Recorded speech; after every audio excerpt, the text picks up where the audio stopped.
I'm always afraid. And we should be on the stream. Uh, yeah. Hi, everybody.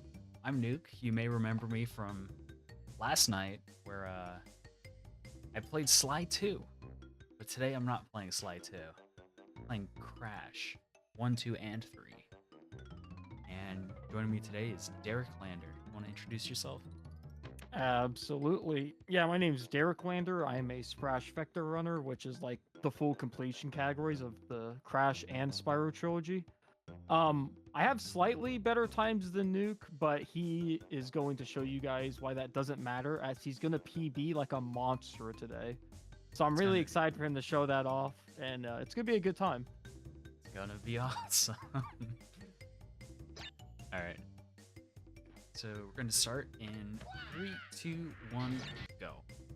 All right, let's go over some quick speed tech about Crash 1. Crash 1 is kind of like the unloved child of the trilogy because a lot less runners and a lot more jank. So, one thing about Crash 1 is the limited like mobility. Basically, you can jump, you can spin, and that's it. If you're a really good runner, you're going to do a technique that's unintended, actually, called zigzagging, which is where you hold a direction, and instead of just holding that direction, you alternate the diagonals for that direction. So let's say Nuke's going forward, but he wants to get like a little more speed. He would jump and then alternate up left and up right just repeatedly. It's very skill intensive. It's also very hand intensive. So I don't expect to see a whole lot of zigzagging, especially because there's a goofy mechanic about Crash 1, especially for full completion, that is really, really negative.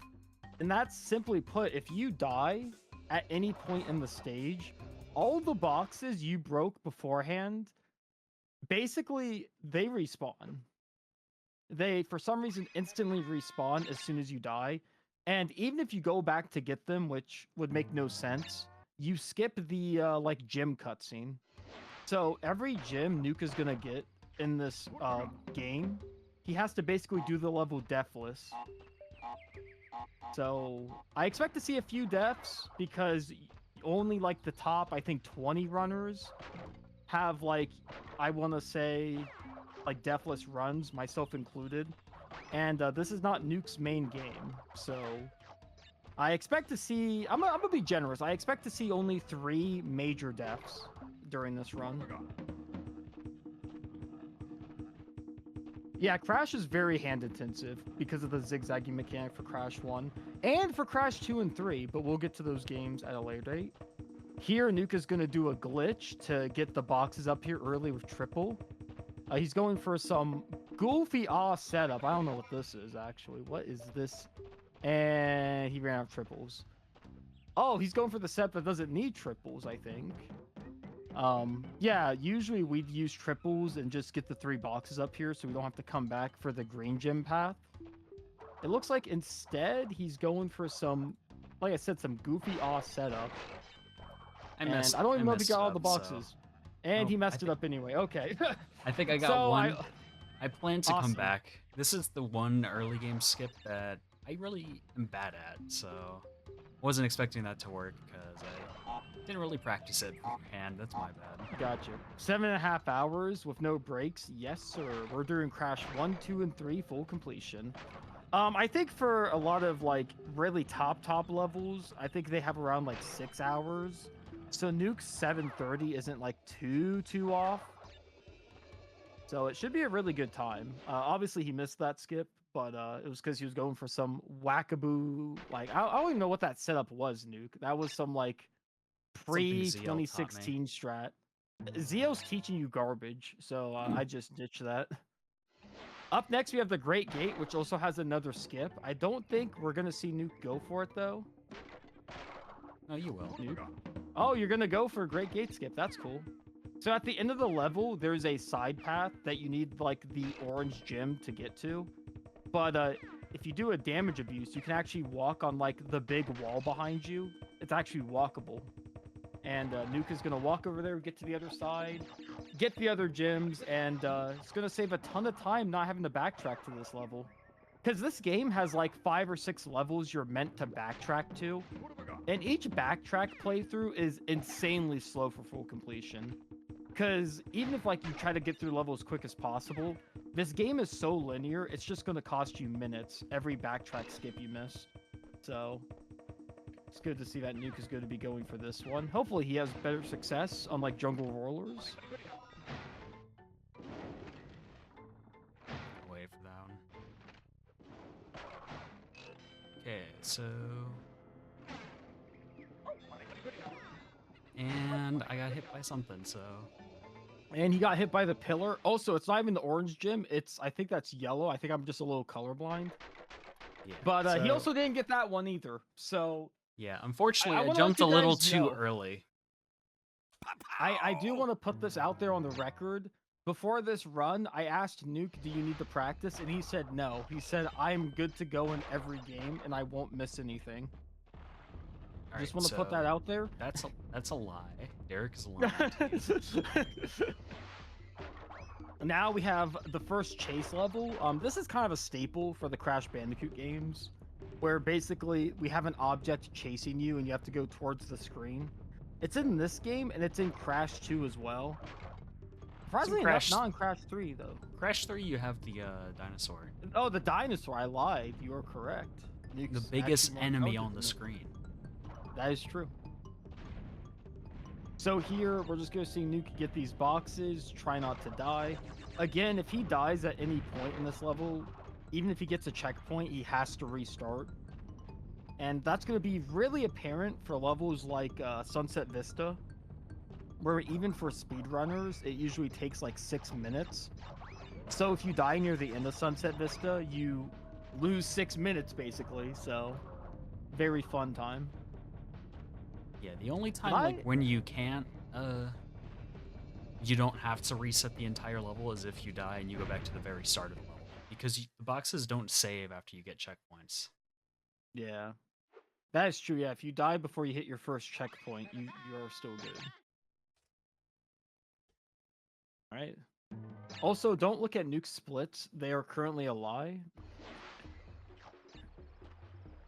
Oh, good. They have it cropped. I lied. My apologies. Yeah, that's good, because his splits are like lying out the wazoo. All right, next level we have Upstream. This is one of the few levels that you're supposed to backtrack to, and we will be backtracking to, because the skip for it is like borderline psychotic. It's like probably the hardest backtrack skip in the whole game.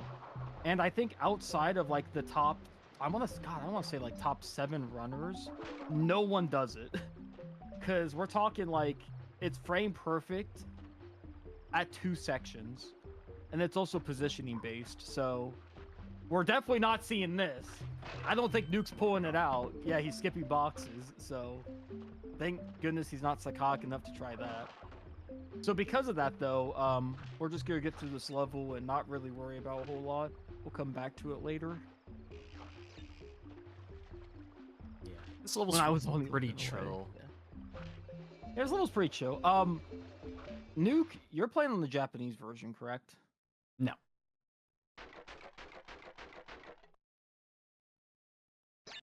Of course not. But if Nuke was playing on the Japanese version and he actually cared about getting a good time in this game, the Japanese version saves like over a minute. It saves over a minute. Yeah, it's like a minute and a half because they make a lot of changes. Mainly for the Lost City, which is one of those like infamous bridge levels. They thought it was so tough that for the Japanese audience, they just cut it in half for some reason. Also, there's like easier platforming in the Japanese version, and there's like more masks to go around. Nuke, I don't know why you're not playing Japanese. I'm kind of shocked, but it's okay. So when I first started running Crash, I didn't really have a mecha-pwned console. Right. Which is needed to play the Japanese version unless you want to buy a Japanese console. Yeah. Where does the extra 5% come from? So the extra 5% comes from Crash 3. Crash 3 has this thing called time trial relics where you go through each level and you try to get like a really fast time. Kind of like pseudo speed running inside the game itself. And if you get all gold relics, you could talk to Coco at the end of the game and she gives you a gem that gives you an extra 5%. I don't know why it's an extra 5%. I thought they were just doing like the 90s thing, I guess. But yeah, Crash 3 is the one that has the extra percentage for some reason. So here in Rolling Stones, we're also going to be backtracking to this level. A lot of these early levels we're going to be backtracking to, just because the game developers in this game are like, we want players to backtrack. So why don't we just put like all the backtracking on the first island? So yeah, we're going to be backtracking to like half these levels. Which is a little annoying because it means the first few minutes of the run really doesn't feel good to play through. Because you know you're going to be back. Any hog crankers? Ooh, yeah, we have, this is the first auto-scroller.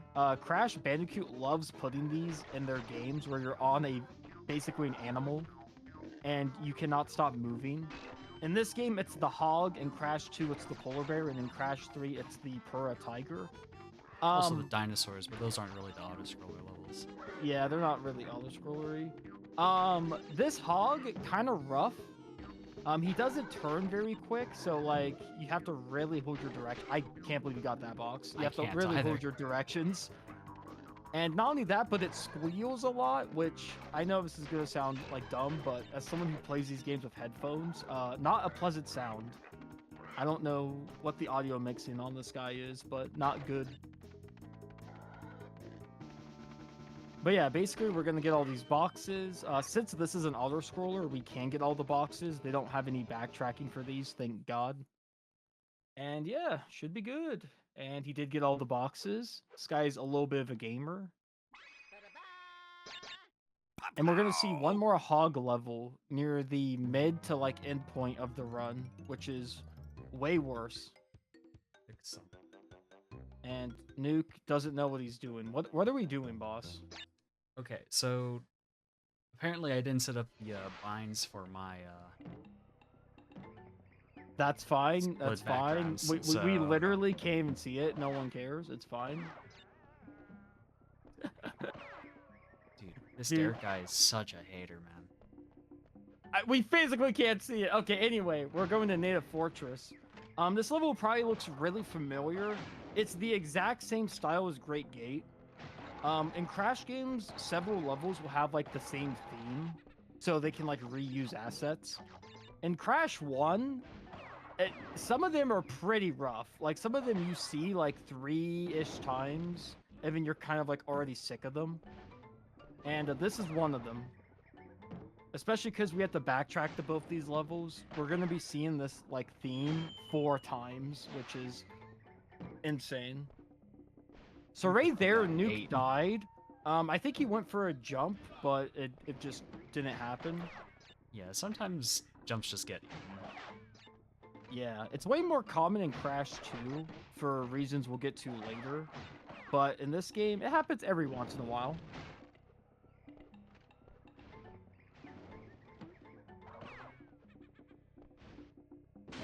I shouldn't have gone with that. And he went for it and he died. Okay. Good news for Nuke, though. He can die here as much as he likes because we're not getting the gem at the moment.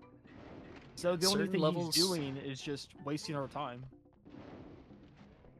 You got hit by that guy. You cannot spin that guy. But yeah, since we're not getting the gem in this level, since we're backtracking to it, he could die after a checkpoint, and it's not like the complete end of the world, unlike some other levels. So we're just making our way. Oh.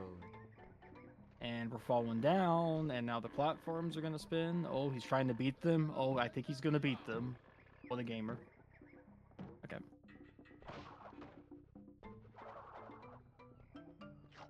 So fun part, but some parts of these levels you can just go back here.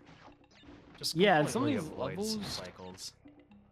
Yeah, you could just go back there, and it is dev intended. I mean, there's clearly a cutout. It's really like obvious, but it's really good for us because you could save a ton of time.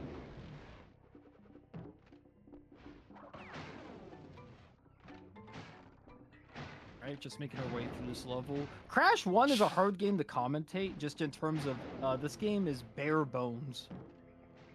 If you want like a tough platformer that's very, I'd say, raw, this is probably your best bet.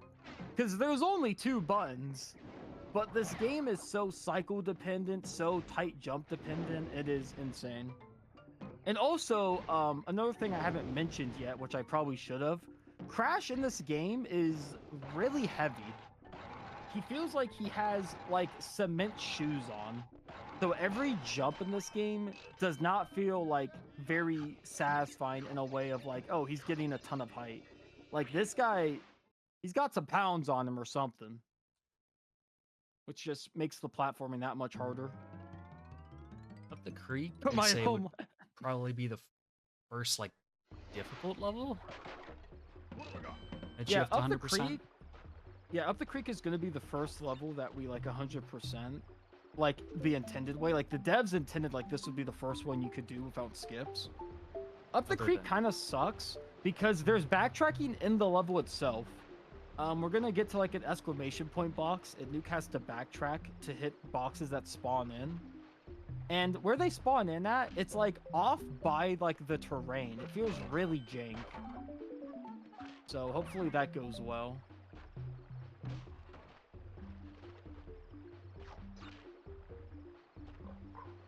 All right, Alex, you have yourself a good night. I'm here for the long haul. If we get really desperate, Nuke can always switch his stream over to mine, and yeah, I'll just have do Dare like complete Crash the 3. game. Yeah.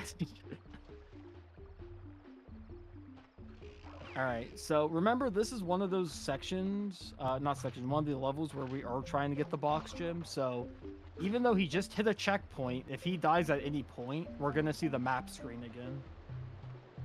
So that checkpoint is like actually meaningless. But yeah, this is the exclamation mark box I was talking about. You jump on it, and then you die. And then you And I like get die. slipped off, and you die because Crash is really heavy in this game. I had way too much momentum there. Okay. Yeah, one thing So about now we're back Crash. to up the creek. One thing about Crash's momentum is in Crash 2 and 3, if you stop moving in the air, you just stop moving. In Crash, you'll keep going. So you have to make a lot of adjustments whenever you need to Yeah, like Crash jump or 1, spin. not only does he have cement shoes, but he really carries his momentum. It's not like a lot of other platformers where they stop on a dime or their momentum like slows down.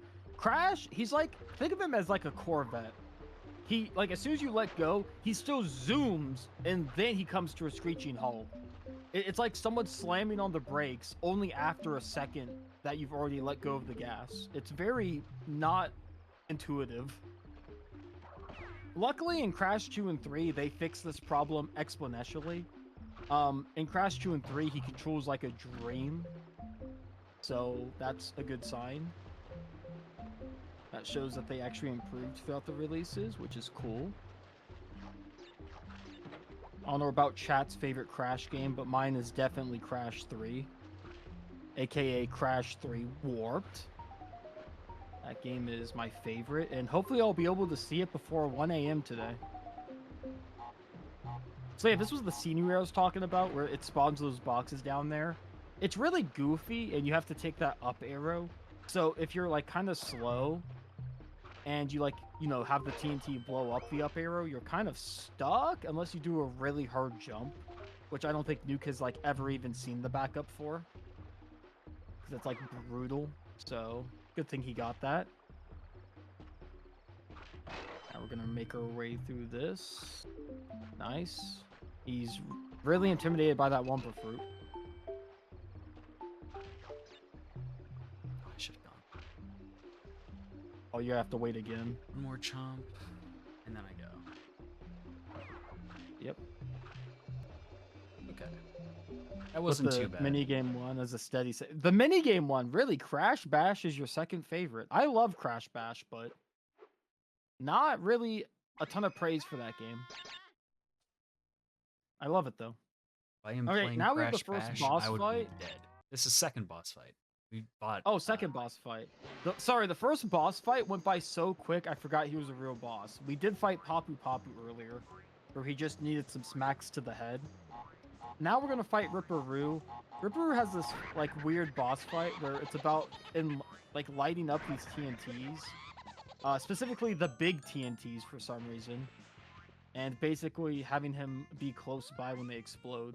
So Nuke is gonna wait for this one and just spin it when he gets close, because this boss fight gives you 2 masks, so you only have to really stomp on one of them.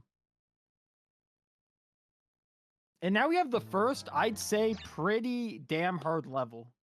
This is the Lost Yeah. City. This level, in terms of like raw difficulty, isn't the highest. The problem is that it's in Crash 1, and it's, I think, the 3rd longest level in the game. So, because of that, and because of the fact that obviously if he dies at any point, he has to do the whole level again, this is the first, like, real test of the run.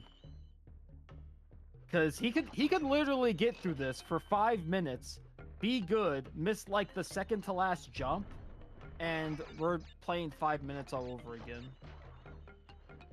which is psychotic. What's up, TK? Fun times, of course. A lot of friendship memories, yeah. No, Crash 3 was awesome.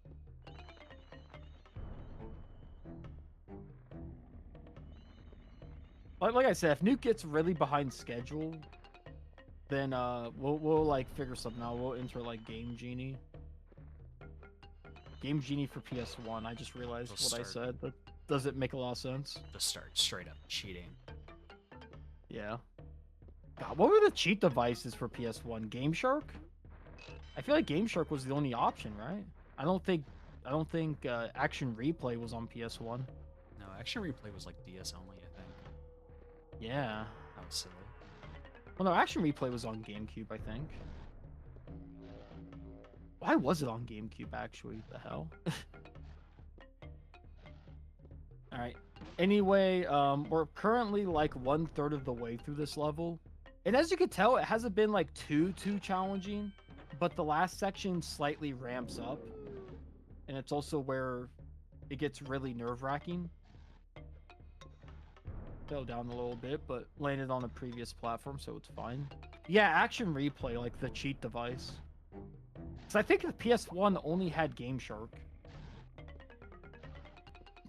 I know the PS2 had like almost everything. PS2 had like 3 or 4 cheat companies for it.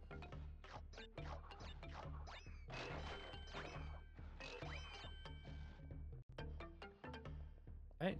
Gotta get those boxes back there. They're a little sneaky. And now we're coming up on like the final stretch of this level.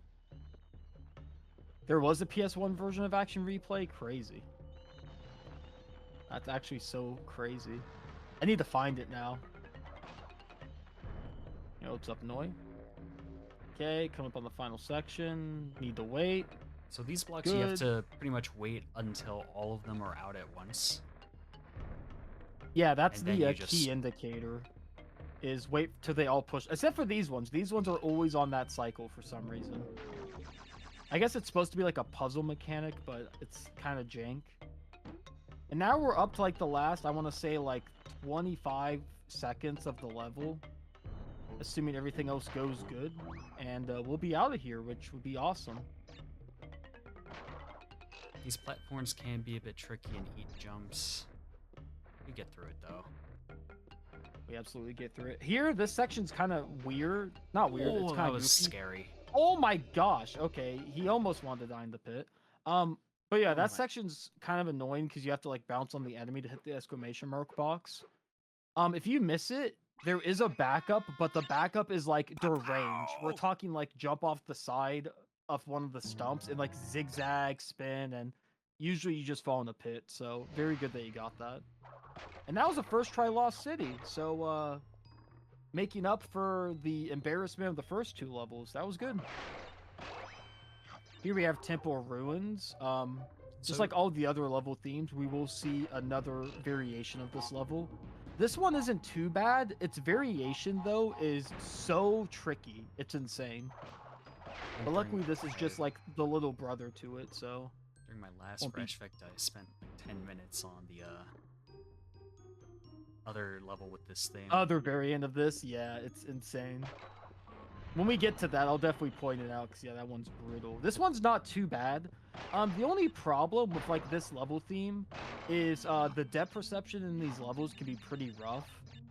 So you really have to like know where the platforms are compared to where you think they are. And another cool tech, which I should have mentioned earlier, is there is some obstacles in this game that if you are spinning, they actually cannot hurt you.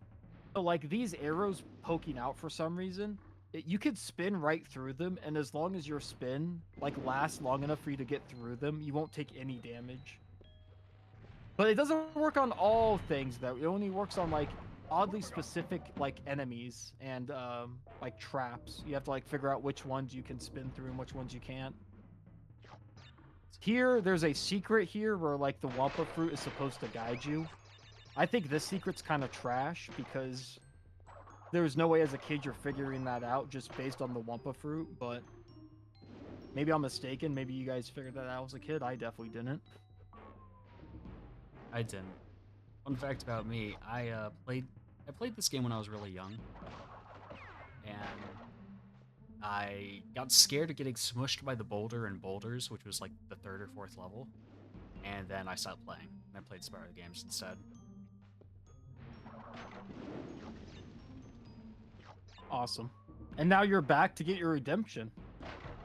It's true. This is gonna be world. Now you're like the 40th the best Crash Bandicoot runner that this game has ever seen.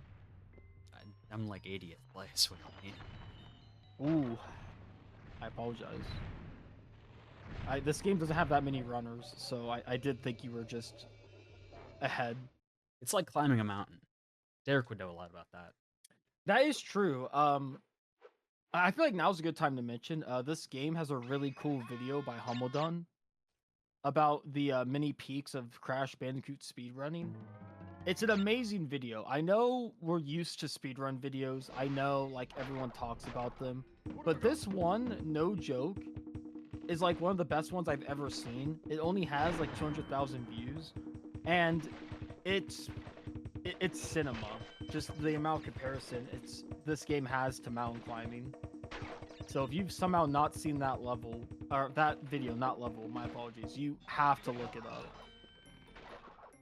It is one of the few speedrun videos I can confidently recommend. But here we have the first bridge level, which these are notorious for being really difficult. Road to Nowhere isn't that bad. They just walk over that gap. Yeah, you can just walk over some of these gaps. It's kind of crazy. Since he's playing the NTSC version, he actually has to backtrack to this level, but if he was playing the J version, he wouldn't have to. Just another reason why the Japanese version is definitely faster. But yeah, this level isn't too bad compared to its like future level, which is currently the running theme of this game. And yeah, the future level of this theme is brutal. Yeah, but he gets through that pretty easily, so that's good.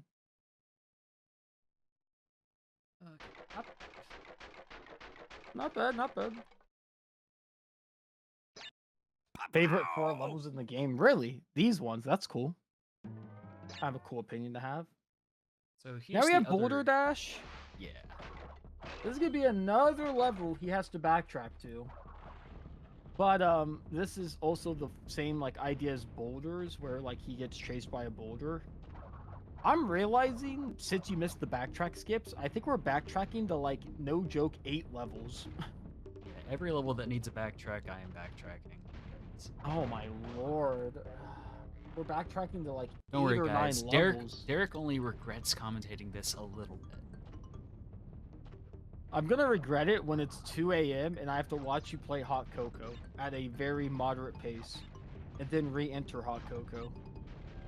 Dude, I'm gonna miss the hot cocoa 1 second because of Derek. No Crash Bandicoot mascot suit for the marathon. That is true. You could have worn the classic suit that was in the commercials. You guys remember those commercials where Crash Bandicoot went up to Nintendo headquarters and started talking all that trash? That commercial was peak. Hey, plumber boy, mustache man, look who's in town. 3D platforming like you've never seen. Sadly, that commercial aired, I think, call me crazy, I think it was before SM64. So that was before they realized that Mario was about to drop peak. So unfortunate timing, but a good commercial outside of that. It's just unfortunate that Mario's transition to 3D was as good as it was. Oh yeah, fun fact. If you don't die at least once, you get the box cutscene telling you how many boxes you missed. In J, it only drops one box, and like you just push triangle. Here's the In level. the American version, you get dropped a box every box you miss. So it's really long. Also, here comes probably the second hardest level in the game, Sunset Vista. Again, this follows the theme of the Lost City, but the developers were like, what if we do the Lost City, but make it harder with the cycles, and then gave it a third story that also is prolonged to twice the length of like the other stories, the other levels. So this level, oh my god, that was close. This level, no joke, is gonna take us like 7 minutes. And that's if Nuke doesn't die once. If he dies once, it's gonna be rough. Right back to the beginning. Yeah, this is easily like the second hardest level in the game. When it comes to just like having to do all this and not die. Do you really need that mask? Yes. Think of the viewers. They want to hear this music. I'm not taking that.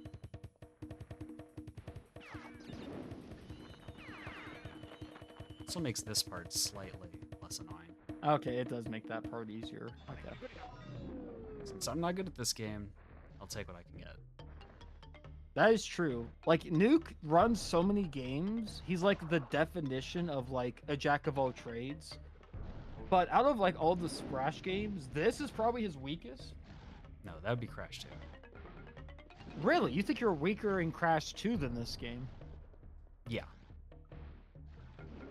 Interesting. Based on like leaderboard placements, at least. Yeah, well, I think the problem is like no one runs Crash 1, but everyone runs Crash 2, so I feel like it's easier to look at that.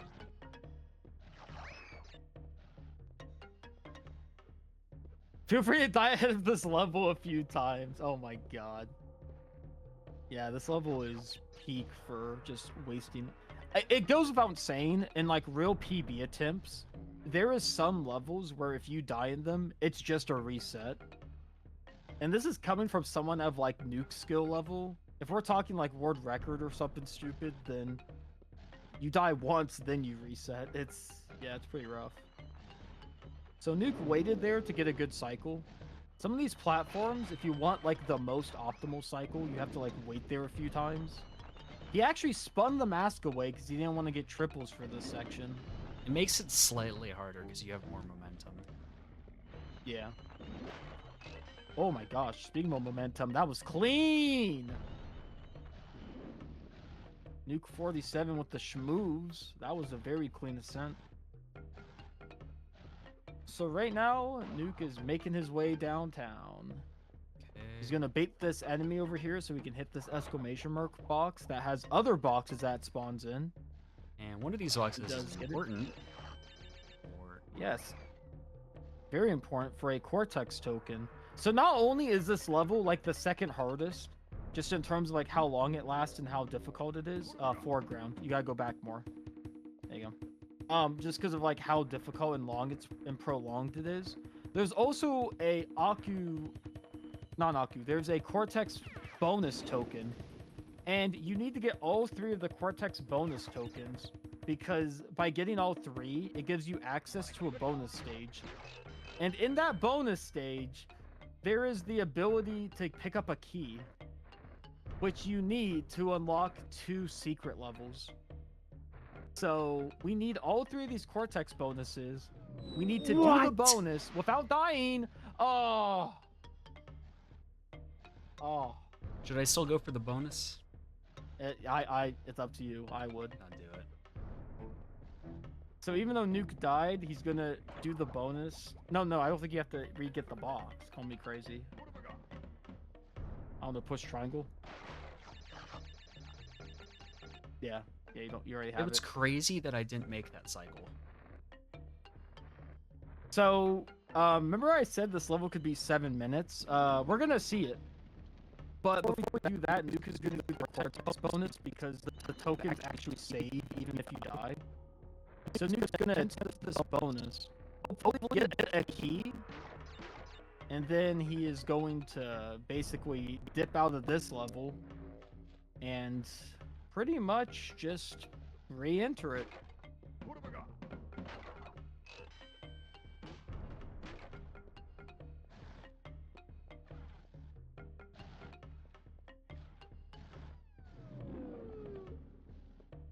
That was close. Oh my gosh, okay. So that was nearly a sub jump.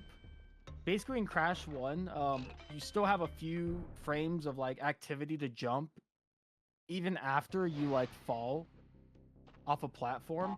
Usually you have to spin for it, but it looks like he got kind of wacko with it and got lucky. All right, get this key and then Hello? you can just there's a wall you have to exit. If you go too far, you get a wall.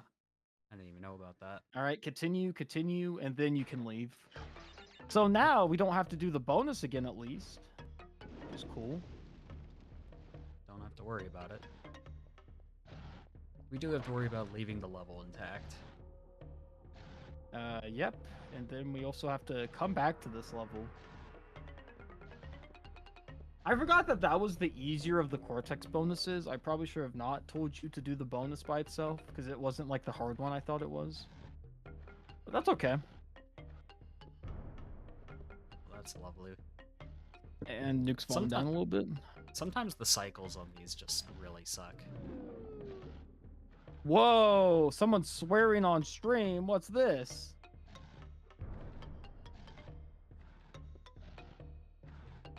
I can't believe Derek swore earlier. I didn't swear. What You're a save. going What a backwards save. on the... I'm just so excited. Sorry, not family friendly. Oh my god. I hope I can get away with that at GDQ. Wouldn't that be crazy if I can just get away with that? I'm gonna go on the GDQ main stage and then just immediately swear, and then they're gonna take me off.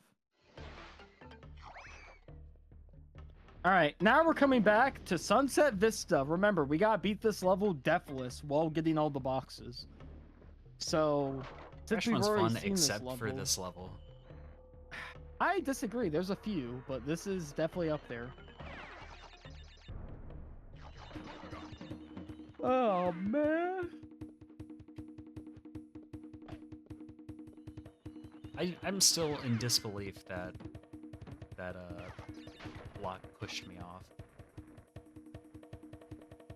It felt like I didn't... Maybe I just didn't go at the right time.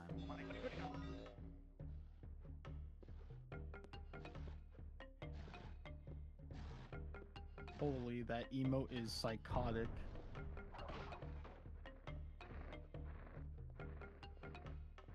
Alright, so as I said before, this level was like the second hardest in the whole game to like get done right. This level sucks.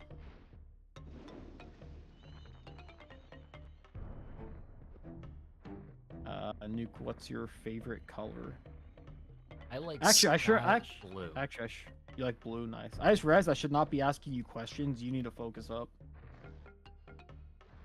Chat, what's your guys' favorite color? Chat, would you love me if I were a worm? Real talk, if someone was a worm, how would you even know it's them? Like, are we saying in this hypothetical, you know it's them? And if you do know it's them, can you do anything? I don't know. Okay, cyan is sick. I also mess with green a lot. I'm a big fan of green. He's a big green guy. They call me a greenhead. What can I say? You can't say that, bro. Oh shit, my bad. Guys, do Oh, not look well- up. Oh, and he dies again! Oh my god, it's a skit. My input got 8, guys. Oh my god, I mentioned a joke and then he just decides he's gonna walk off. Oh my gosh. I hit X. I'll let you guys know that. You don't even have your input display up, so you're probably just joking. I don't have it up because Nils. Whoop. Whoop. Okay, okay. Oh my goodness. I do want to let you guys know that if Nuke struggles with Crash 1 enough, and we need to save some time, I can boot up a console. And he can restream that. I'm just kidding.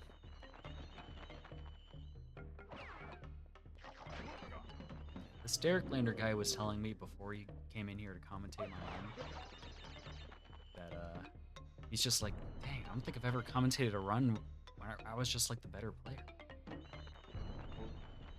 I think I phrased it a little nicer than, well, I don't know if I did actually. I think No. what I said is it's gonna be weird commentating a run where like I'm gonna want the controller. I think I said something like that. So I will admit some Ego Lander was there. But look, that's past us. You're gonna shut me up as soon as you get past this level, like 3rd try. If my jump input drops again, I don't know what I'm gonna do. I'm gonna get this mask though. This one, yeah, when you have none, I mean, I respect it. Just a little. Time to pass the control. That is true, yeah. When you were a kid, if someone died, you had to pass the controller. Me and my friends used to do that for Skate 3, and I hated it. Because my friends were so good at Skate 3, they'd never fall off. And then me, who had never played Skate 3 before, they'd hand me the controller, like smirking. I'd fall off in like a minute, and they'd be like, "Oh, Derek, sorry, that's your turn." And then they'd like play for like hours, and I'd just be like, "Man, this hangout sucks. Why'd I show up?" And this was back in the day when like phones were like not as good. We're talking like iPhone 4s and 6s. So I couldn't even scroll or anything. I just had to sit there and watch them play the silly skateboard game.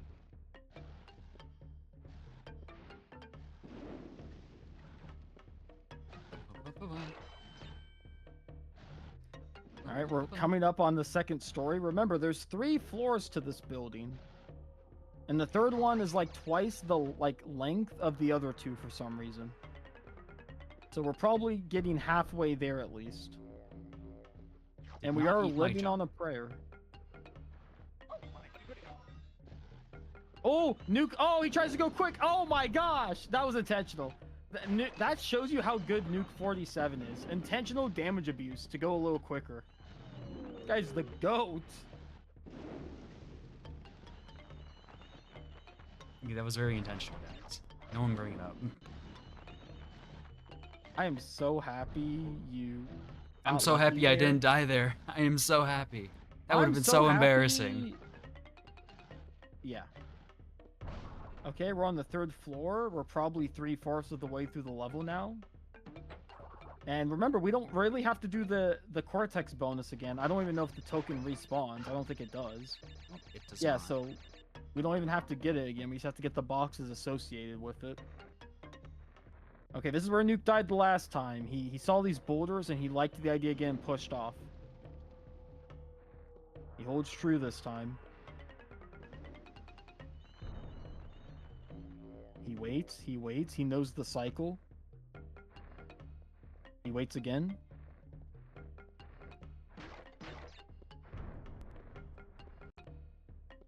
Good. Oh yeah, another thing about those walls is you can like jump on top of them and kind of like beat the whole section, which is very nice because then you have to wait for their cycles. It's very, very cool. Speaking of bonuses though, I think I know what bonus you're about to go to. Oh, never mind. Tonda's not there. Alright, and we're getting close to the end of the level. He just has to Get these No, no, no, go for the boxes. What are you doing? Oh yeah, forgot there was boxes back there. Oh my gosh. Thank goodness I had my mouth opened and I was actually watching. Dude, you would have like punched the air if you dropped 2 boxes at the end of this. Okay. After that small like hiccup, he's climbing one of the last staircases to freedom. Got a good cycle on the spinner. Never mind. That one, yeah, that one's always a bad cycle. Oh, nice. Yo, P-Man, yo, Zingo, dude, all of the fans are out here to support Nuke 47. You love to see it. And the only thing Nuke has to do is not die to these 2 jumps and the enemy. And he doesn't. Last jump. Imagine I missed that. If you would have died on that last jump, I think I would have cried. And there we go. That's the second hardest level in the game. And it was only 4th try. That was the hardest level for me, at least. Ooh, buddy. I've seen your fumblings. Dude, fumbling's awesome. But it objectively is the hardest level in the game. Okay, so this is Kuala Kong.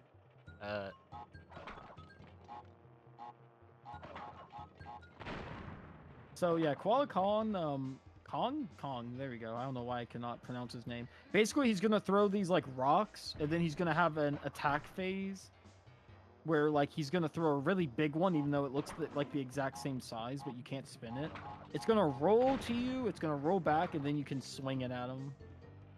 So basically, we're just gonna stand in this corner, spin the weaker ones away, and then this like really heavy one he's gonna throw, we're gonna kind of just dodge it, or we're gonna almost get hit by it. We did dodge it though, so that's good.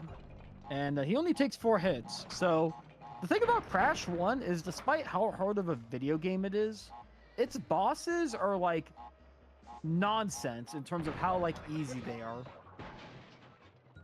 Oh, that's an... And okay, I lied. Yeah, those mine carts are there, so like you have to dodge. You have to like make sure they go past before you hit it back.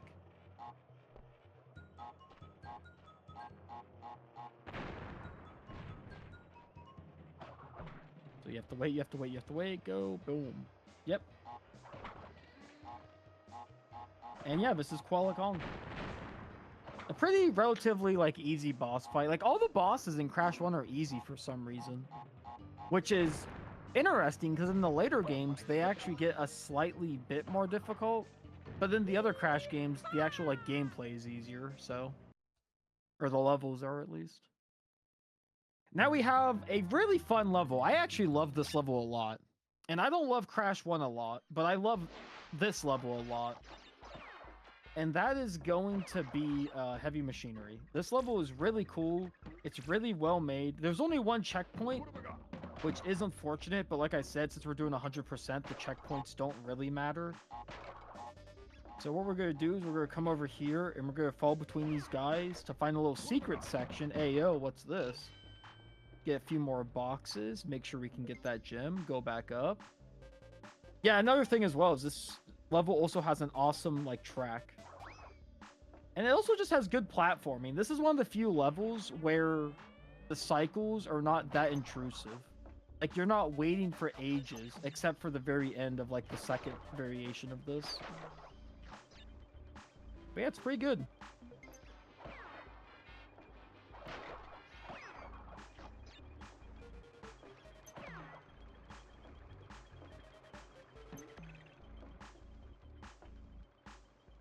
I always forget which way to go down on this one, because you can skip that little elevator.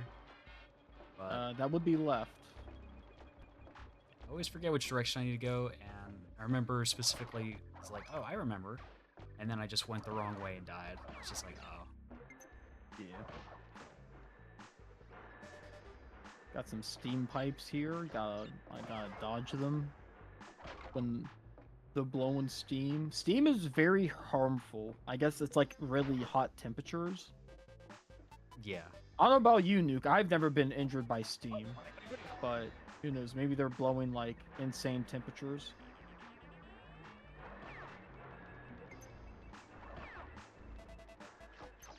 Yo, thanks for the good luck, good luck. Appreciate it. I know Nuke appreciates it. This one I know is to the right. Moving back to the right. Here, there's boxes here that you have to like break, but then you also can't go like too quick if you do it a certain way, because then you don't break them all.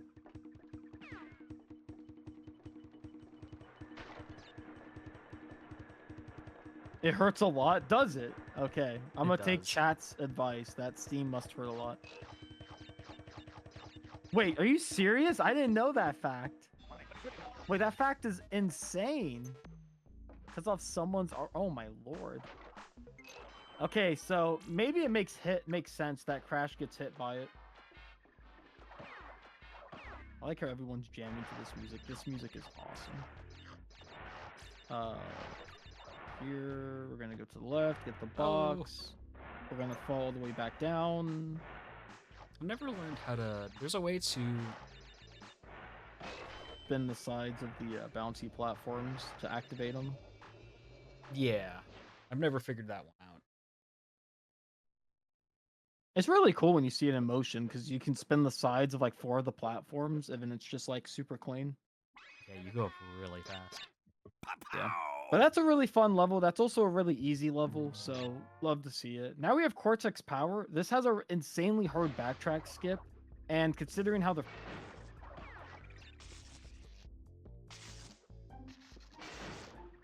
a insanely difficult trick where it's like you have to spin and then get a sub jump, and it's just brutal. Also, my stream is lagging up a storm. I don't know if that's my Wi-Fi or the stream. Nuke, where are you going? Nuke, where are you going? It's the easier route. What? What is that? Oh my goodness gracious. You messed me up there. I apologize. I've never seen that before. I greatly apologize. What? It's the faster route if you don't do the thing. What have I got? There's no way. That's fake. There's no way that's faster. There's no way that's faster. You have to go all the way down here. You have to go through a door.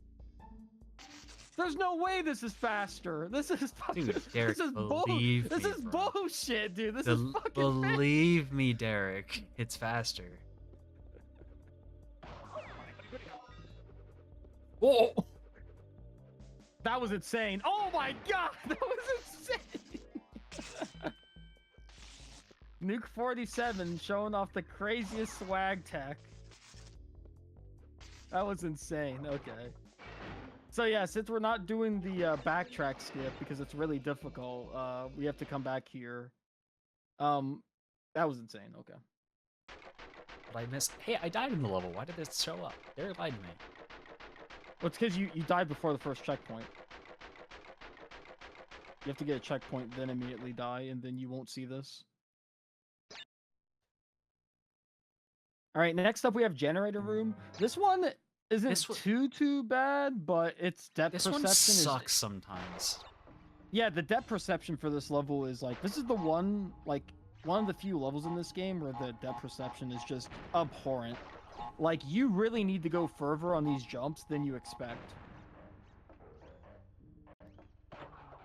Outside of that, though, do not mind this level a whole lot. I have a vibe.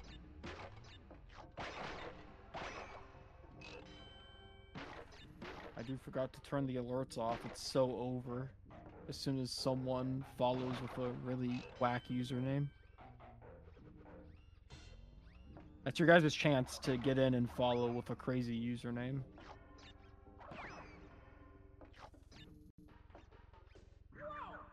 Oh, I forgot he was on that platform. That's so dumb. Yeah, he is like on that platform, not in front of it.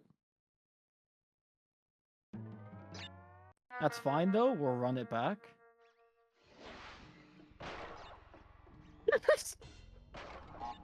It's a crazy username to follow, that's pretty good.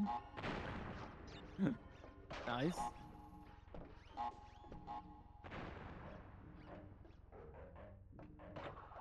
Luckily we didn't die that far into the level. That is true, you only did die like 35 seconds into it, so not the worst. Nothing is gonna top Sunset Vista's death, because Sunset Vista is just so long.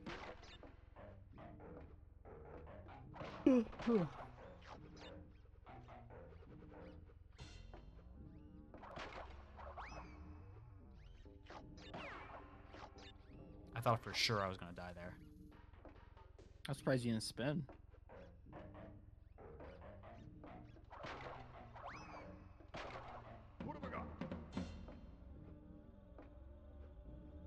That was a mistake. Yeah. That was a knowledge check. That was a knowledge check, and Nuke 47. You see, made his that was a D&D part where it's character just look like, oh, I five. have to go now, and it was like a depth perception thing. All right, chat. What's your favorite PlayStation 1 game? I want to see some PlayStation 1 classics in chat. For me, it's definitely got to be Spyro 3, Crash 3, and probably some CTR. I know that's really generic picks, but like, hot damn. Those are some good games. Brave Fencer Musashi. I need to play that. I've seen so much gameplay from you and a few others playing that, but I've not played it myself. Final Fantasy VII, the classic. The absolute classic. What's another classic I played that's not like the Bandicoot ones or the platformer ones? I really mess with oh, RC Revenge. Oh my god. RC Revenge is crazy. RC Revenge had a track editor, and I used to be such a menace. I would make really like bad tracks, and then I forced my friends to play them. And it was really in depth. And my jump got 8. Love to see it. Nice, nice. Alondra, I don't think I've heard of that. Ape Escape 1, though. Ape Escape 1's pretty good. Let's see on it. Diablo 1 was the better version on PS1. Really? Interesting. Playing a Diablo game without mouse and key, as someone who doesn't know anything about Diablo, sounds scary. But if it was better, then that's actually really sick. I know some people really like the console ports of the Doom game.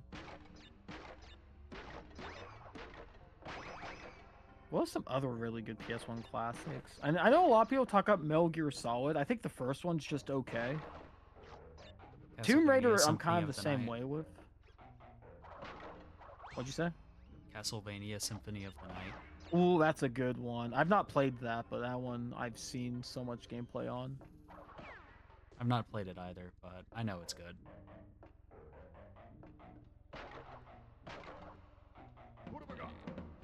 So I'm gonna try to hold on to this mask at least. Yeah, I was the same way, P-Man. With Metal Gear Solid 1, I felt like I had to use a guide. And I'm like a really like micro player where like I enjoy games testing like my reflexes, my like button pushing and all that. So as soon as I had to pull out the guide, I lost a lot of interest, I will admit. I definitely could not do the obscure guide-based games. Okay, this is the furthest Nuke has made it into Generator Room. We're coming up on the last few jumps.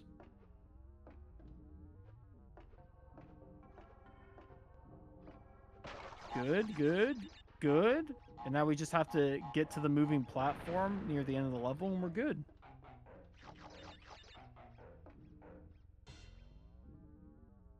Ooh, Borders. That's another good one. Did his stream die or is my internet just like freaking out? What the hell's going on? No, it's just my internet freaking out. I apologize. Yeah, Chrome Borders is also a really good one. I forgot about that.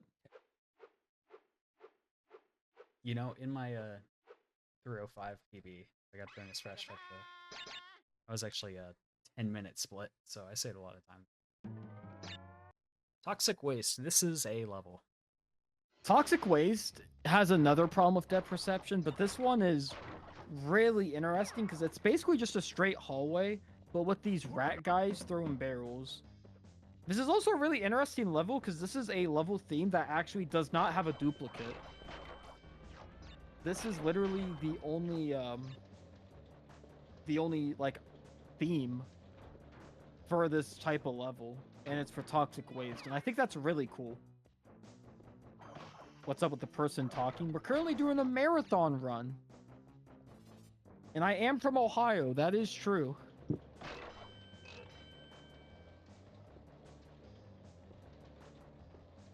Why is he I speaking figured. Japanese? Ohio. I was just... That was so dumb, man. That was good. So yeah, this level, not only is it not that bad, other than like a few barrels when they start bouncing like that, but since Nuke was able to get 2 masks, it's gonna come really in handy. Because usually if you get hit by one of these barrels, it's not straight into a pit like half the other levels. So it should be good. We see Nuke taking his time. He's playing this really well. This is probably one of his better levels. Yeah, if I have 2 masks, I'm able to like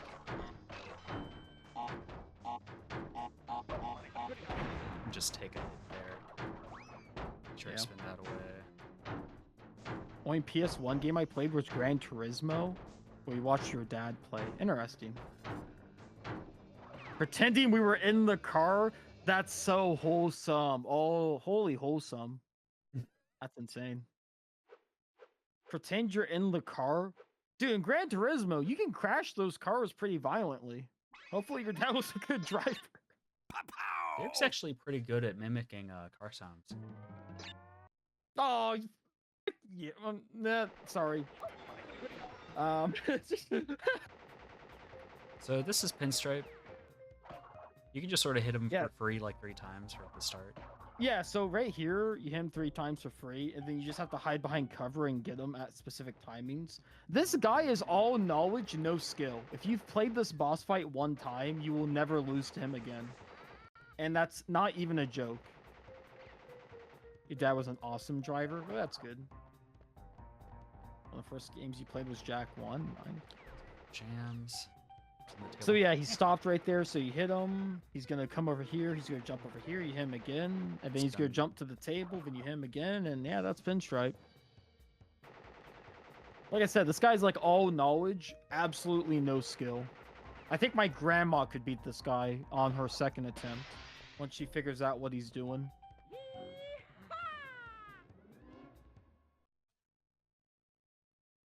Alright, High Road. This is the hard bridge level. Yeah, so this is the hard bridge level. In the Japanese version, they actually thought it was so difficult, they cut off like the back half section. So for like other runners, including myself, we don't even have to play like half this level. Why are we not on J? I already complained about that. And Nuke gave me the answer of I wasn't mecha pwned before, and even though now I am, I've not switched to J. So, yeah, Nuke's got some weighted shoes on indeed. Yeah, because now he has to play the really hard bridge section at the end. But yeah, this level in general is just brutal. You have to bounce on these turtles, and depending on where you, like, bonk on them like that, like, it's really difficult. Nice, nice.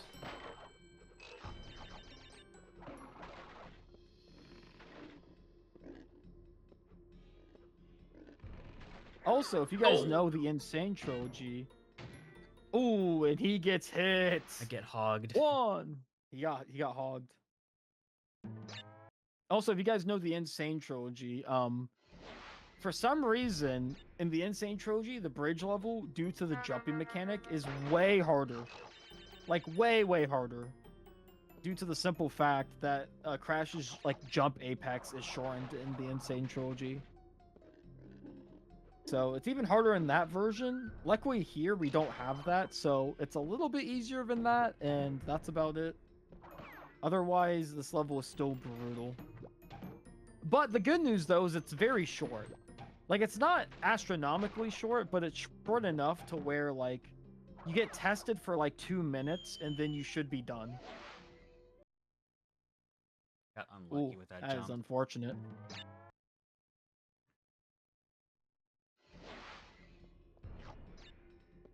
Have any of you guys played Bob the Builder on PS1? The game is fire. This guy. Bob the Builder, can we fix it? Bob the Builder.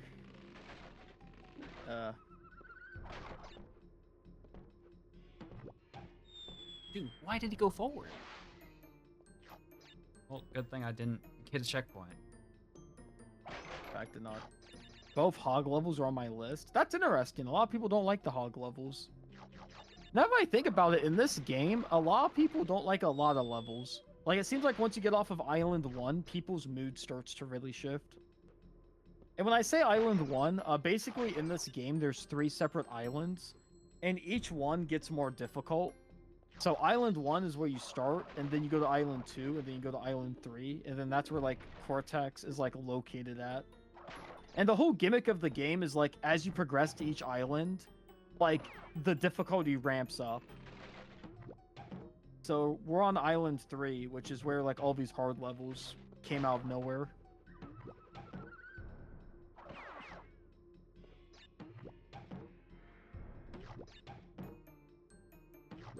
I love this game. I wouldn't say I love it, but I don't mind it as a lot of others do. I have a lot of respect for it. I do like it more than Spiral 1. Respect the hog this time. He got over the hog this time. This is the furthest Nuke has made it. He is on pace. So the good thing about zigzagging in this game is that you could just use it to make some jumps that you normally can't. Dude, there's some momentum awfulness.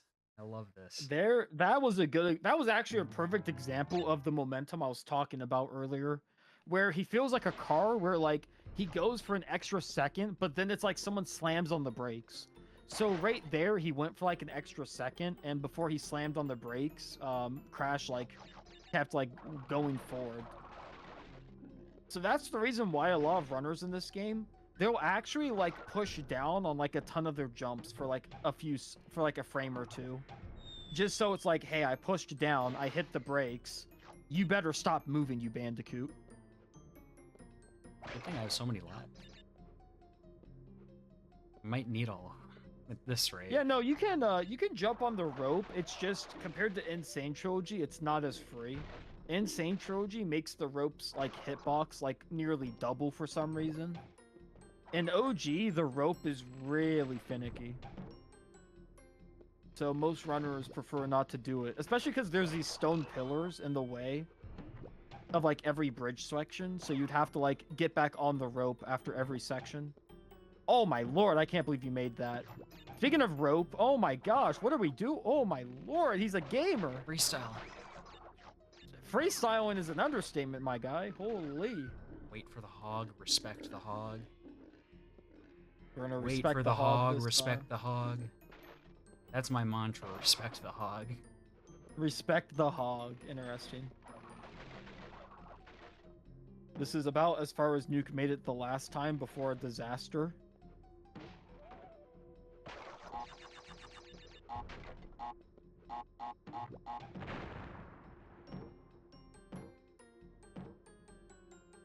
And now we're gonna bounce on these turtles. Oh gosh, that looks scary. And we're almost near the end. This is the last section we gotta do. Again, Jay would have been done by now. But Nuke's not on Jay, so he needs to keep going. Okay. Last few jumps. That should And be he's it. got it, folks. That should be it. Yeah. Mr. Pig. They call you Mr. Pig? What? I'm reading chat. That sounds like a really rude insult. Like you're calling someone big. What? Slippery Climb. This is a pretty hard level. So Slippery Climb, this level isn't that bad, but it has the problem where it goes on just a touch too long. So like this level, I wouldn't even put in like the top 5 for hardest levels. But for longest, I think it's like the 3rd or something. Like this level just drags.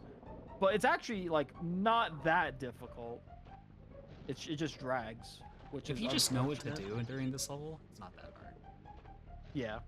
Now, granted, with how long it is, and because Crash 1 is Crash 1, if Nuke does die here once or twice, it won't come out of left field.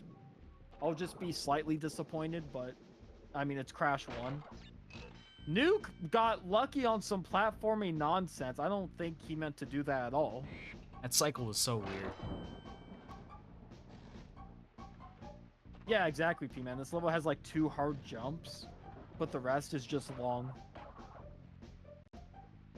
You know, watching Nuke play Crash 1 is kind of cinema in the fact that, like, You could see how close this Bandicoot can get to dying without dying. Nuke is like the Crash 1 Daredevil. So these not bridges, stairs, they fold and open up. You have to wait for them to open up. Nice. It doesn't matter for 100% again, but this level is also notorious in any percent because it has exactly one checkpoint. And the checkpoint box is like super far away. And it's like in the like last kind of in the third of the middle. level. Yeah. It's right here. So for any percent runners, yeah, this level is like actually a menace because of that. And these spinning platforms can be a little tricky.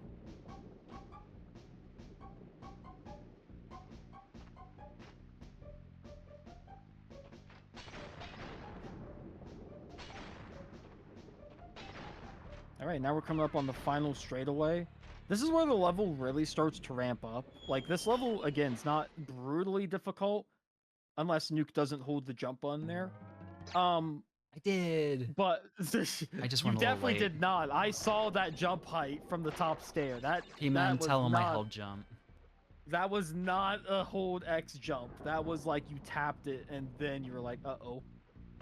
But yeah, the top section of Slippery Climb definitely does ramp it up a bit, which just makes it even more annoying with 100% because you just played like 2 minutes of a long stage that was like relatively like, you know, just boring, and now you have to do it again just to get to the top level. So that's kind of just Crash 1 in a nutshell. Crash 1 is just really, really, really like endurance testy. Which makes it really, really unmarathon safe. Like, for high-level Crash 1 runners, they usually have an estimate that's like 15 minutes off their PB. Because this game is like, oh, mega unmarathon safe. Luckily, we have the night shift of this marathon, and Nuke has enough time to make a few mistakes.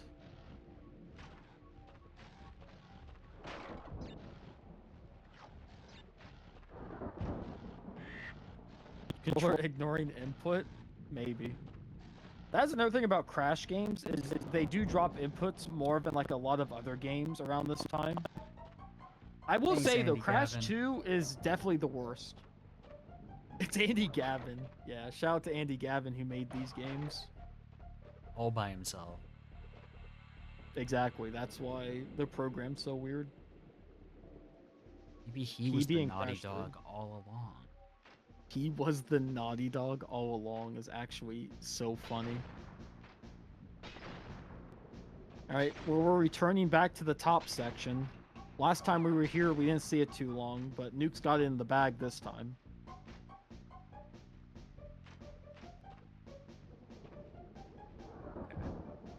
There we go. So yeah, there's like 2 semi-hard jumps on this top section that P-Man was alluding to. So we're definitely not out of the woodwork yet. If anything, this is like really nerve-wracking. Hopefully it goes good.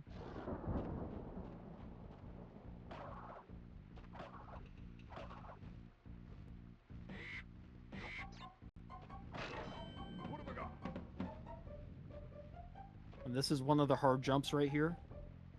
And he nails it, nice. And now after this, we just have one more semi-hard jump and we'll be out of here.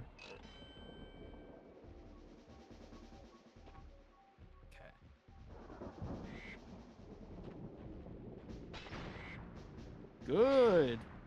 And he has a mask just in case the last enemy gives us some trouble.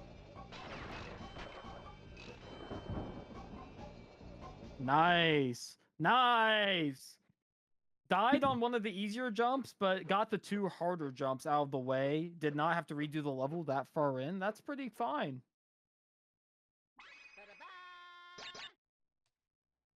Wait, what's our estimate for this? 7.5 hours. Oh. Okay,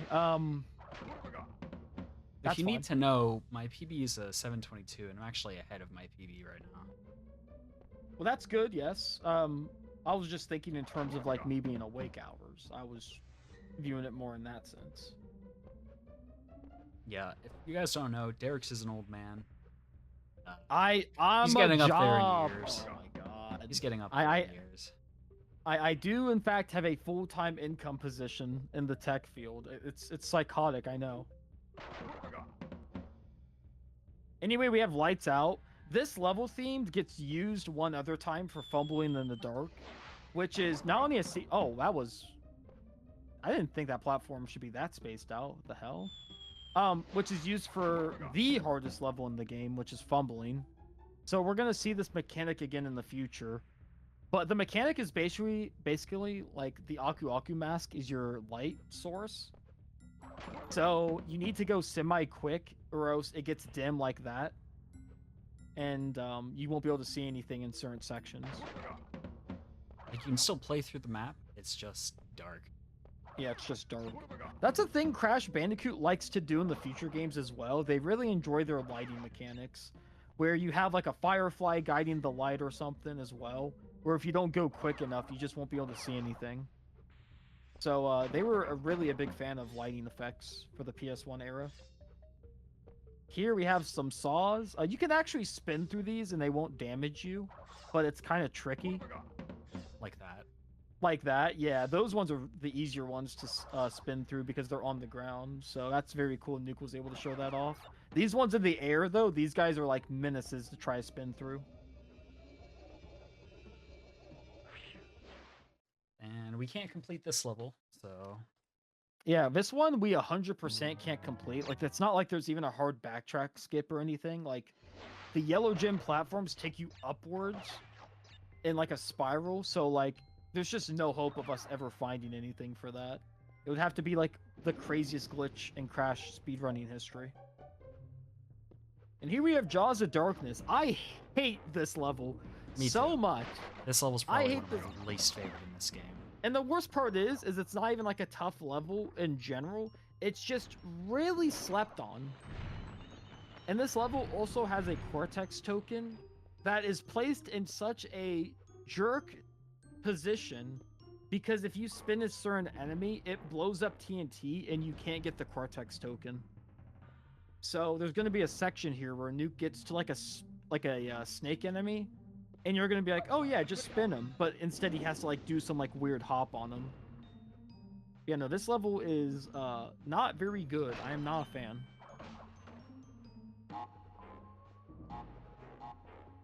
Oh. Oh my goodness, that was crazy. The backup. Also,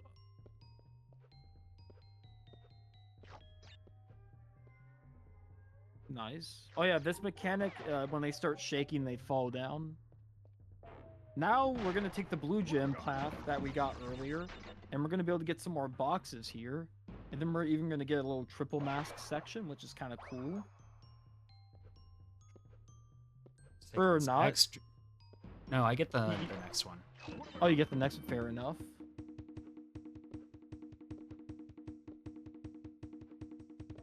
I'm just taking this level super extra careful. Yeah, this level is really annoying with its jumps. But it's weird, though, because I would definitely not put it in the top 5 hardest levels. And it's also not the longest. It's just, like I said, I think it's just slept on. It's one of those levels that have like some awkward jumps that you just don't think about until you get to it. And then you're like, oh man, like I died to that awkward ass jump again. So unfortunate. Speaking of the snake enemy, he should be coming up relatively soon. Yeah, it's this next straightaway after these platforms. Yep, and remember, he can't spin them or else it's going to blow up the TNT. So he has to try to hit some wacko jump. But if he gets hit by the spikes beforehand, then it's going to like automatically push the snake either way. Nice. And he gets the Cortex. Nice. And he's able to get out. Oh my lord. That was on the edge of that platform. And then here, you're going to hold left. And yeah, there's just invisible platforms here. And there's some more boxes. This is the here. hard Cortex token. Which... All right, this one's actually pretty hard. And if we fail this, we have to basically do this level again, so... Luke's gonna take his time, play it safe. And Good. he slipped off of it. He slipped off of it. Ooh, he slipped off of it. So we will be coming back to Jaws of Darkness, but we should get all the boxes anyway. Yeah, Nope, we're just restarting because Crash just got Oh, stuck. and he got stuck on the platform there. That's a common spot to get stuck. That one's like definitely a knowledge check. Because like every other runner jumps like onto that platform. So we will be doing Jaws again, which means it's Q&A time for anyone in chat. What's your guys' favorite platformer that doesn't have to be what you're currently watching? Like, what's your guys' favorite platformer? I am personally a humongous fan of Rayman 3 and Sonic the Hedgehog 2. I like Spyro 2 and I like Spyro 3. I wish I was playing That's those your instead. That's your like favorite, like even outside of speedrunning? Yeah, I loved them as a kid. I Like love difficult Rayman 3. platforms, Let's go. Fun. Ape Escape 1, that's a good one. Yeah, obviously I like the Spyro and Crash games because that's where I speedrun and that's what I grew up with, but like, try not to say those. Croc Legend of the Gobos. I tried to play Croc recently. It wasn't going great, but I did get like offered a code for the remake, so I might need to check the remake out because I heard it fixes the controls a lot. So, Croc is a game I'm very. What the fuck was. Huh? Was that okay? That's not Nuke's fault. You guys know I've been giving Nuke like crap half the run. That was definitely not his fault. That was some hot tamale garbage. I don't know what that was. I've never seen that. Interesting. Okay. Dude, I got trolled, man. Well, we're gonna play Jaws of Darkness again because of that. What the? You ever play Frog? Oh, dude, Frogger on PS1 is so tough. Oh my god. Yeah, Croc 1, I've played it one time ever. I intend on keeping it that way. Yeah. I decided you were one day playing that it with I me would. the one time, yeah. I decided one day I would do a race with Derek and another guy, and those two gave up like 30 minutes in. I did not. It's so bad. I played for It's like so rough. 3 hours, 50 minutes, something like that. And after like the first 20 minutes, I no longer had fun with it. The controls sucked. Yeah, Croc 1 controls did not age very well in my opinion. They really needed the remaster.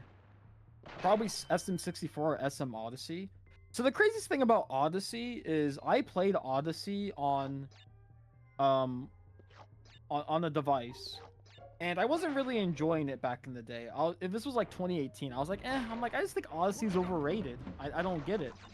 I eventually was able to get a Switch and everything, and my friend lent me a copy of Odyssey. Dude, I don't know what I was talking about. That game is fantastic. I love Mario game. Odyssey. I don't know why my opinion was so negative towards it the first time. But yeah, the second time, I like played Balloon Ward. I think I almost got all the moons, but there was like a few I just didn't feel like really playing for. Like there's some where it's like jump the rope like 100 times or some crap. But yeah, no, that game is great. SM64, of course, is a classic. But no, I like Rayman 3, Sonic the Hedgehog 2. Rayman Origins is also really... Rayman Legends, not Origins. Rayman Legends is really good. It's not available to the public. Wait, Odyssey Randomizer? Ooh, that sounds exciting. Alright, so here we're coming back to the little snake section. And we're going to have another chance at getting not only the box gem, but also the Cortex key that we need.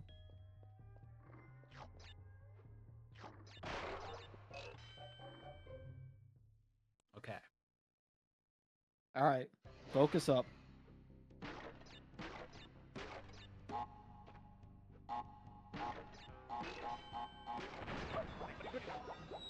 Why did I go so far forward? What? Okay. All right, Whatever. that's fine. We'll get the box gym and then come back. And nope, nope. Is something wrong with my controller? Okay. That was We're definitely actually not upright, dude. Oh, I'm so okay. sorry, We're guys. gonna play Jaws of Darkness again. Oh my goodness. So, chat, what's your guys' favorite streamer that's not Nuke 47? Because I know, like, we all like Nuke 47, and he's our favorite, like, streamer.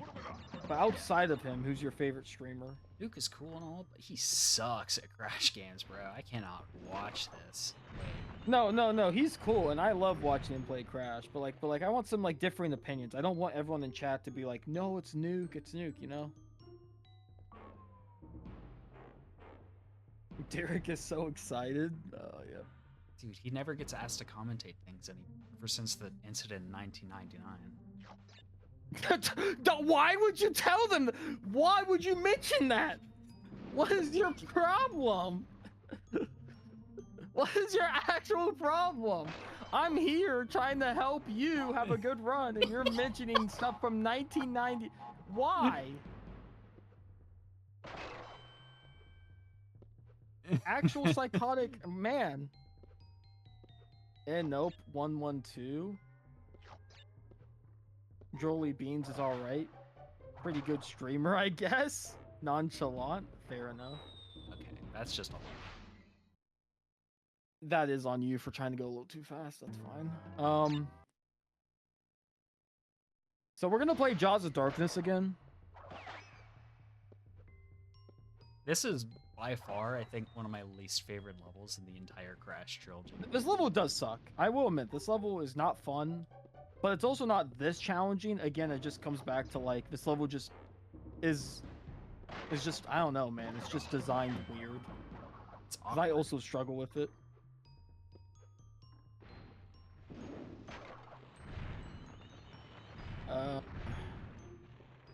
What's your favorite cuisine? I like Chinese food. I really like fried rice, egg roll, orange chicken, butter chicken? No, orange chicken. I've been really beef and craving broccoli. bratwurst. Bratwurst? Like what? Like on the grill? Yeah. Yeah. It's like hot dogs, but like if they were an S tier food. I don't mind hot dogs if they're grilled really well, but like microwaved hot dogs or boiled hot dogs, like just no thanks. Like I'll only eat them if I'm desperate for food, which I will admit I more often than not am, but what's your favorite cuisine then, Nuke? Are you just like American?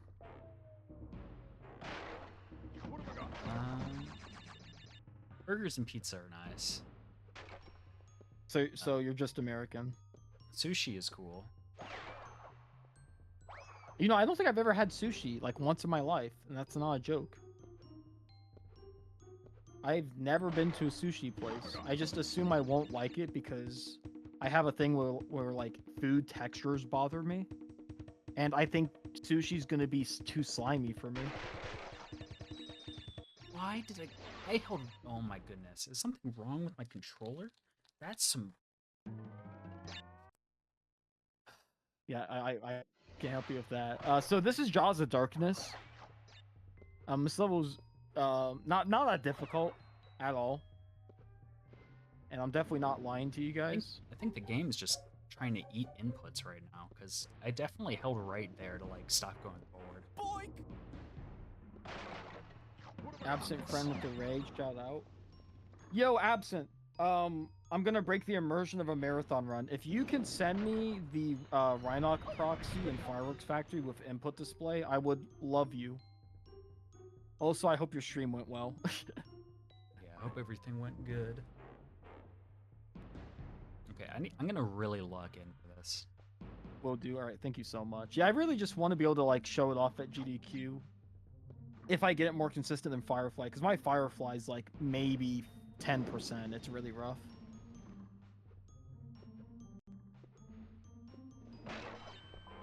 All right, so we have seen this level a lot. So is there anything you want to talk about, Luke? Well, actually, maybe I locking shouldn't in. distract you, but yeah. All right, so Nuke's gonna lock in. I'm just gonna be the background noise. Uh, how's your guys' weekend been? I got to see some extended family yesterday, and it was really wholesome. Got to see some young kids I haven't seen in a while, and they were really excited to see me. You got to sleep over the weekend? Nice, nice. An actual real sleep instead of getting like the standard 6 hours is always good. I don't know about you guys. I have like the classic work sleep where I sleep for like 6 hours and then I wake up for work and I want to do things I can't say on twitch.tv. The standard 3? Oh my lord, you're worse than me. I usually get like 6 or 5. You get 3? Goodness sake, man. After work barbecue party today? Damn! That sounds fire! I haven't had good barbecue in so long. Dude, I am highly jealous of that. I'm built different. Yeah. I'm built stupid. It's 3:30 a.m. Help. 3:30 a.m. Where are you from? On the East Coast, it's only 10:30. You from like Australia?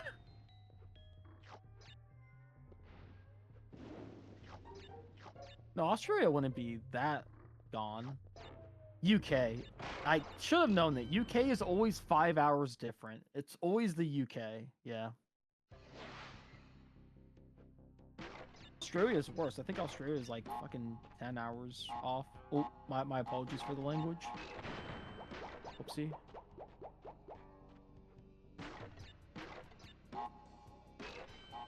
You're an Aussie? Wow, Okay. that's crazy.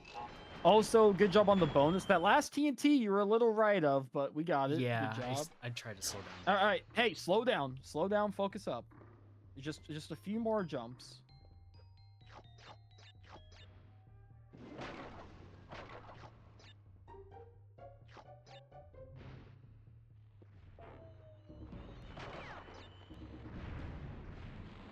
All right, we're almost at the end of Jaws of Darkness. And there has been some darkness with how long we've been playing this level. We've been playing this level for 15 minutes. But Nuke finally gets out. Did he miss a box? No.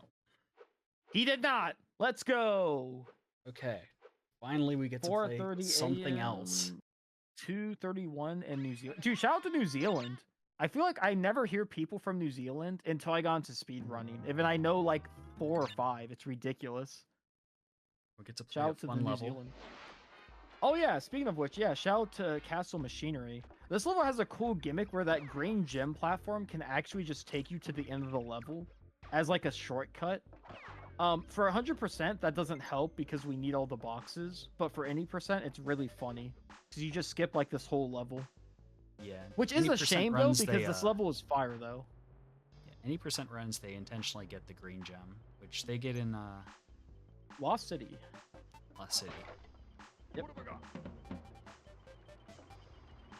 Yeah, no, this level was fire. It's the same machinery aesthetic we saw earlier on the other level that was fire, and this one's also fire. This level does have one section, though, that is brutal. Like, actually brutal. And there's gonna be a box bridge near the end of the level that has, like, multiple layers, and the second half, like the top half, just has some boxes missing, and it is ugly. So we're gonna wish Nuke the best when we get to that section, because if he dies, like I said, it's at like the very end, which is so annoying.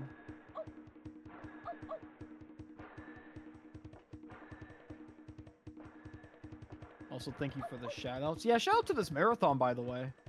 I feel kind of bad. I didn't know this was happening until Nuke asked me to do commentary, and then I was like, wait. It's like, hell yeah. I'm like, this marathon sounds cool. So shout out to the marathon. Okay, interesting height. Shout out to the marathon organizers for having us and for putting on an event. I've seen a few of the runs now. Not a whole lot, but just enough. And it's been a good time. It's almost time to lock in for the box bridge. Yep, we're again very close to the box bridge, which again, this is like the hardest part of this level. and you're gonna see. So I'm gonna let Nuke lock in, and we're just gonna hope he gets it done.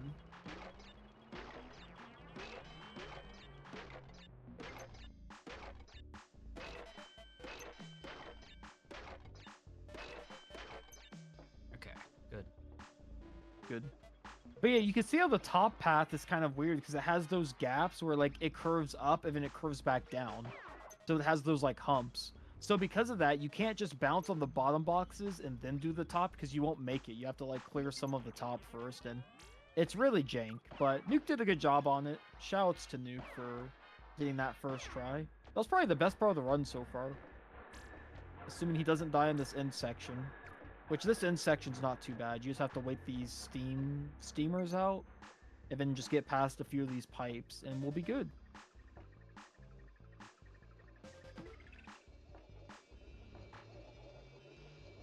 Yeah, good. Good. That was probably your best level. That was good. I mean, the machinery levels are always fun, so. They are fun. They are simple. They're actually pretty fair as well. So, all in all, good job. The box bridge looks scary, but it's really not. I mean, if you do it the fast way, then it's really scary. The fast way doesn't save as much as it should, though. So you definitely should not be doing it the fast way unless you're like highly committed to this game. I used to do the fast way, but I haven't played this game in so long, I don't think I do the fast way anymore.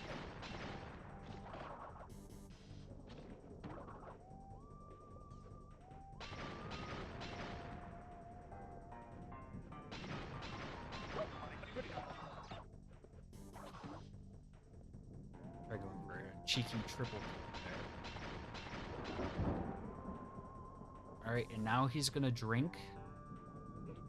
And this is what happens if you drink alcohol, kids. You turn into the Incredible Hulk. True. Oh, yeehaw!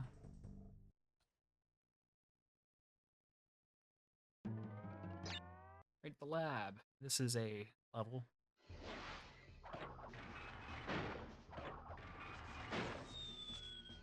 Good old The lab. classic. So yeah, this level is really hard, but in Crash 1 standards, it's not the worst, only for the simple fact that this level is short, and I mean damn short. If you're really good at this game, this level is like a minute 30 max. So even though this level is really difficult in the short term, it doesn't last nearly as long as half the other like marathon grinders.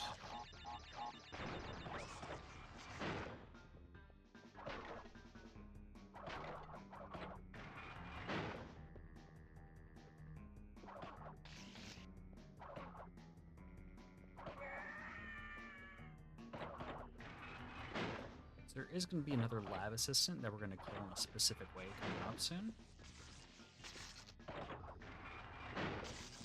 To just hit a bunch of stuff in front of us. Yeah, there's a few sections in this level that really suck. This section right here, this one is notorious for being trash, but luckily we got a good cycle. And then after this, there's going to be a section with 3 like electric bridges and like a slime jumping towards us. Yeah, this. Or not 3, I jumped? 2. He didn't want to hit him? What? I'm with Nuke on that one. Am I crazy? I gotta watch the replay of that. I gotta see if like maybe I just missaw. Maybe I just jumped too early? But I think you were like a bit back, but I don't know. That looked goofy. yeah, I'm calling bullshit. Yeah. Yeah, no, this level has like 2 to 3 really hard sections, but it's really short. So the retries don't feel nearly as bad, unless you try to force stuff like that. Yeah, I was just trying to go quick. Save some time. Yeah.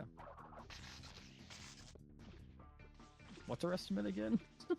7.5 I hours. see. I can see it. I can see it. I forgot. I could just look up because I have both streams up. Also, hi, dear. Yo, King Scribbles. Thanks for the hi. Right now, we're Crash 1 gaming. It's been a bit of a rough run, I will admit. There's been we got couple Jaws like with- really rough levels. Otherwise, I think it's been fun. Yeah, no, the Crash 1, I mean, that's just how Crash 1 goes, is usually it's just a few bad levels. Jaws of Darkness just, like, completely destroyed us. And then the bridge level completely destroyed us. But then some of the other levels have been pretty good. Like, Lost City was pretty good. Oh, Sunset Vista was pretty rough as well, yeah.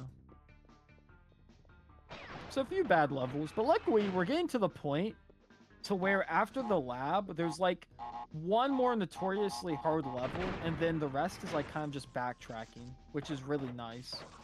Because during the whole backtrack section, you're backtracking to like objectively easier levels that are back in like Island 1. So it's definitely like a hump where like once we get off of like these few difficult last Island 3 levels, we'll be good. That was sketch, but I like it.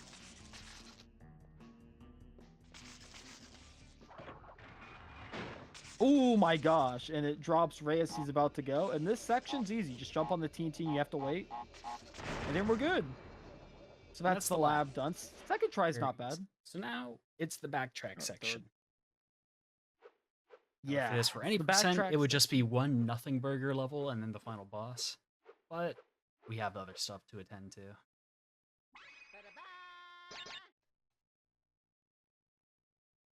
Like fumbling in the dark. Yeah. Now we have Fumbling in the Dark, which is a hidden level that we had to get one of the keys for. This is the hardest level in the game. Full stop. Like, every runner usually agrees that this is the hardest level in the game. To the point that most people die in the beginning to set up cycles. Like this level's hard, but luckily, since it is so hard, runners actually practice it, and runners actually prepare for it. So hopefully Nuke has been well prepared for this level. Otherwise, we could be here a while. I watched my goat Derek Lander play it on its PB not too long ago. Did you actually? Yes. I am blushing. Because if you copy what my PB... Dude, if you copy what my PB does, I'm gonna, like, cry of happiness. Right now, I definitely won't. Extremely... Well, right now it's looking extremely identical. I'm pretty happy at the moment.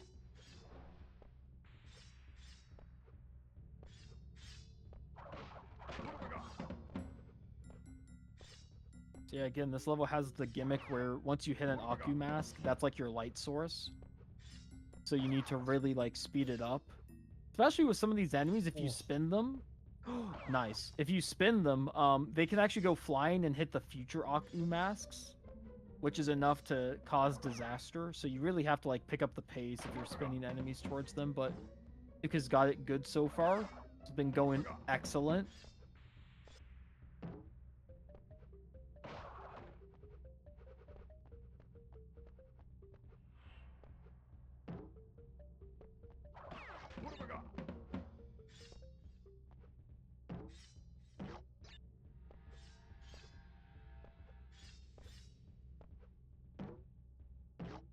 Good. Great. First try, let's go. First try, let's go. First try is the hardest level in the game. Oh. And then fails at some of the easier. You know what though? That's a fucking... That's all worth it. That's a Nuke W. That is a Nuke 47 W. It's because I hit that one hard cycle that I had the zigzag for. Yeah, no, actually, like, great job. That was easily your most impressive moment this whole run. And it might be your most impressive moment for the whole run. I'm gonna keep it a buck. I don't know if we're topping the first try fumbling. That was a great job. You know, we love that's something that can happen in these levels as well. The door frames, unless you're like perfectly center with them, they have really weird hitboxes, and you can just bonk your head and just if you jump early and like you're not far enough past them, you can hit them. It's actually a much bigger problem, the scenery getting in your way, especially in Crash Bandicoot 2. I don't know what it is about Crash Bandicoot 2 when we get to that game, but like a lot of the scenery just overhangs where it shouldn't. So expect to see it just like depths. wants a hug from Crash, and yeah, it just kills any momentum. Yeah. Luckily in Crash 1, there's only a few spots where it's bad. In Crash 2, I swear, like, half the level themes have nonsense like that. And then luckily, by the time we got to Crash 3, they actually fixed that, where like the sides of the levels are pretty tame. So that's good. So here we're doing Lights Out. Same theme as Fumbling, but as you can tell, it's like way easier. I mean, way less input intensive. And then we're gonna get to the gym platform and then just ride it straight up. And that's basically Lights Out. This cool And then section after we get to this, see the camera turn around for the first time ever, and only time ever. And then after this, we're gonna get to one of the most jankiest hog levels known to man. Basically, this level has a box glitch where they put a box right next to like a downward slope that then goes back into an upward slope. I don't know why they programmed it like that, but because of that, there is a glitch where sometimes the hog you're riding, it will just like walk over the box and not collect it. And that glitch is really, really annoying because it's like halfway through the level. And then on top of that, if you're playing on J, which luckily which sadly Nuke isn't, except for this one example, on J, the whole hog cycles are broken, and some of the rotisserie hogs are like actually way tighter, to the point of where like it doesn't even look fair. But since Nuke is playing on the American version, he doesn't have to deal with that at least. So he just has to deal with the box glitch. Nice. Oh my goodness. So that's the hog. That's the hog I was talking about. Since he's playing the American version, it's not bugged. But in the J version, that jump is like even harder. I don't know why. That jump is just beyond insane. My only strategy for it is to go near the middle and just try to jump. Like I try to center myself up with the hog and then just hope I make it after a full press. And that's been my only strategy. Doesn't get the box glitch that time either. That's very good. Gets over the hog. Nice. Gets a raid from Nick. Nice. Everything's going Nuke's way at the moment. It's all coming up, Derek. Yeah, what's going on, Nick? Welcome on in, Raiders. We're currently watching Nuke do a 305% with me on commentary.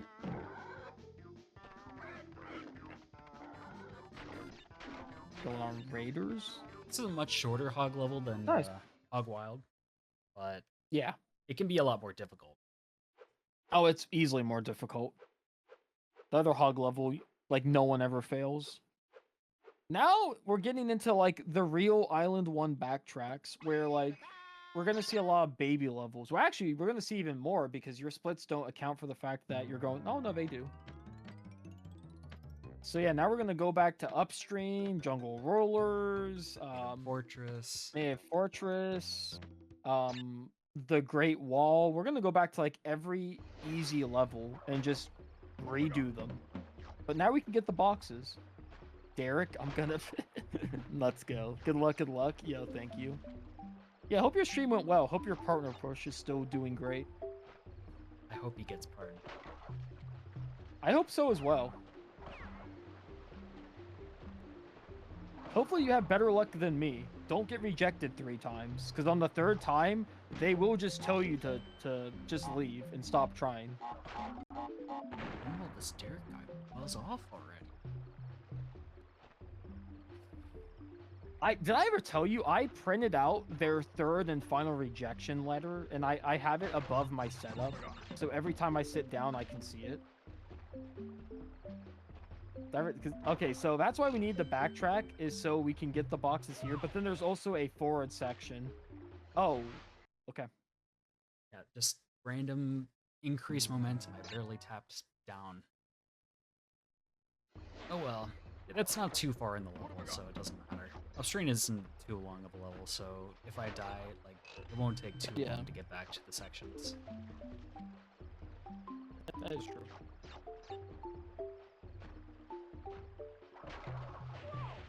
And my jump got eaten. So yeah, that's classic when you're spinning. If you're spinning near, like, the end of a ledge, sometimes the game just won't give it to you.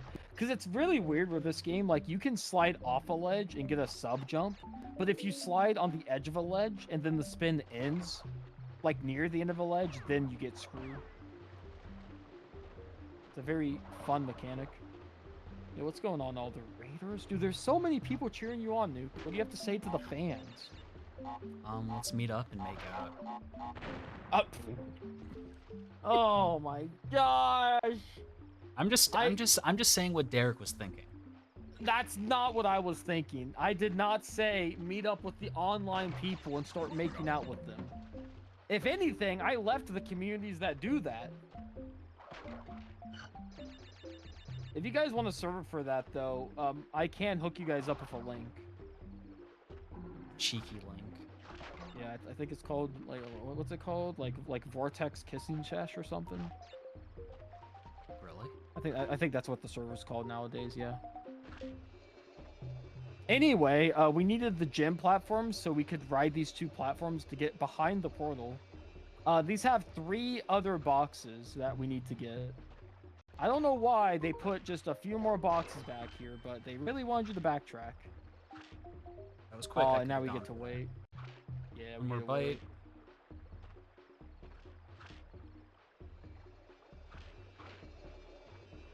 Technically, I lied. It was only 2 boxes because it wasn't a 3 stack, but same difference.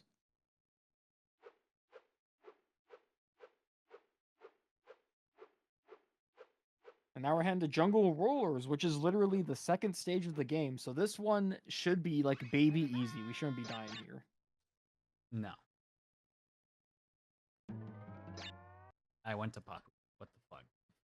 And we went to Pop. So Papu Papu, he's a really cool boss in the fact that, like, every other boss, he doesn't actually have a gym you have to backtrack for. I think Nuke just really wanted to fight the boss again.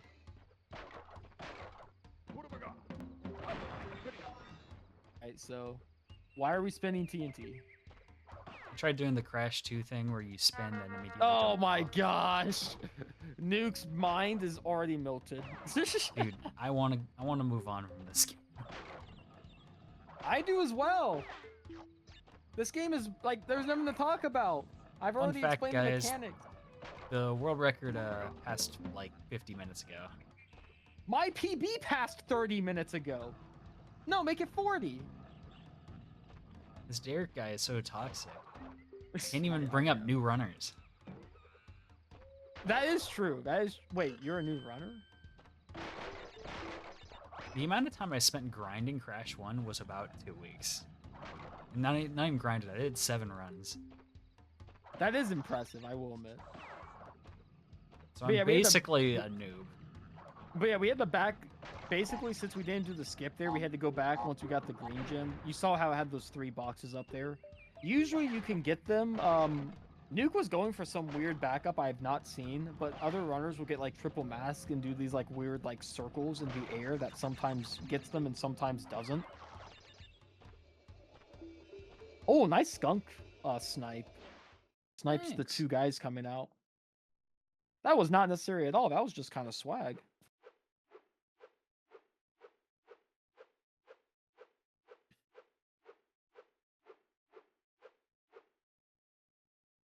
But the grass isn't always greener. I don't know. Crash 2, I actually... Well, no, Nuke, you don't really enjoy Crash 2 a whole lot, do you? No.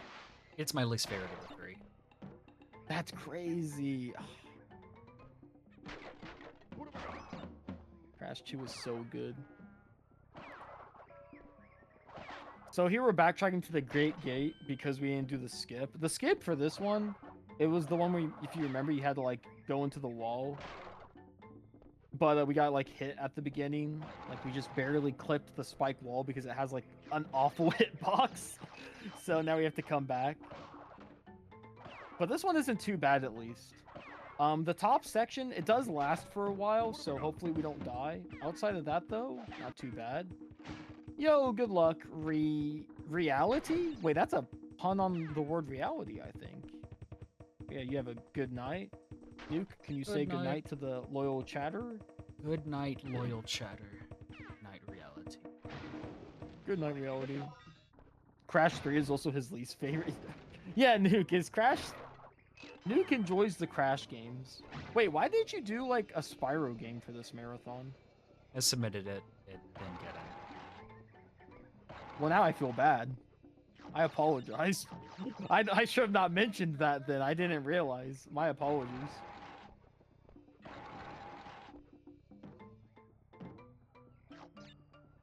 Dude, could I remember where I'm going? So yeah, now we're on like the new path where you needed the gym to get to it. This top section isn't as free as you would think it would be, despite it being the second level, so hopefully it goes well for Nuke and he doesn't flip off anything. Fine if he gets munched. It's not a big deal. Okay, I got that. Hey, I was literally about to say, here he could do a spin bounce where he spins the box and gets a jump out of it still. That's not dev intended. Like, they wanted it to be where if you went for the box gym, you can't go back here. But because you do the spin bounce, you can skip all the, like, really hard platforming, which is nice. And then you just have, like, a few more platforms you have to get past, and we're good. People want Crash. Dude, I'm not wrong with Crash Bandicoot is sick, though. Like, shout out to Crash Bandicoot.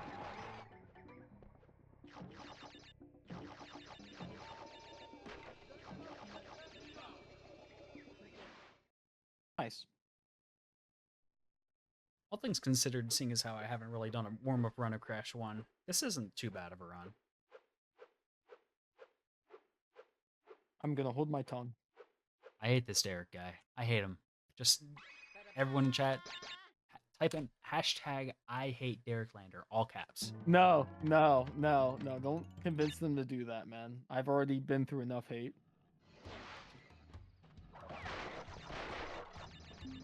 I got all. All right, here we have Rolling Stones. Oh, you get all those, nice. This we had to backtrack because you need the like blue gym platform to like take you down to a lower section. That for some reason, if you don't take it or you don't do a really wacky glitch, just has like a death trigger. But if you take the gym, then it's fine. I don't quite get it.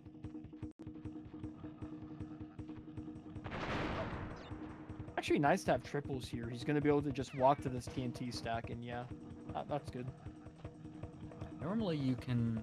So one thing we haven't brought up, because it hasn't really been relevant yet, is if a TNT blows up far enough off screen, it won't blow up the crates next to it. Correct. So, in the other Crash games, it actually works the opposite way for some reason. Like, if a TNT's lit and you go insanely far away, then the TNT will just, like, get the boxes, even though it's despawned, basically. In this game, it's, like, the opposite. I don't know how they did it. But if you, like, light a TNT and then you run 80 yards away, basically it's programmed where it's like, oh, it despawns. Like, you know, let's destroy it. But it doesn't factor in the fact that, like, it's by other crates. So in this game, a lot of people have to do TNT bounces where they, like, you know, jump on a TNT, spin, and try to jump away from the explosion. That's a mechanic in the other games as well, but it's used for, like, mainly different purposes. While in this game, it's used to, like, not get... you know, boned. So that was another simple backtrack. Now we have Native Fortress. This one Native is Fortress probably the is... hardest level on Island 1. It definitely is, especially because the backtrack, like, not only do you have to backtrack because there's no skip for it, but you go to, like, the cloud platforms, and they have some really interesting platform design. So it definitely could be rough. Who in chat's excited for Crash 2? Hashtag I wasn't paying attention to the request. Hell yeah, let's go. You see, Nuke, no one in chat's saying it. They don't. No one in believe chat it. truly loves me. We're only here for Whoa! Derek Lander. Whoa, that's not even true. What do you mean? What? I'm just here to You're siphon viewers that want to hear Derek Lander speak. People want to Drum hear as my a cat voice. boy. Whoa! What? I'm bringing. That's a deep stitch. That's crazy. I thought my Vortex kissing session like server was already kind of close. We're bringing up that shit. Oh my god. Insane. Dude, they're never inviting you back to this marathon. Me and you. Dude, we're so cooked. We're so chopped. They're gonna like send out like a personal letter or like an email, and they're gonna be like, "Yo, Nuke, congrats on the Crash run. Never come back." We never want to see your fingers on those sticks again. Which is really weird because, like, we play this game with D-pad, so I don't know what sticks they're talking about, but... Oh yeah, that's another thing I should mention. The Crash Bandicoot games, most of them are played with, like, the default PS1 controller. Like, that's what most runners use. Because the analog sticks are not good at all for zigzagging, except for Crash 2, because they found an exploit. But otherwise, these games have been, like, dominated by D-pad forever. So, what? Okay, that works. I wasn't really thinking when I went for that. It should have not been on that cycle, is the problem. Like, it kind of just went. I don't know what it was doing. Maybe it knew you were playing, so it thought it could get away with that, but I was watching. Alright, so here's the backtrack. This one, there's, like, no skip for it, because you have to, like, get all this height, and, like, there's literally nothing to give us this height, aside from these platforms. And then once you get up here, once the camera shifts up, all of a sudden, below the cloud platforms becomes like a death plane for some reason. So yeah, as soon as it shifts, you gotta really watch out. And these cloud platforms are not ideal. They are pretty janky. Nuke is gonna spin these so he doesn't have to bounce on every single one like 5 times, or I think it's 10 in this game. Then we're gonna head right back. Then we're gonna fall down and then get to the end of the level, and that should be good. Oh yeah, falling down from this is really annoying sometimes. You can fall in the pit. Hold on. That bandicoot, yeah, exactly. Get hold in one. And then after this simple platforming That scared section... me for some reason. Oh, that scared me too. That was kind of close, my guy. After that, we're gonna spin these. And then there's actually boxes up here at like the left side and the right side for some reason. So you have to get these 4, and then there's a cheeky one to the like left right by the portal. If you're new to this game and you just are like not really thinking, you can get like hit by that. It's pretty bad. Yo, what's up, Waffle? Waffle, what is that?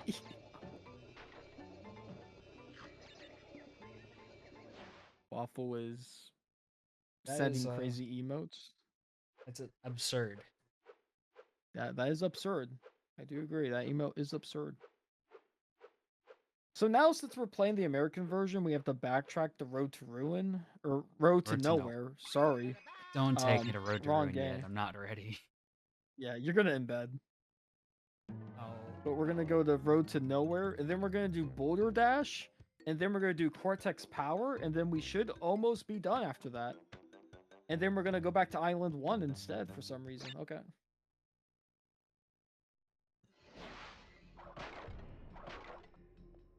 What have we got?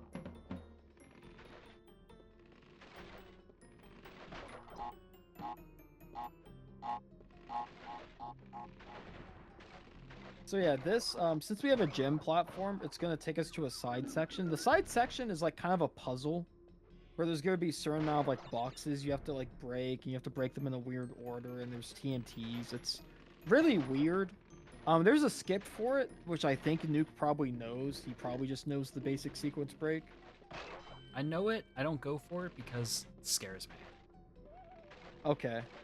So we're going to see it done the intended way, I think. Yeah, and it's not that much slower. It's really not. But yeah, this takes you to like the side section that we're just unable to get to without this gym.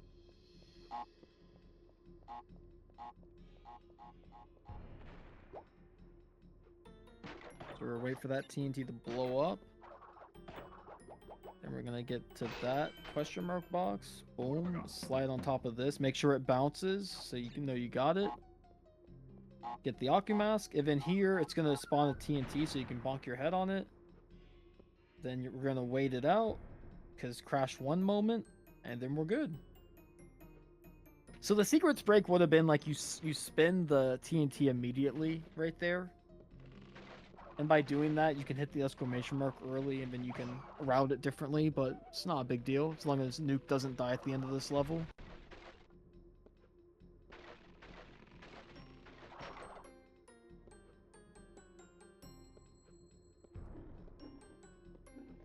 This is the easier bridge level, so it doesn't have the crazy turtle section. It just has this section, which is a little rough with the like bull, but he gets past it. All he has to do is get past this. Oh, weird clipping, but that's fine.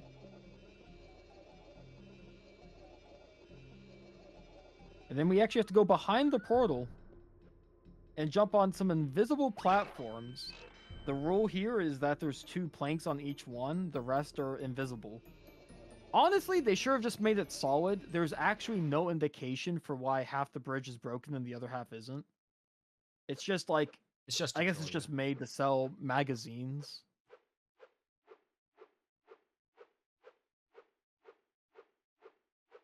But now we're done with that.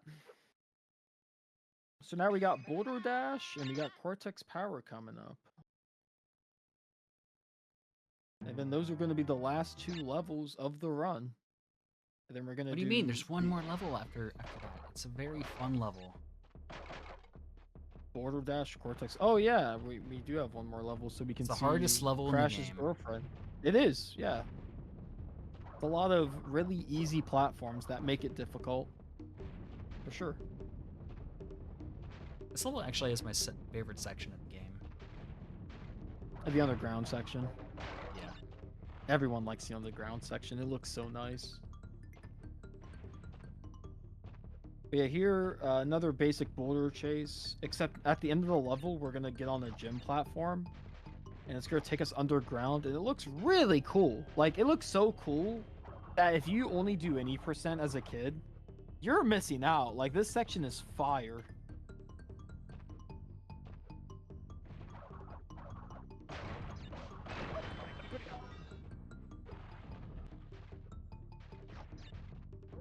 Perfect. Since Nuke had masks there, spinning the TNT is just so much quicker.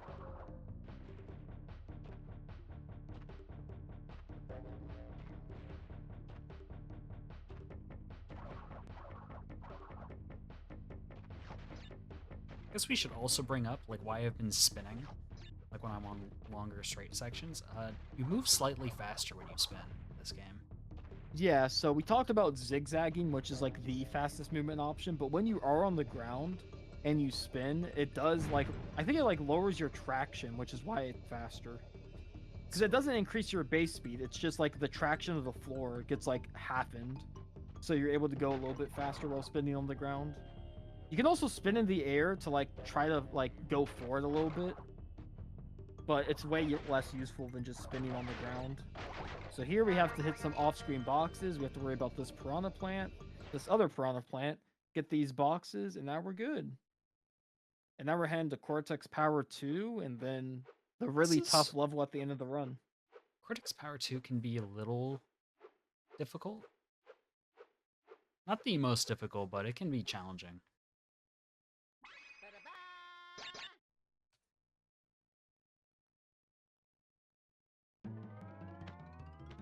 Good day. Yo, what's up, Magic?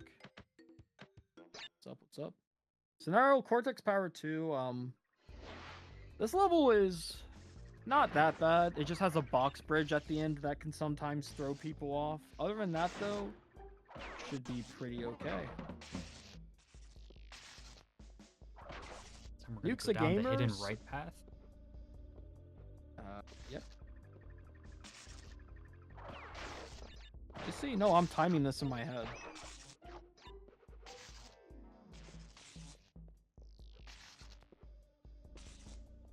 I'm surprised I didn't get hit there. That's crazy. The left path, it's not really quicker. It's just like baby mode easy.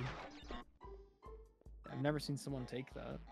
So here, this guy, he like shoots a lot of bullets, but you can spin them into the boxes. And then you can just wait. What have I got? Garrett can count wild if true. Whoa, whoa, whoa, whoa, whoa. Of course I can count. I have 3 college degrees. Which means that I am definitely intelligent and not an idiot with 3 college degrees. And those college degrees are learning how to count to 1,000 and learning how to subtract from 1,000. I have 2 degrees in that. Thank you very much. Two very, very hard-working degrees to get those. Sadly, no one will take my job apps. Well, I say no one, but then I eventually did get a job, but still. Oh yeah, this bridge sucks. You really want to like spin bounce a TNT, but since that's like kind of tricky, we're gonna light one and then just have to wait here a little bit. Good. And we're gonna get to the end of this level. Sadly, there's some backtracking we have to do in this level. We're gonna get to this fork up here, and we're gonna have to like backtrack to get a box, like specifically one box that they just put on this path for some reason. And we got hit by the laser, so now we're gonna have to really watch it.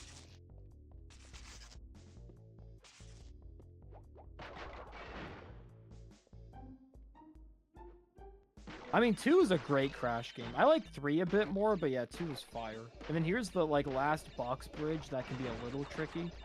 Really good runners don't hold X. They like just let Crash go and they just push up really fast. Yeah. Almost every other runner just holds it because we're terrified. Yeah. I don't want to fall in the goop right at the end of the level. Yeah, exactly. That's why everyone does it. So we got the last gym. We're going to do the Great Hall, which is the toughest level in the game to see Tana, aka Crash's girlfriend. Her one and only appearance in this game outside of the cutscenes and the save rooms. And then we're going to go to Crash 2, which is objectively the better game. So even though I gave Nuke some crap, I want to make it clear that Crash 1 is like an extremely hard game. If you gave this game to a casual like platformer like expert, it would take them way longer than 2 hours and like 10 minutes. Let's make that clear. It would take them like 7 hours alone, because this game is brutal. So a time of 2 hours 10 minutes, not the worst. GG. Turn off the... Dude, Great Hall is a brutal level. Yeah. Dude, I nearly choked like the run there. Could have all died. Yeah. Do you know if you die in the Great Hall, you have to get all the gems again? That is true. Yeah, I don't know if you guys actually know that. If you die in the Great Hall, it like takes all the gems back. I don't know if they meant for it to do that or if it's just a last like, you know, like we hate you message from Andy Gavin, but it is true. So now we're playing Crash 2. Crash 2 is really fun for a few aspects. For starters, we're going to be playing the PAL version, because on the PAL version, the main movement tech is like glitched. Like they did not program PAL in mind with this game. Oh my lord, why is it so low? Goodness. I had to scroll past like 15 menu options. But anyway, the PAL version, the main movement tech, which is the neutral slide spin, it's just really messed up due to the difference in frame rate. So you actually get, like, no joke, I think it's like double the amount of speed you're supposed to get from it. Like, it is a 9-day difference if you play on like the US version. So every speedrunner uses PAL except for those who like want to really challenge themselves, which is psychotic. So just like in Crash 1, we also have the zigzag mechanic. So anytime Nuke is in the air, he needs to zigzag to like make sure he's going forward and to save a little bit of time. Some jumps in this game, he will have to zigzag. Like there's no ifs, ands, or buts about it. So hopefully he's got his zigzagging on point. It's for this game I did. Everything on stream. I didn't have... Crash I didn't have it open. Bandicoot 2. Cortex For sure. strikes back. So here, Nuke should be starting the game, but instead he's messing with OBS stuff, and he's probably going to get demo moded in like 2 seconds. Okay. Nope, I had it. Alright, so now we're going to go into Snow Go. We hate Snow Go. So yeah, the first level of the run, the thing about routing in this game is it's very similar to Crash 1, where like speedrunners have figured out the optimal route and like we just follow it to a T. There's no mixed routing or anything unique like Crash 3. And because of that, we start with Snow Go, and it's an ice level, and it's a very kind of like reset heavy ice level if you're trying to do it like super optimally. I don't know what that was, but it did get all the boxes, so. Yeah, there's a standard way of getting all the boxes, but I'm not good at it. Yeah. Um, most beginner friendly in the Trilogy. I'd say Crash 2 is pretty beginner friendly. I'd say Crash 3 is even more beginner friendly. I think Crash 3 has really lowered the difficulty a decent bit, unless you're going for like the hard stuff. So yeah, this is the red gym skip. Basically that's not intended, but you can slide. Ooh, you can spin on the up arrow, which means it won't bounce you up like it's supposed to. And then from there, you can do a glitch high, which is where you slide and spin and jump at the same time. And that gives you extra height no matter what. We call it the glitch high jump. And then after that, you can input a not a ground pound, a belly flop to give you even more height. And doing all of that, like one after the other, gives you just enough height to get the red gem. Which is awesome because usually you're supposed to get that by finding a secret exit. And the secret section for Snow Go is like really annoying. It's like on ice and it has a ton of nitros. But now we can skip that in the future. Nuke, apparently you need to increase your mic volume a little bit, or you need to start talking louder, my friend. Yeah, I Someone moved mentioned my in mic. chat. I realized that my mic wasn't really pointed at me, so it should be a bit louder now. All right, good. Let me know if it's still Really quiet. knows how to do snow. I can't hear it, but hopefully chat will let us know. That level went pretty okay. Your slide section was weird, or your ice section, I meant to say, but yeah, it's pretty good. Now we have Turtle Woods. This level is really unique in the fact that it has another colored gem. And the colored gem for this one is like the exact opposite of 100%. You Eric. get this by not breaking a single box. I don't know what's wrong with my eyes. These are all nitros. Wait, these are all nitros? Oh god, don't touch any of them. Dude, I can't touch any of these boxes. If I do, I'll die. That is true, and that's also how you get the blue gem, is you don't touch any of these Dude, boxes. He did not jump. The only hint for this in the entire game is that if you get all the boxes in this level and then re-enter it, the box counter will say blank, like out of 0. And that's your one hint, is that, the box counter says, you know, blank out of 0. Maybe I should get 0. And that's it. So if you didn't know that as a kid, womp womp. Because I'll tell you right now, as a kid, oh boy, I had to look this one up. This is like the only gym I had to look up as a kid because, doy. I didn't play this game as a kid. Found the secret levels, yeah. You didn't play this as a kid? Unfortunate. Yeah, I said in Crash 1, my only experience with Crash was I played up until boulders, got scared being smushed by the boulders, and then I stopped playing. I thought you meant that was just for Crash 1. That's No. for like your entire Crash experience? Yeah. That boulder level traumatized you from 3 games? I mean, I don't even think we had those games as a kid. Oh We just my had Crash God. 1. Dude, fucking scary ass boulders apparently. Dude, guy was afraid of the whole franchise. I mean, I was also like 4, so. Yeah, that's fair. I can't say nothing. My brother wanted to play War at War Zombies when I was like 5. And as soon as I saw the first zombie, I like put the controller down and I like ran to my room. Wait a minute, I just thought about it. My brother wanted me to play COD Zombies with him when I was like 5 or 6. Wait a minute. I feel like I had a little bit more of a right there, actually. Like 6-year-old playing COD Zombies. That crap can be scary. I take it back. Just heard it here first. Derek was a squeaker. I unironically was back in the day. I in fact was. I didn't have the Kinect mic though. I had the classic 360 one. That's why games have age ratings. True.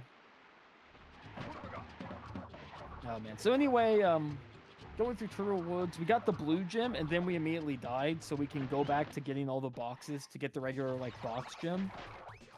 Crash 2 introduces bonus levels. Think of it like the Cortex areas, but these are like mandatory because they like all have boxes. But usually they're 2D platforming sections. I think every single bonus level is 2D actually. Yeah. Yeah. So it's just a little bonus section you have to do in every level. I don't mind it. I kind of enjoy it.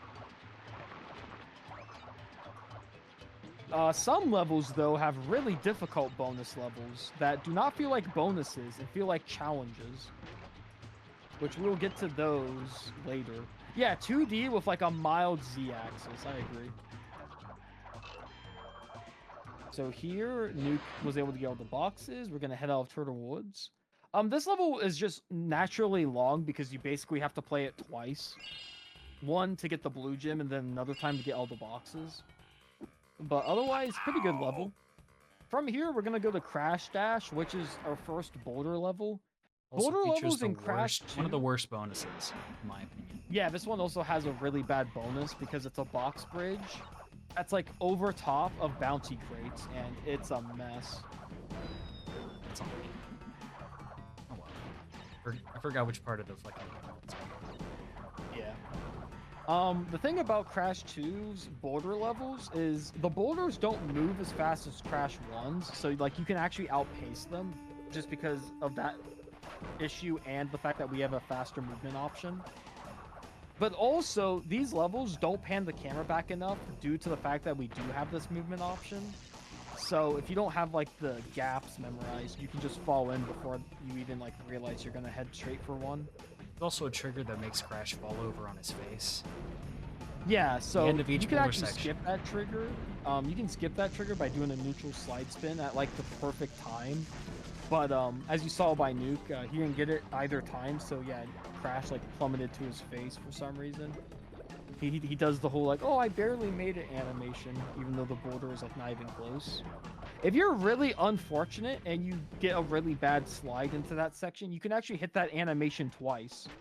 Because you can hit the animation, and then as it pushes you forward, if the boulder comes in close with the wall and like makes contact, Crash will do the animation again. Also, this is the really bad bonus we were talking about. Oh god, what are we gonna do about this, dude? Okay. Okay. Okay, we are. Ooh, you are in a really bad spot, my friend. I was still in Crash 1 mindset. I was like, all right, I'll have momentum, and then Crash just stopped midair. I'm like, oh yeah. That's the bad part about playing these games in a row. Yeah, in this game, Crash 2 actually fixed the mechanics a lot. He no longer feels like he has cement feet. He actually can slide, which is really cool. And with that, you can do like slide jumps and stuff. And he also just controls way better. They really made a ton of improvements in a 1-year span, because all these games were released 1 year after each other. Bouncy Crate took 11 bounces instead of 10. So pretty cool. Alright, that worked pretty well, though. So now we're going to finish up this section.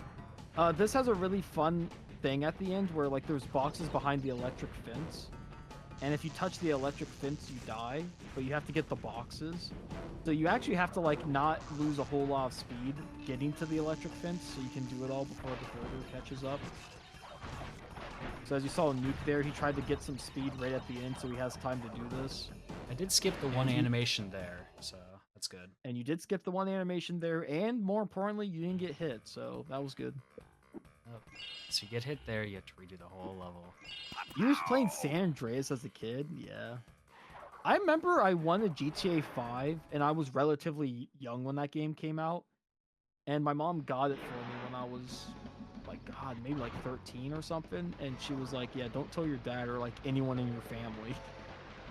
Because, yeah, GTA 5, that game, especially its single-player campaign, I knew nothing about it as a kid. I was just like, oh, this is, like, the fun game. And it's like, do you know the plot? Here, we're going to do Hang 8. This is one of the cool levels where at the start it has a timer because it has a gem just to get to the end fast enough. So what we're going to do is we're going to get the boxes on the way. We're going to hit a checkpoint. And then we're going to like start ignoring stuff and trying to just head to the end quick enough to get this box. Just to get this gem, I meant, not the box. So we're going to get the crystal on the way as well. Right now we have 30 seconds, but this level ends like right here once we like get past this hoverboard section. So it's not too bad. We should have enough time, assuming Nuke starts hitting the boost button a few times.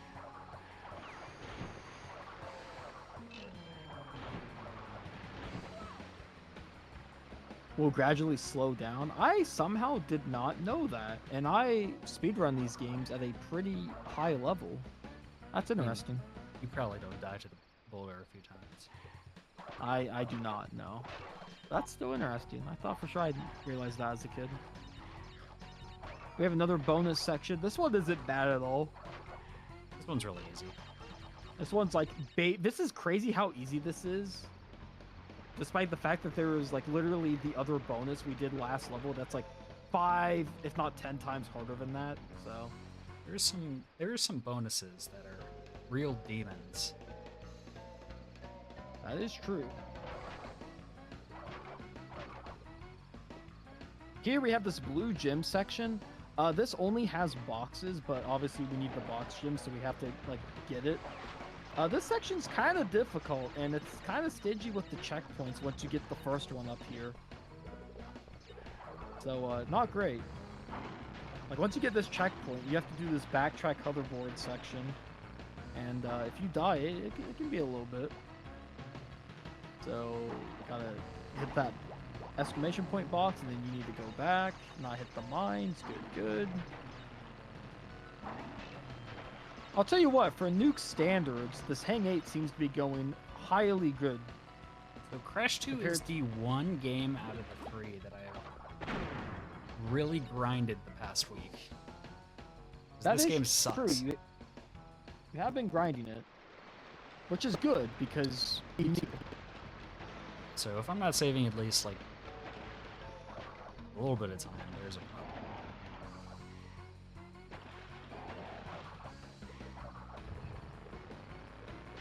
The donuts, yeah. Dynamic difficulty for sure. There's a few other PS1 games that have dynamic difficulty or adaptive, but it's kind of rare. I know Spyro 3 has like insane adaptive difficulty, like throughout the whole game.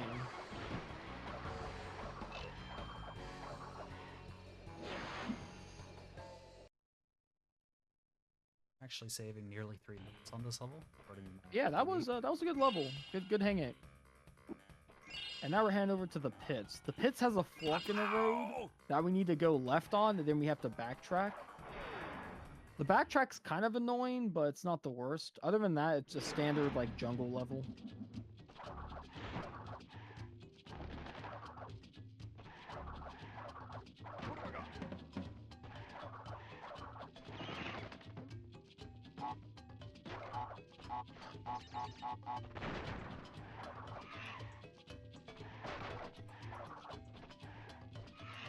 So here we're just going through this level. I will say this game looks beautiful. I really enjoy how Crash 2 looks, even though I prefer Crash 3. I think Crash 2 really gives off a nice jungle aesthetic on some of these levels.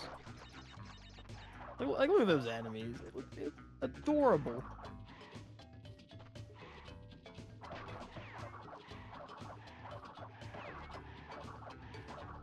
Yeah, here we're gonna make our way left of the fork path. Then once we get all this, get the crystal and everything, we're gonna backtrack. You can make the boulder just not spawn entirely. I'd be shocked. It might get easier, but there's no way it's gonna get that easy.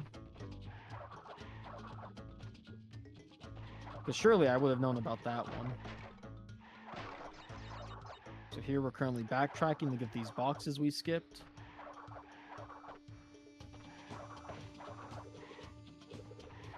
Nuke actually dodges all the enemies. He has it figured out. I've had to replay this level so many times. The Crash 2 is basically a game of how long can you hold it together before the game screws you over. I feel like that could be said for Crash 1 even more though, because Crash 1 you die in a level and it's like 5 minutes it feels like. Okay, this bonus is kind of annoying because you have to backtrack in the bonus, and there's these 3 bouncy crates, and everyone likes to do them differently. Nuke apparently goes for the 1 bounce strat. So I believe the idea behind this is he's going to bounce on these 2, then that one is going to break. And then he's going to bounce on the 2 on the way back, and they're going to break.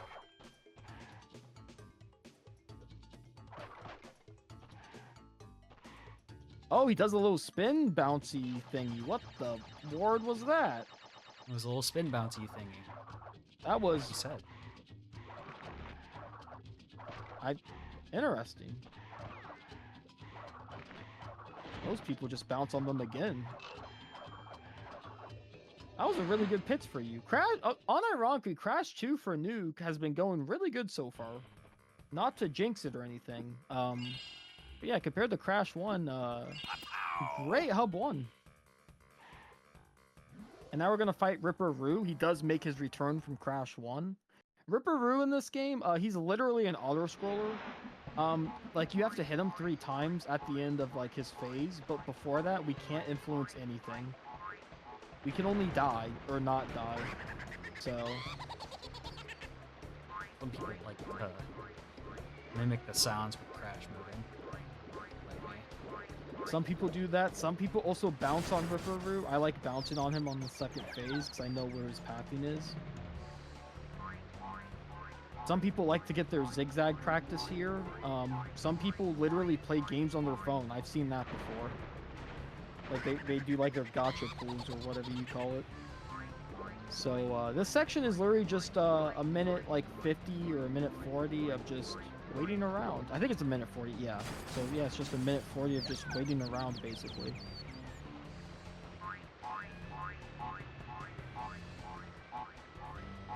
Now is a good time to say I hope you guys are enjoying the marathon. Hope it's been a good time. I've only seen like 3 or 4 of the runs, but if you guys have extra money, just make sure to gift sub all of it to Nilsson.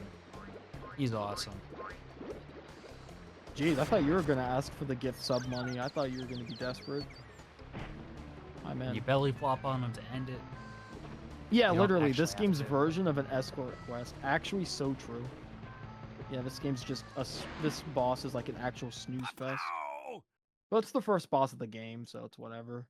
Okay, now we have the first polar bear level, and I have to explain in great detail that this level is made probably 5 times harder due to the simple fact that we are playing on PAL.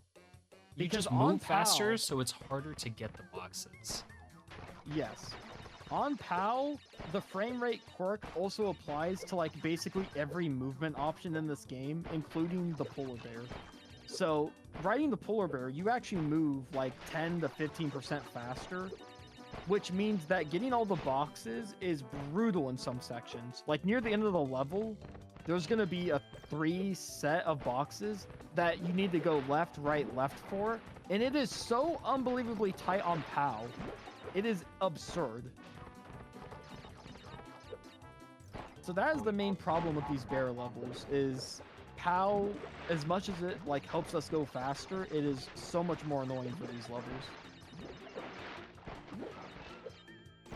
And we're going to see that set of boxes relatively soon, because this is also a relatively short level if you get it first try. Yeah, this should be your introduction to the bear levels, but it's also probably like the hardest one. Okay, here it comes. Just this. Got him. Got him. Nice. That is way harder than it looks. Actual claps. It's very hard. Like, the game I don't think doesn't want you to hit them. Like, I think my personal best doesn't even hit them first try. And my personal best in this game is, like, pretty damn good for, like, variety streamer standards. So, yeah, great job, Nuke. That was really, really good Barrett. That was, like, top level Barrett. So now we have a Crash Crush, which is another border level. This one is a menace, though, with the dropped inputs and just the rather unique level design of it compared to the first level. There's all these little bombs just riding around, just falling around everywhere, and if you don't memorize their positions, you can just get screwed over really quick. You can also fall through the floor if you're not holding down after leaving the bonus. I found that out a few weeks ago after showing them a Nuke clip and asking what happened. So, you can fall through the floor in this level if you don't hold down leaving the bonus for some reason. But yeah, this level's just, I like it, but in a, like, weird way. Like, this level feels kind of experimental at times. With where they just place stuff. Which also makes it hard to memorize. This is one of the few levels I find myself often, like, not memorizing it like I should. Because it's just not very distinct. As you can tell, Nuke's kind of just walking around. I don't think he has it memorized either. No, I have it sort of memorized. Like, I know there's a thing coming up, yeah, like right on the bridge. This one, you jump right after that boost. Yeah. Also, with these nitros, you have to be wary because the border needs to hit them because there's no nitro detonator. So if you're actually so fast that like you off-screen the boxes and the border doesn't get to them in time, you actually have to just restart the level. It is highly unfortunate. So that's another thing about this level is you can't even go that fast because you have to wait for the border to hit all the nitros. So even though Nuke walking looks like really slow, like, oh man, this guy's not really going fast, you don't really need to go fast in a lot of these sections for this level. You just need to kind of just wait. Which is another reason why this level is kind of weird.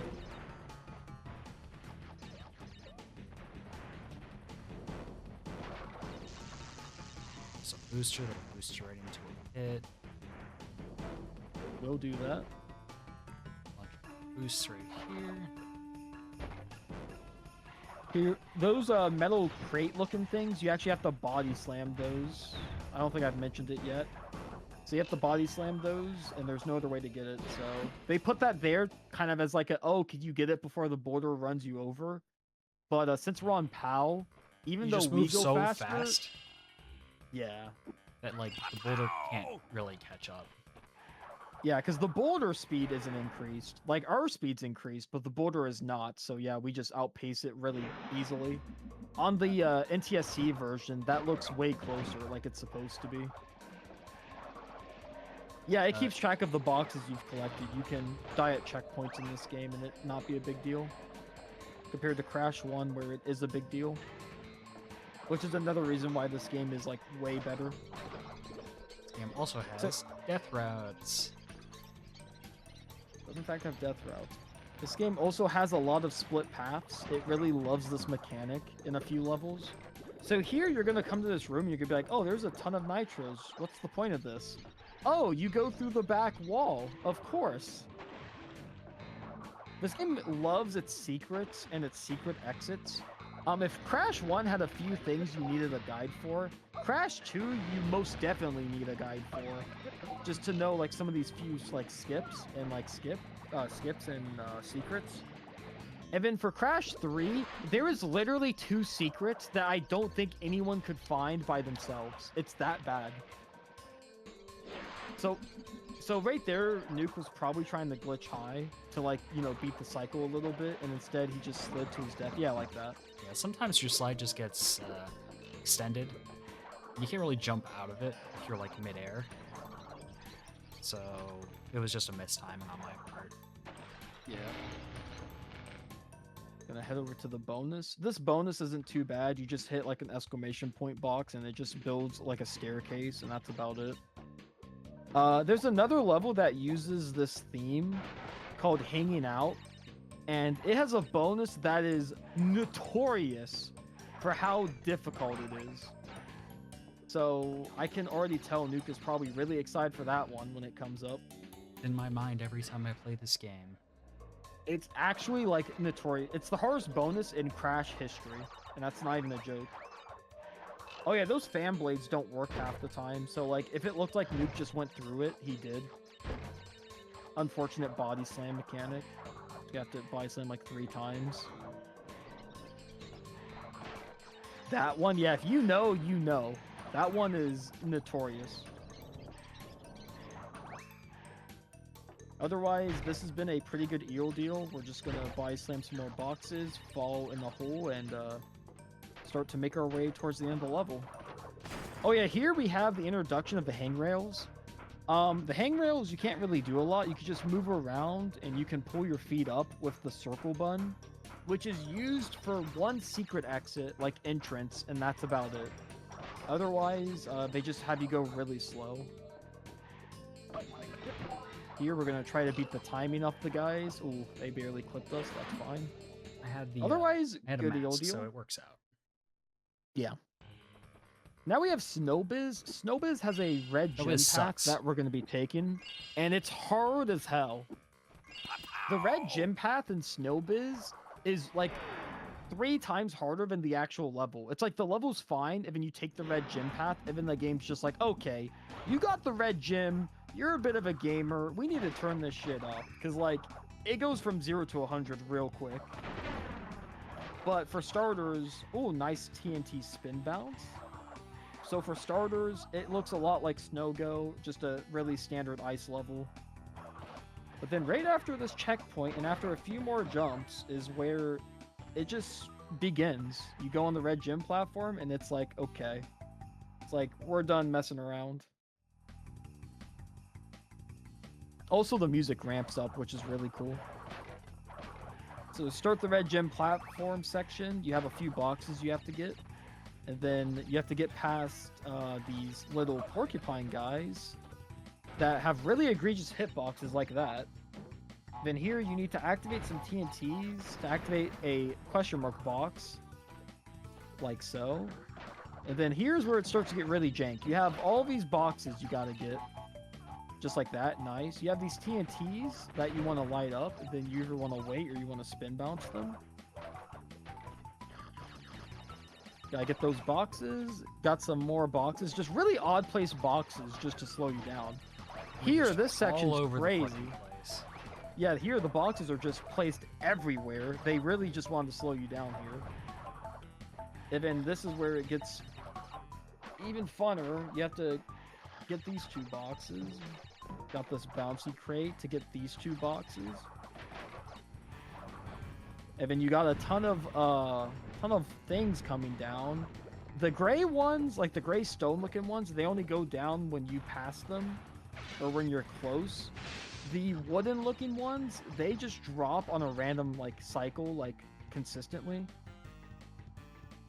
And then after that, you have to wait for this guy. And since my mask got hit earlier, I wasn't able to just go straight through that area. Yeah. And that's the red gym section. At a high level, that section is awful. At a low level area, like skill level, that area also sucks. Just because it's like kind of difficult. It made it look relatively easy though. There wasn't a whole lot of like the usual shenanigans. Again, afterwards, but in the remake you can't. Really, I didn't know you could use it again in OG. Something new every day. These icicles, they just fall when you're close, so you just have to like bait them out. This foreground wall is just trying to distract you from like the 3 boxes back there. Here we're gonna enter the bonus with a slide. We're gonna get that box. This is one of the worst bonuses as well, for a very specific reason. I disagree a lot, but I think I know why you hate it. It's going to be this section right here with the TNT boxes on top of ice. The idea is you should spin these and then slide away. If you have a mask there, you can just spin it and not even worry about it. But you hold momentum on ice and it's really weird. Yeah. Get past those seals, and yeah, this was pretty good. The ending of Snowbiz isn't too bad. If you just slow it down a little bit, make sure you get all the boxes still. So yeah, pretty good.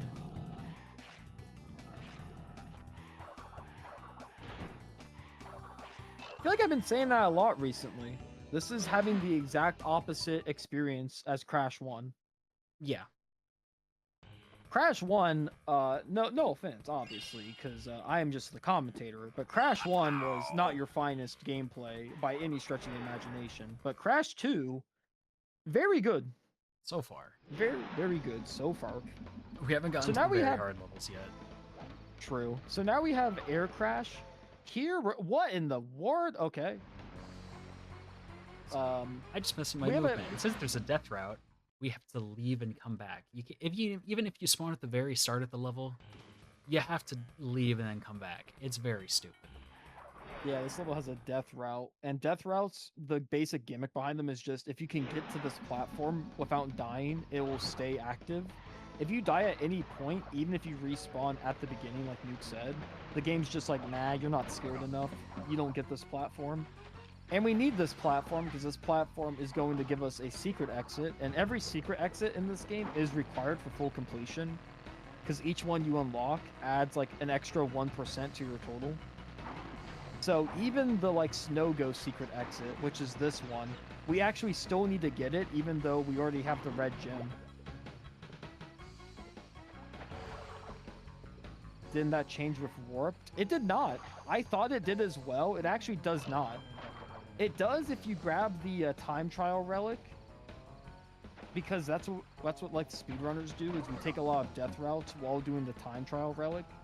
But yeah, in OG Warped, if you're not doing the relic and you die, it still goes away. They did not fix that like I thought they did. So here's the death route. We're mainly just doing this to get a gem, to then die, to then basically find the Snow Ghost secret exit. And then once we get to the Snow Ghost secret exit, we're literally just going to like immediately leave the level because we already got the red gem. So like the rest of it is nonsense. If Nuke is really cool, he's going to show off the death abuse here. I'm very. And he is cool. Nice. So yeah, that saves some time and it looks really cool because you die inside the area. And then we're going to go to Snow Ghost secret area, which is right here. Nice. And that's that. So outside of the first death, because you bounced on the piranha plant, outside of that, pretty good. So we go Now we're in going the to Snow enter Go Snow thing, Go. so it counts the secret exit. Yep. And then as soon as the then we're level just- loads in, we can just leave. Yep. And And that then we is- go up 2 floors and we're going to fight the Komodo Bros. What do you think of the Komodo Bros, Nuke? What do you think about them? I think they should have added the fat one to CTR as well. Well, that's a pretty stark opinion to have. Did you not hear about the controversy they're in? Controversy. Oh, you didn't hear? Was he Dude, part they of what robbed- happened in 1999 with you? Dude, he robbed like 3 banks. Both these guys run on like a robbing spree. And why is the skinny one in CTR? He never got caught. He blamed his brother for everything. So normally the enemy, the one Komodo Bro we're hitting into the other one, will bounce around after you spin them. But if you spin them in certain spots, they'll go right into his brother, and then you can just get fast hits that way. Yeah. There's also a way to manipulate this fight. It's all based on Crash's position. So like top tier runners have like the spots they want to stand in memorized. So the spinning section of like what this bro is doing right now is like even shortened. It's just one of those memorization things where like if you have it 100% memorized, then like there's no skill in this fight. It's like kind of auto scrollery again, just like with Ripperoo. Now we have plant food. This level is a menace to start Warp 3. This level has a timer just like the other Hang 8 inspired level. And the timer is not as easy as you would expect, and we also want to get boxes during it. So usually we do a glitch, which I assume Nuke is going to do, where you actually die in the bonus level, and by doing that, it restarts the timer, despite the fact it does not display on screen. So here, the timer is going to show up as soon as he hits the checkpoint. That timer runs as soon as you enter the level, not just when you hit the checkpoint. It just shows up once you hit the checkpoint. So here, Nuke is going to get the boxes. He's going to try to go fast. A lot of runners will not make this. A few do, and I think in my PB, I barely make it. But for most runners, you're not making this while doing the bonus and while getting all the boxes. It's just not happening. So Nuke is going to enter this bonus and immediately do that. slide off. You can do that. And now, even though the timer is not on the heads up display, it's actually restarted. It's back to like a minute 20. So now Nuke has a minute 20 to finish the bonus and complete the level, which he should be able to do. I took that bonus And a little carefully. Yeah. But And a really cool gimmick about this like kind of timer lap glitch is you can actually get all the boxes and the timer, but if you do that, only 1 gem spawns. Like the game is just not programmed to handle 2 gems like that at the same time. So because of that, what we're gonna do is we're gonna hit the final checkpoint and then immediately just dash to the end of the level. Even though technically Nuke would have been able to get like the last 2 boxes up there. It's just the game can't handle it. So now we're gonna go, and the yellow gem's gonna be there because Nuke probably has like 20 seconds to spare if I had to guess. Something like that. Then we're gonna death abuse and yeah, get the box gem here. This was a really good plant food. Plant food is really intimidating because if you die during the timer before you get to the bonus, you're just done. If you lose a mask at certain spots, you're kind of just done. Like, plant food can go really tricky sometimes. So it's kind of cool that that it went as well as it did. Fun fact, one of my last few runs last weekend, I didn't hit the nitro detonator, thought I missed boxes and messed it up, and restarted the level. That is true. I was there for that, I think. Secret exit actually... That is true, actually. I didn't correct you. I probably should have. Yeah, the secret exit, as soon as you unlock it, counts. We just enter a snow-go to exit quick, because it's, like, the only one we have.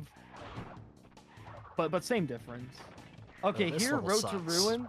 This level, oh god. This level has a death route. And we don't take the death route, actually. I think Nuke used to, but he's grown up. He's no longer a baby speedrunner. He does what us, like, big runners do, which is we do a glitch high and zigzag our ass off, and you're able to get to the gym path without doing the death route. However, in Crash 2, there is a funny mechanic called embedding, which is where Crash gets stuck kind of like in the scenery, and you have to exit the level. You cannot like get out of it. You're just stuck. And this glitch, like this glitch high jump into the death route gym, is notorious for embedding. It's like the spot if you don't have good zigzags, because you'll click the right side of the platform, and that's like prime like embed situation. So Nuke really wants to get a good slide off here and zigzag good, and he gets it. And even though he doesn't hit the jump back, since he has the gem, we're already good. So that's already good, because getting that gem early instead of taking the death route platform is like a crazy 50-second time save. It's insane. And like I said, he didn't embed, which is very, very good. Here we have this bonus. This bonus kind of sucks because it's supposed to be like a puzzle. A lot of runners will glitch high to the right and try to make a really tight jump. I think my PB does it. I assume Nuke is not going to do that because that jump is pretty tight.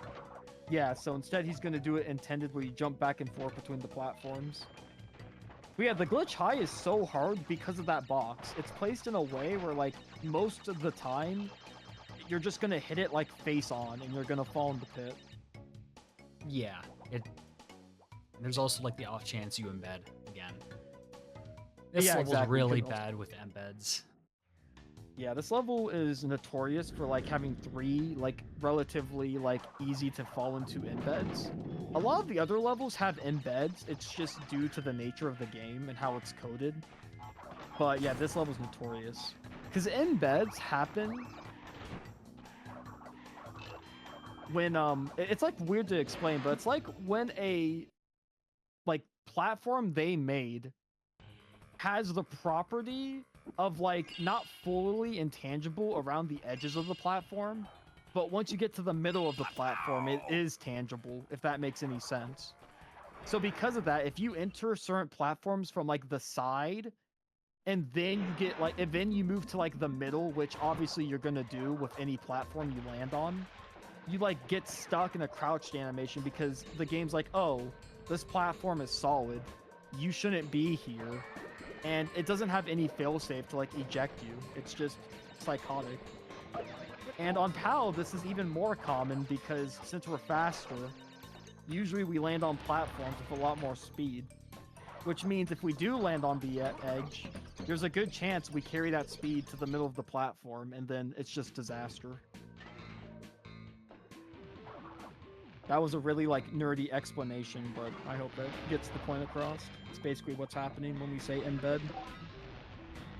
Main villain of this game should have been in bed. That's funny as hell. That's good, man. I like that. Gonna make some food. See you in a bit. All right. Hope you enjoy your food. I had I had Salisbury steak and corn for dinner. And I'm not gonna lie, I could be going for some more Salisbury steak because I want to heat it up. So Nuke, when do you want me to take that quick Salisbury steak heat up trip? Is there any section you don't care to have me? You can do that now if you'd like. I can explain everything from here pretty much. Fair enough. Yeah, I'm gonna make my Salisbury. I'm gonna heat up my Salisbury steak and come back then. I'll probably be back for Unbearable. Alright, so it's just you and me, chat. So we just did that bonus. You can do a glitch high there, but I've embedded there quite a few times in the last week, so I did not want to do it.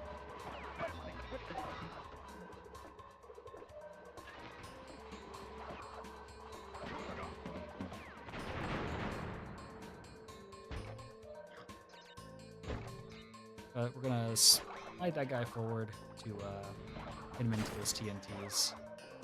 Otherwise we have to wait a while. Just gonna take this path after hitting those exclamation point boxes.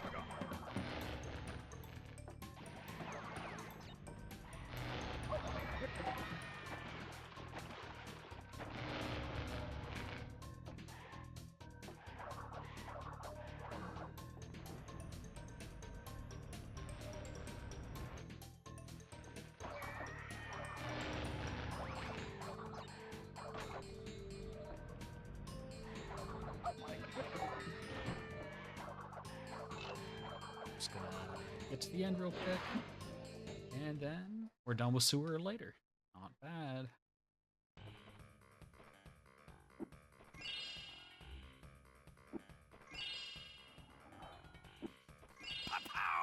Now we're going to Unbearable, which is you run away from a thing, but at the very end of it, you also get to ride a thing at the same time.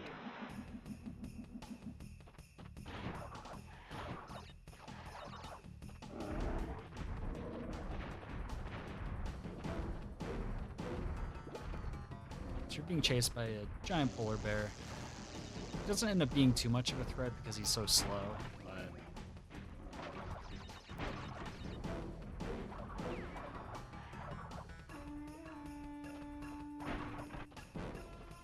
Yeah, see, we're already so much farther away.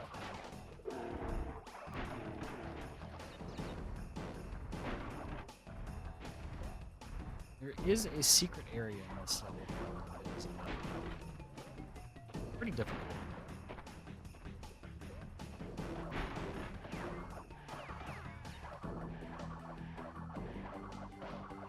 We're going to be going into now. We death abuse to make the area appear faster.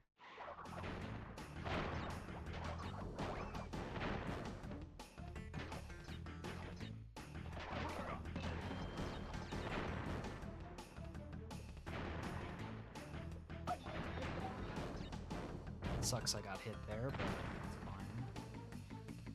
Let's keep going.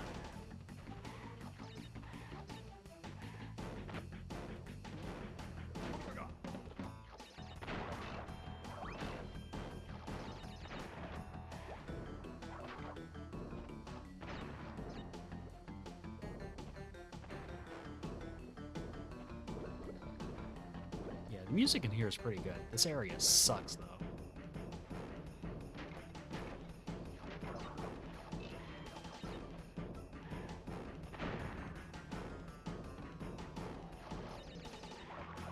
You just glitch high to skip past that area.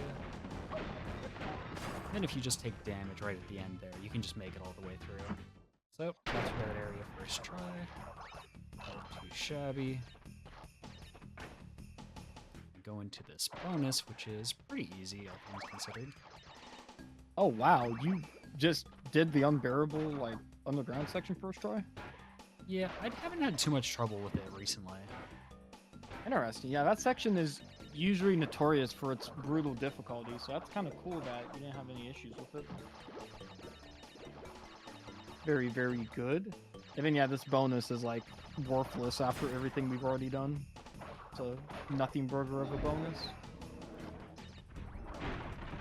Then we got one more chase, and then we got a chase with a polar bear in the future. Where we're gonna be riding Polar, and he's gonna help us escape his dad, I guess, or something. Mom? Mom? Yeah, I don't know what the. There's like at least 4 polar bears on this level. Yeah. Apparently, yeah. End up making ramen with rice and sloppy Joe meat. Nice. I'm not the biggest fan of sloppy Joe meat, but I do love me some good rice and ramen. Yeah. This is the one level where Polar is fast as shit. Bye, Polar. Yep. Now we don't leave just yet though. We gotta get the gem and then we gotta go back for the secret exit.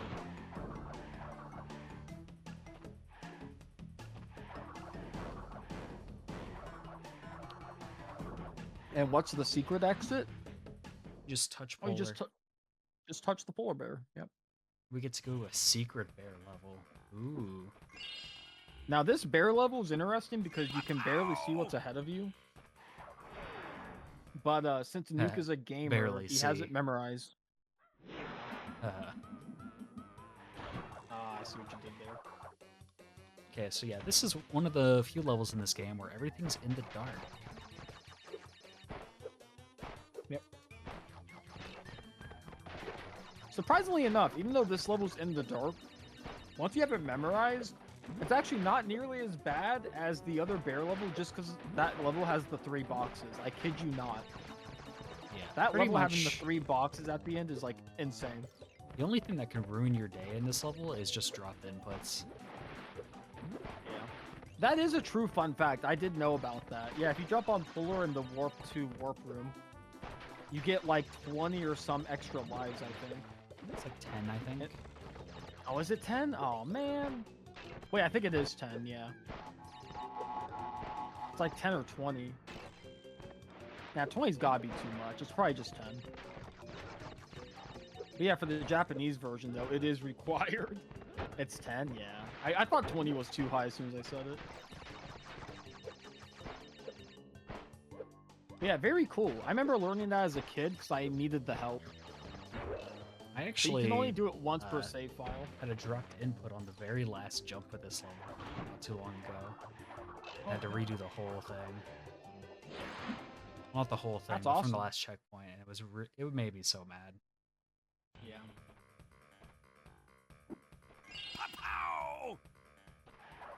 Now this is like the bear marathon, because now we're going to bear down. Which this really should have been the tutorial level because you move so slowly in this one. Yeah, this one has a weird gimmick where you start off slow, but then you like go back to normal speed near the end of it. So yeah, this really should have been the tutorial bear level. I don't get it. Because yeah, right now you're like way slower than you should be. But then as the level progresses, there's like this curve where you gain more and more speed. It's the only auto-scroller level I know of in the Crash games that does this. Has like that adaptive speed as the level progresses. I mean, totally bear, you gain a lot of speed like at the halfway point. I don't realize that. It feels like you do at least.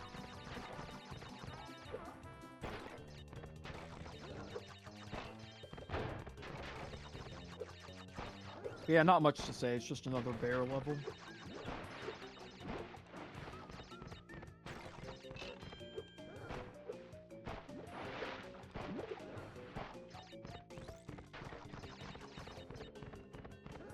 After this level, though, we get Air Crash 2, which is one of Nuke's favorite levels. Yep.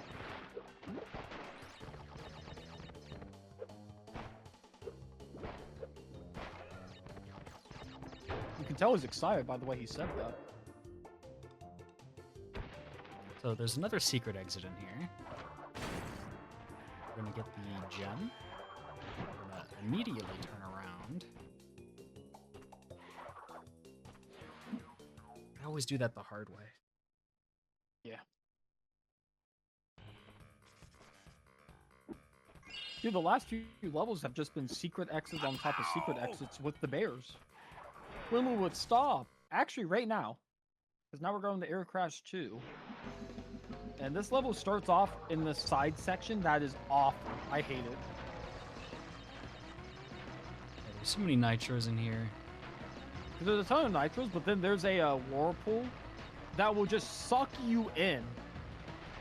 Like heavily if you don't go through this section quickly enough. Like if you like ponder around right there, it will like eventually become strong. Oh, yo, you got that. Okay. To just get you, it's insane. Nuke gets past that section pretty quick at least. And now we're gonna try to get all the boxes on this pass. Because remember, this is the pass where we did the death abuse, so we still need the box gem.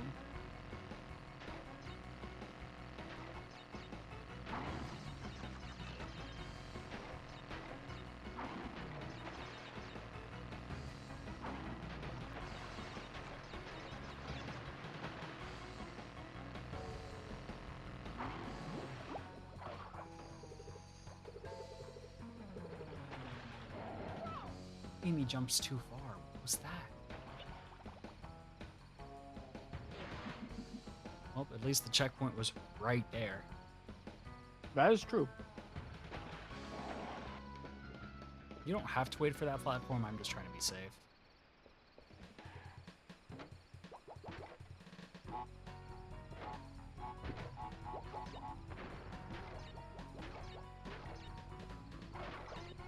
This bonus ain't too bad.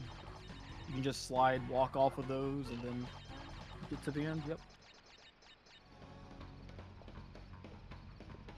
Yo, Trace and Super Dave. Hope your guys' date has been going well.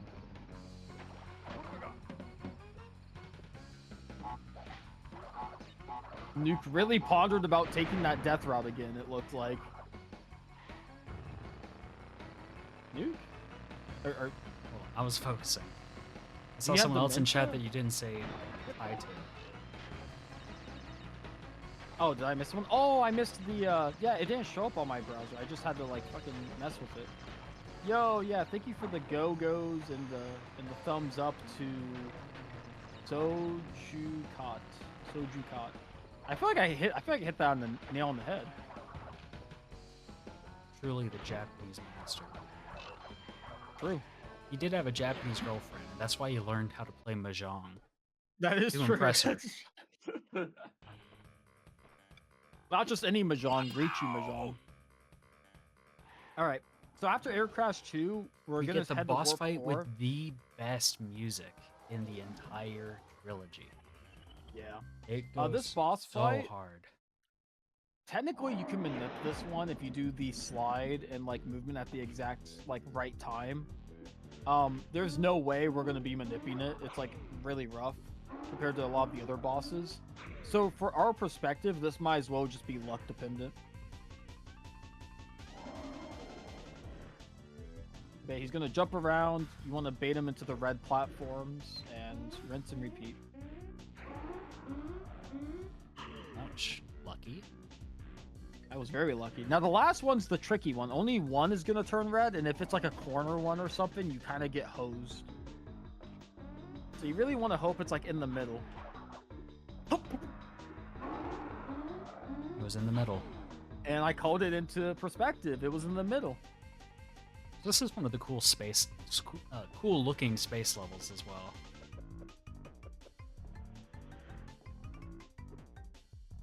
That's it. Pow! Great. Ruination. This is like Road to Ruin, but harder, I guess. This is like Road to Ruin, but harder. But surprisingly enough, way less embed like possibilities.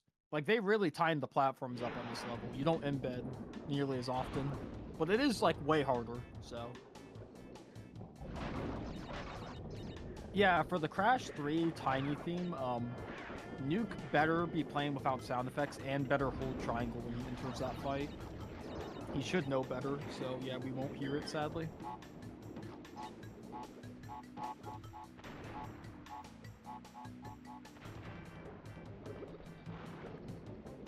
Okay, Okay, good, good. That exclamation point box, we've hit every single one in both games. We actually skipped that one because it's just nitros.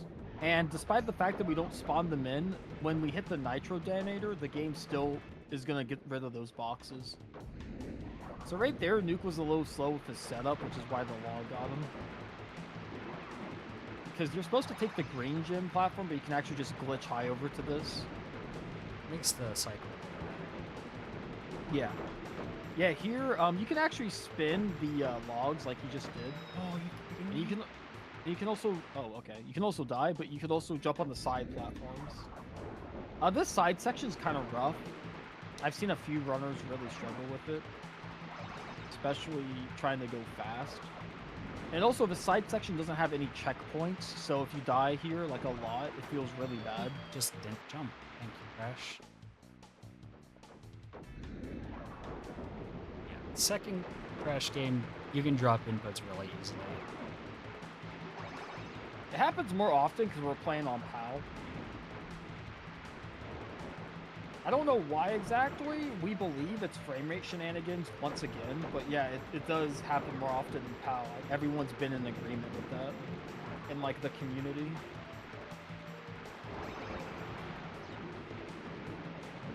But we don't have like hard like reasons why. We just know it happens more often in this game.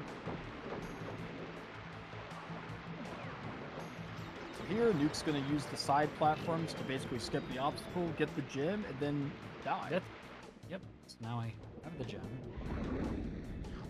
Yeah, that's the thing about Crash 2, is they put gems in locations where you're able to get them and then just not do the intended challenge.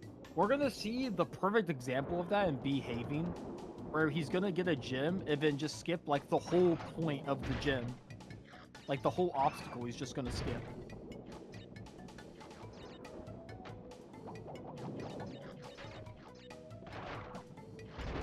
So this bonus can be a little tricky doing quickly. Yeah.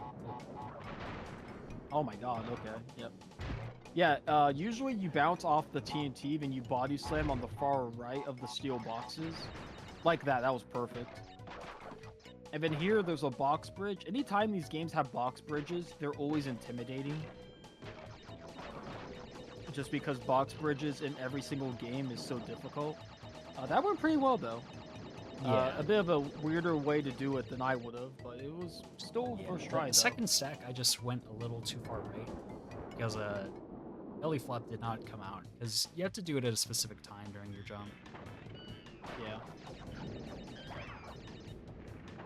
So we're Yeah, gonna that try is to, true on how your body slam is wider. So we're gonna try to save both masks we get at the end here, or a skip in the next level. Yeah. I really want to. I'd almost go as far as to say if we don't get 2 masks out of here, we should really be doing Cold Hard Crash instead. Because having triple masks for hanging out is insanely valuable. This is the only time in this entire game for 100% where mask routing is like really important to get triples. Like in Crash 3, that's like the name of the game. In this game, hanging out is like the only level you really want to enter with 2 masks, and that's about it. So here we're about to get our second mask, and Nuke really just doesn't want to take a hit now. Okay, we're good. And we're good, yep. So now when we go to hanging out, assuming Nuke doesn't get hit on anything in the beginning, he's going to be able to do a really cool hang rail skip, which is always fun to show off.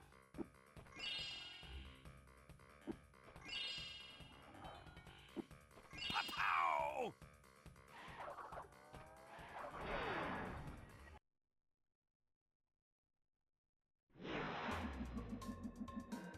At the start, just let this guy do his fire. Yeah, this guy is notorious. In some other levels, you can skip their fire by, like, going to the edge. That guy, I've not seen people get around. Which is insane, because we've gone around almost all the other ones in some janky way, but that guy, he's just in such a good position. So here, we're going to do a hang rail section, and if we get past this small section, we'll be able to get triples. And skip the next one, which is huge because, as you can tell, Crash on the hang rails is not very quick.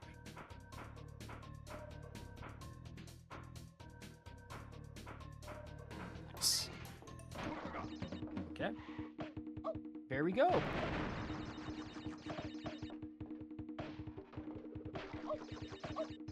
So we're gonna get that box, and then we're gonna just bounce on the lava down here. Since we're in triple mask form, obviously it doesn't hurt us. Actually bounces us up. And yep, that was very clean actually. Good job. That was one of the cleaner ones as well, because you used the pull at the end to get up quicker. Now this bonus Sadly, sucks. this bonus really is sucks. This bonus is the hardest bonus in the whole trilogy, and it's not even close. The ending section of this bonus is psychotic, the way they developed it.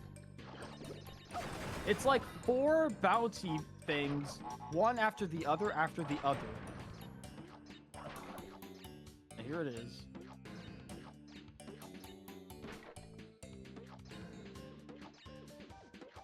A lot of other runners would spin bounce these and then like fail it one time and be screwed. And other runners, I mean myself.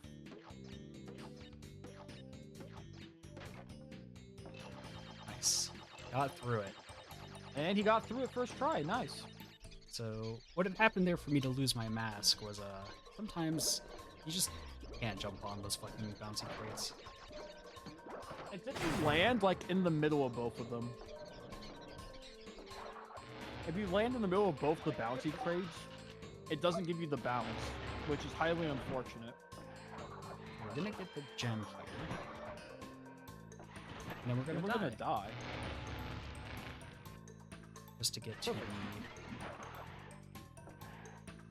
this section. I'm actually so sick of Salisbury steak. Oh my god. How'd you Now eat this it? is the one section you need to hold circle for to pull your feet up. You technically don't need to. Like even the last guy, I think you can barely get through without pulling your feet up. But like, good luck. What the heck? It's to the right. Yeah, There you go. I messed that up a little bit.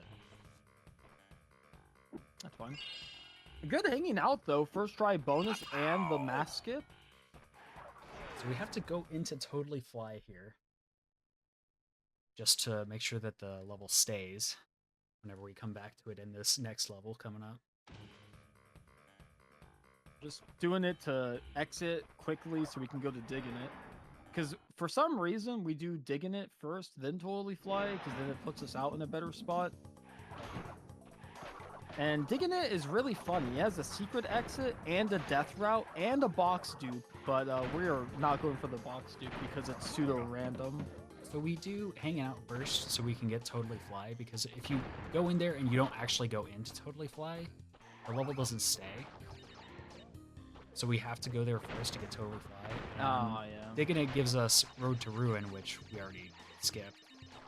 Yeah, Road to Ruin, I forgot to mention it. When he did that at the beginning of the level, like the very beginning, when he like went past the grayed out boxes, he wasn't supposed to do that. He's supposed to come back through the secret exit to get like the boxes that were hidden behind the TNTs and all that nonsense. Actually sneak down the gate there on the right. Yeah, it's always a fun one. So I'm trying to keep as many masks as I can. We have to hit this checkpoint here first before we go in. Sometimes it just disappears.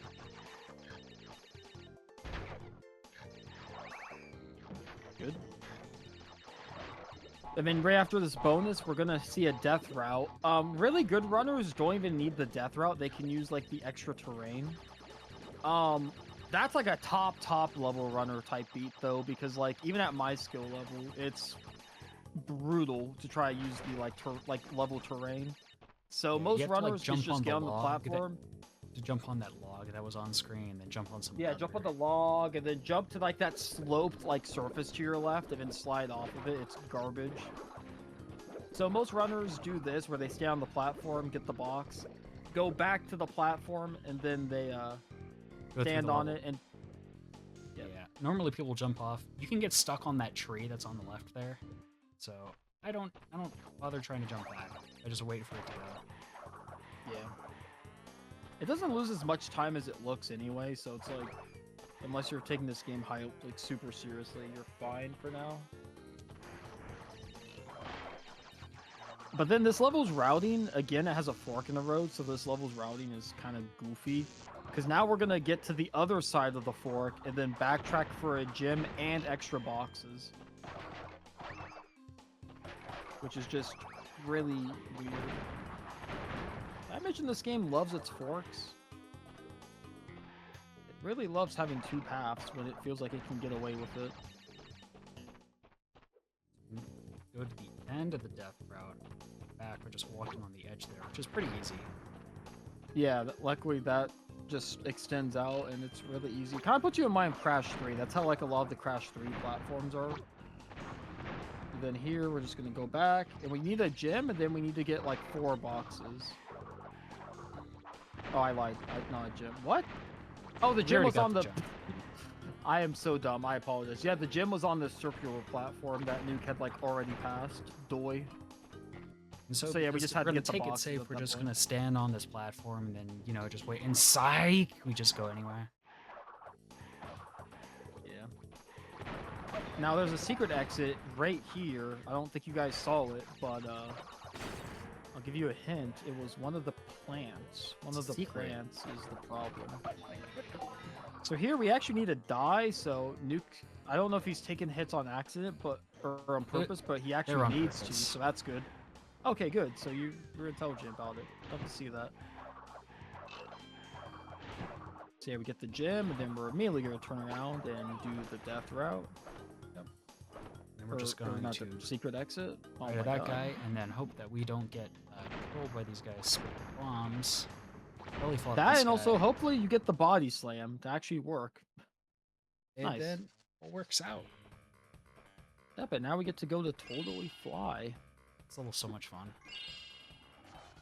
This level is something. I don't think it's bad. It's not as bad as Night Flight or Night Fight or whatever it's called. Night Fight. Night Flight sucks too. Night All Fight. my sucks, homies hate and Spiral Flight. 1. Amen. Hey, kudos to that. Was the hint for the plant even supposed to be? So that's the fun thing, is I don't think there is supposed to be a hint other than it's on a standalone platform and you should be curious enough to body slam it. And I'm not even joking, because I've read gaming like strategy guides and everything as a kid, and they'd always talk about like the subtle hint for why it was that way. I don't think there ever was one for that. I think it's literally just, it's on a standalone platform. That should entice you to belly flop it, which is some nonsense logic if I ever heard it. So, yeah, just nothing. Alright, here we have, Totally Fly has a lighting mechanic where you need to, like, kind of go alongside these fireflies. Yeah, it'll keep going, so you gotta keep pace a little bit. Yeah. Once we get these last two, we can just leave. He's all good. I don't know how I didn't die to that guy. Dude, Agapis Rex in Crash 3 is nonsense at its finest. Oh my god. So here we're actually going to go forward and body slam a few boxes before we go. Because the Firefly they put here, he actually doesn't last long enough. It's supposed to be like a funny troll way where it's like, oh, you guys don't have enough time, hee hee. But it's really stupid. So we're actually going to go forward and just do it and then get the Firefly. And the reason we really want the Firefly is there is a giant pit right there, and there's 3 really small platforms. And trying to do that in the dark when you're not like, when this is like not the only game you run is insanely difficult. It gets to the point where you can't memorize a lot. Yeah. So it's better to just be able to see where you're going. Alright, full hard crash. Want to explain the box, dude? Yeah, so we're going to be duping the boxes in this level specifically for the sole reason that it saves a decent bit of time. Because if you've ever done this level legit as a kid, which I have, the idea is you go to like the death route, you get the gem, you come back from the death route and get more boxes after you've hit like the exclamation point box, and then you go back down and it's just a mess. here we're gonna be doing a box dupe where we're basically gonna be doing the bonus and not getting any checkpoints.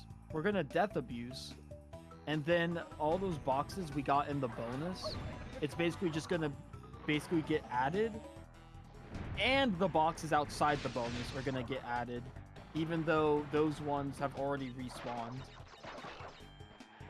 So all these boxes he's getting right now before the bonus, these are the ones that are getting duped. These are the ones that we're gonna be able to collect twice, basically. So to do the box dupe, it's really like technical, but okay. But basically, we're gonna head over to the death route.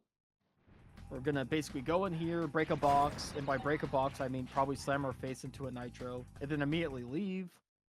And then we're gonna do the bonus, get all the boxes in the bonus, and then as soon as we leave the bonus, we're gonna die. And since we did the death route, got a box, and we're heading straight for the bonus, it like confuses the game. It can't like remember everything. And because of that, the like main level boxes get like screwed up and the game thinks we haven't collected them yet. It's really complicated stuff. I don't 100% know it for once.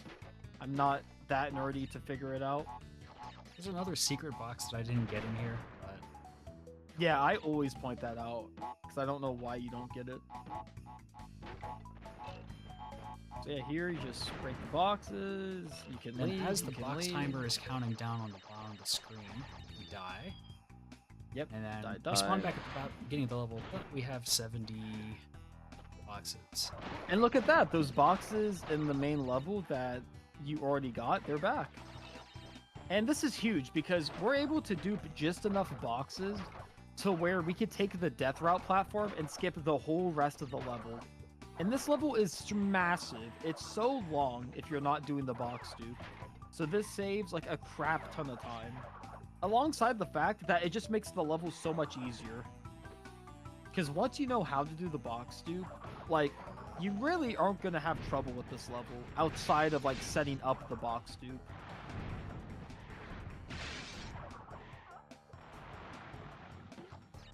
So Nuke's just going to make his way, getting all the boxes he's already gone before. And then when we get to the death platform, he isn't going to immediately slam his face in the nitro. He's going to actually attempt it. This guy's a little slow.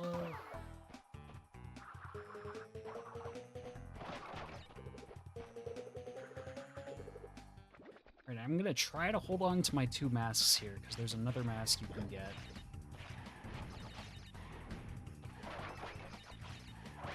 Getting triple mask at the end of this section is very helpful. Yeah, it just makes the whole like ending section just like a turn off your brain moment. So here there's a triple mask in that box. Nuke is all over the place. I have no idea. There we go. That was definitely not how you're supposed to do that, but he figured it out. So now that he has triples, he can just like turn off his brain and just like neutral slide spin all this. And triple mask slows you down quite a bit, but since he's on ice, it doesn't slow him down as much as it should. But now that he's like on land, it's like, yeah, this is kind of slow compared to like the main movement mechanic.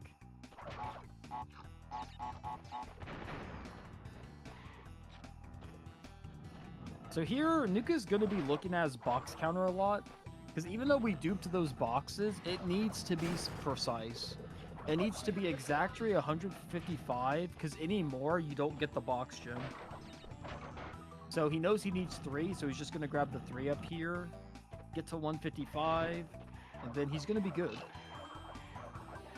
And like that, we've duped boxes. Oh, the invincible crawl, yeah.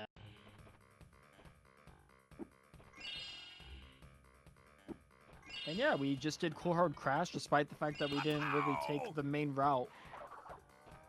And it's very helpful. Here we have Bee Haven. This level has a gimmick where the kind of the red looking terrain, you can actually burrow like underneath if you just spin without like sliding. We only really want to do that for like a few spots, if even. Usually we just want a neutral slide spin above it. There's And like just 2 try to like spots in this outpace level? the bees. Yeah. I think there's only one spot I do it, and it's at the very end of the level because that stretch is like crazy long. You could also do it here because this stretch is kind of rough for beginners. Yeah. So yeah, there's the thing where you burrow underneath. I didn't mean to do it again. And you but... click it again by accident. Yep. But because that mechanic exists and it's tied to the spin button, anytime you don't want to like go underneath the platform, you have to like slide spin or you have to do something else to basically make sure you don't do that.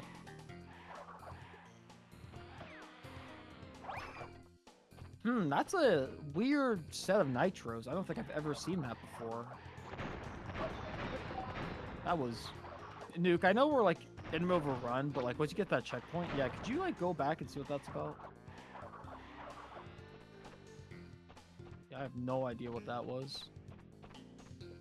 Yeah, just like, I don't know, just like land on it, I guess. Oh, secret exit. And this is how we get the purple gem. This is really goofy. Basically, the gem's right there, and we can just fall off and not even do the whole challenge. And since we got that checkpoint further in the level, we just go forward.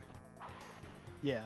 In Crash 3, they realized that they shouldn't have gems and side paths like that. So in Crash 3, all the like required gems you want are like at the end of side paths. But in Crash 2, they didn't figure that out. They didn't realize you could just get the gem and then just dip. Like, you're not, like, forced to be there, so... Humongous blunder on their part, but we take advantage of it. Even this bonus is relatively easy going. Nuke almost made it not easy going, but we figured it out. And now we're just trying to head to the end of B Haven so we can fight Engine.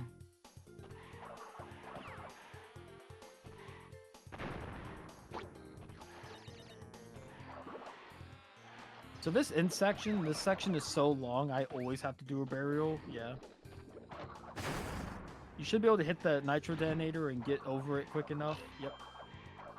Good. And that was a pretty good B Haven. That was pretty standard. It's not that bad. Nope. Was B Haven alright.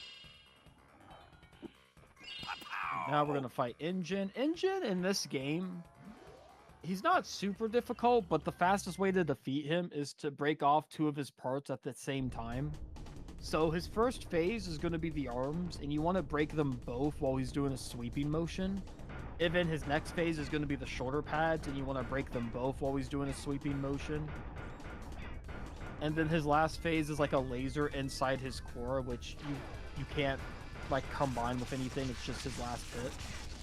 So here we see Nuke. You see both of them are like buzzing out, and they're both going to fall off, and boom. We're going to try to get important. Double on the shoulders as well. Yeah. Now that's important because it actually skips like an additional like phase, because when you break one of the parts, it's supposed to replenish the health of the other part, and then it's supposed to like go into like a kind of like side phase. But if you break both, then it doesn't do that. So here Nuke is going to hopefully wait for him to sweep again, and then he's going to be able to get them both. He did not wait for him to sweep. He saw the opening and he got a little trigger happy. Now because of that, like shoulder has more health that got replenished, and it has like an additional phase. Here, this is just a simple laser. The main thing we do is shoot a bunch, go to the right, and then shoot a bunch again. And as long as your mashing is okay, you should be fine. Yeah. And that's a pretty standard Engine fight. Nothing too special.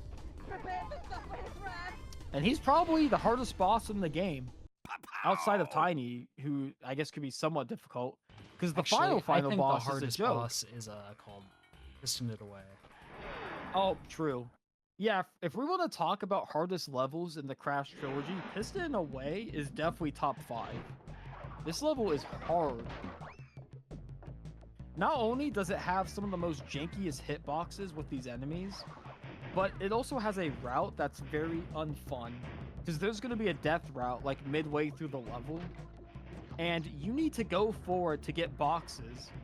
but then you need to go back to the death route, kind of in like Cold Hard Crash mentality.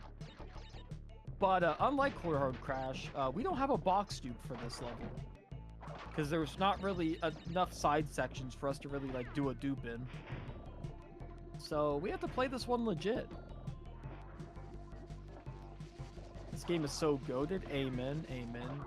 Love Levi's smile. I agree. Nuke decided he wanted to land on top of that. I thought it would open a little faster than that.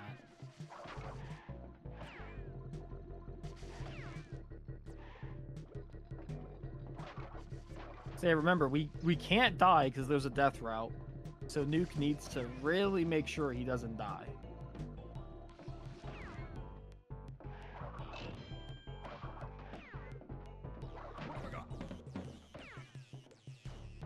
So just for safety, I'm gonna hop on the death route. Then I'm going to immediately die. That saves it's the death route, so we can just hop back on it whenever, even if we die again. Yeah. And that's not a bad thing to do because the checkpoint is right there. So if you're like, man, I'm not really good at this level, or I just don't want to risk losing like, 3 minutes, then it's a pretty good thing to do. Yeah, those lasers kind of suck where if you get inside them, you can't jump again. So Nuke kind of got stuck right there and he tried to jump like twice and then it shot again.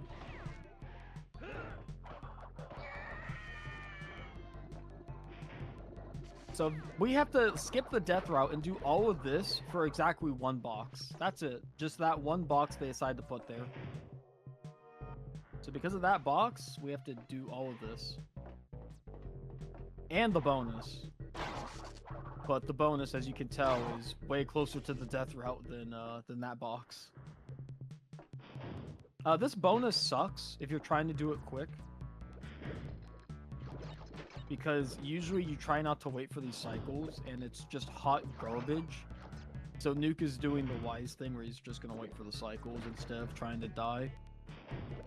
He's going to use that to bounce off. He's going to go back a bit more so he can get the boxes on the left. I actually missed those boxes in one of my runs. I was straight there up forgot there were 3 boxes. Yeah, I straight up forgot there were 3 boxes back there. It was really embarrassing.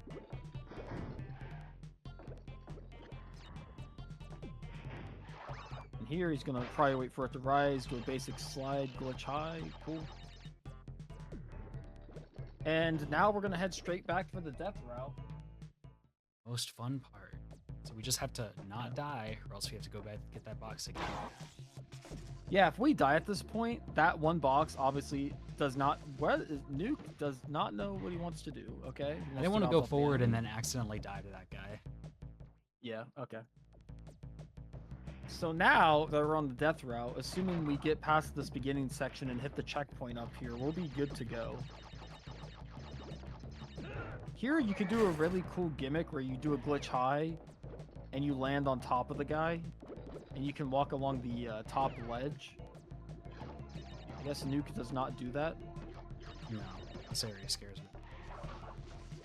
This area does scare him. And now we're confirmed. So now that we got that checkpoint, there's not a whole lot more to be scared of outside of like, obviously this platforming is tough, but there's not a risk of like, we're going to lose a ton of time if we die.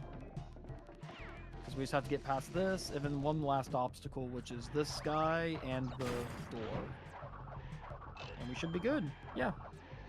Despite us being so wary of Piston in a way, Nuke did do a good job at it.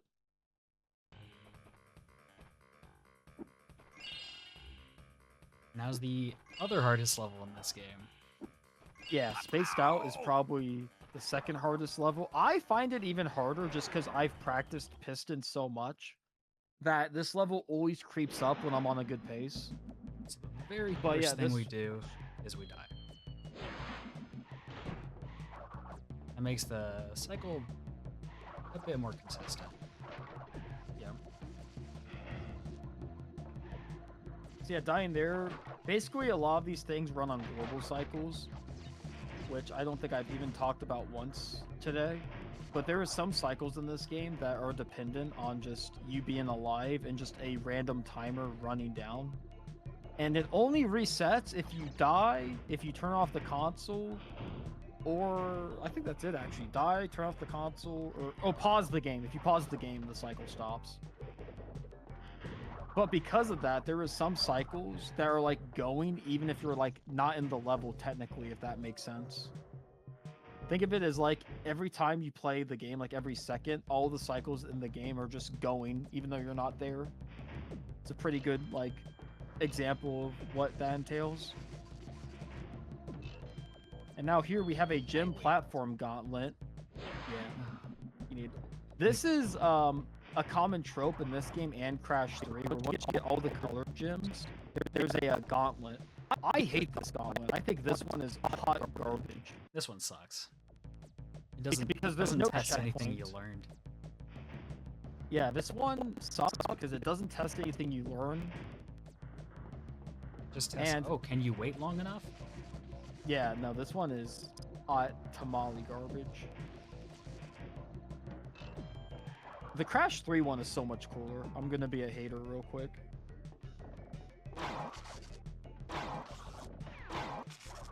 Dude, I spun. Why the fuck was he still crouching? Unfortunate. So yeah, there's no checkpoints because it's supposed to be like the last challenge gauntlet, because if you're playing the game by the numbers, this is like technically the last level. We're not doing that, obviously. We're playing it by like what's faster and what's good for like not getting triple mask, because triple mask in this game is slow. So for us, like even though it's late into the run, it's not the last challenge like they wanted it to be.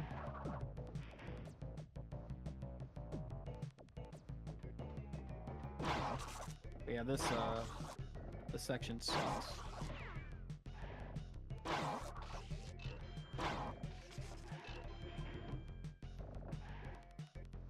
Why is the Whoa! Why is the yellow gym platform not there? What the fuck?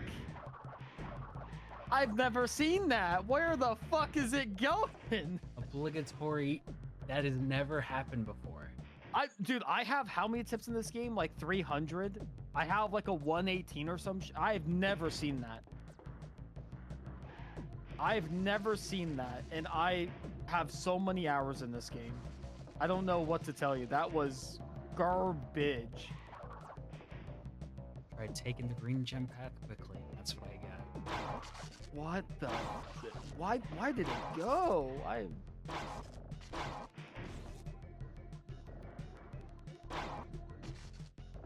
It's there now. It's like you like skipped the trigger for it to come down, because like it always does that animation, but it's supposed to be done before you get there. You know what I mean? Like it's not supposed to be you get there and then it's like, oh sorry, we're late. Like I can't stress enough. I've never seen that.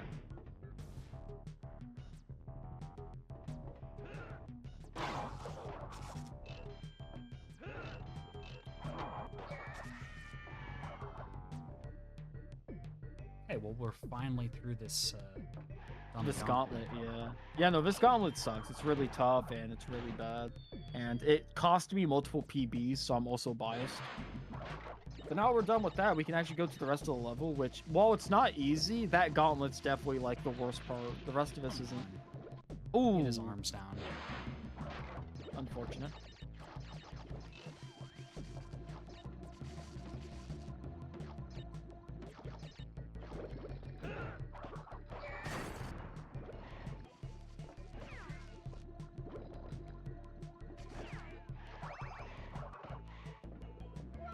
That's on me. Yeah, that guy's always there if you don't wait. Luckily though, the checkpoint's right there, and dying here doesn't really cost anything.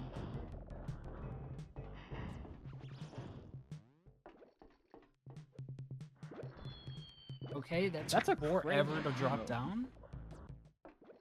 Very silly. Fine. Say okay. Oh my lord, you landed right on. Ooh. Yeah, me landing right on the edge there was my downfall. I missed my. Yeah, that timing. was crazy.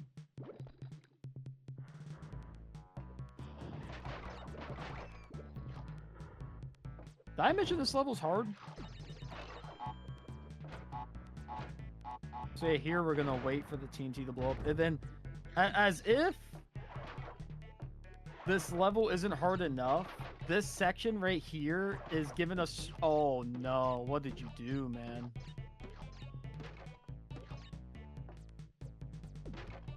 Oh what? Oh, this. Whatever. Okay, you can just slide it now. Okay. So yeah, in case this level wasn't hard enough, they pull back like a mini hanging out section, but it's way less bad because it actually connects to the ground. So good. I could have gone. Good job. You could also 3D around it, but that's fine. Yeah, this has not been Nuke's favorite level, but compared to the rest of the run, I mean, this has been like really the only negative I'd say at the moment. The only like obvious like, man, this level went bad. And one of it was the yellow gym just not being there. I again, I've still not seen that, and I have a what people would call a relatively respectable time. So I Want to know something funny, Derek? I think this is the What's that? first level that I'm not golding out of my Crash 2 splits on this. insane. Yellow gym delay. That's what I'm saying, chatter. That's what I'm saying. Just what? Kind of. All right. Now we have the last 3 levels. 2 of them are jetpack levels.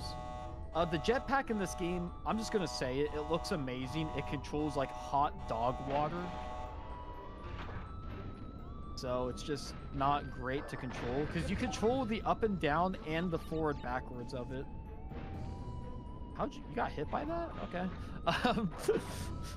My thumb went to square for some reason instead of circle.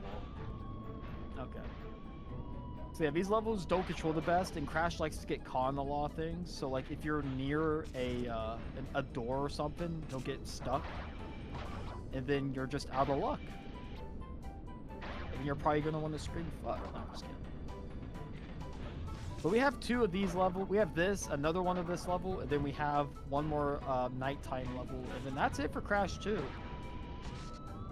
I'm not trying to talk Nuke up early, but compared to Crash 1, he cooked with this one. Forward, backwards, R1, L1. Wait, you can? I didn't know that. That'd make this so much better. What? Is that true? Dude, how do I not know that? I'm actually gonna use that in my runs. The hell? I am testing that as soon as I come back to Crash 2. After So I get never. done with GDQ and everything. Well, I don't know. I do want to come back to Crash 2 at some point. How did I not? I don't think I've seen anyone with an input display do that. I think that's why I haven't noticed. All right, this last section here is kind of rough, but since Nuke has a mask, or he could just go through it. No Pure luck. offense, Nuke, but that was your time to get hit there. That was nonsensical, but okay. I mean, you I played think it the right, game though. was trying to say sorry for the yellow gem thing. Maybe. I'll go to night fight. This is Derek's favorite level. I despise this level. This level is so bad because the backtracking on the left side is so bad.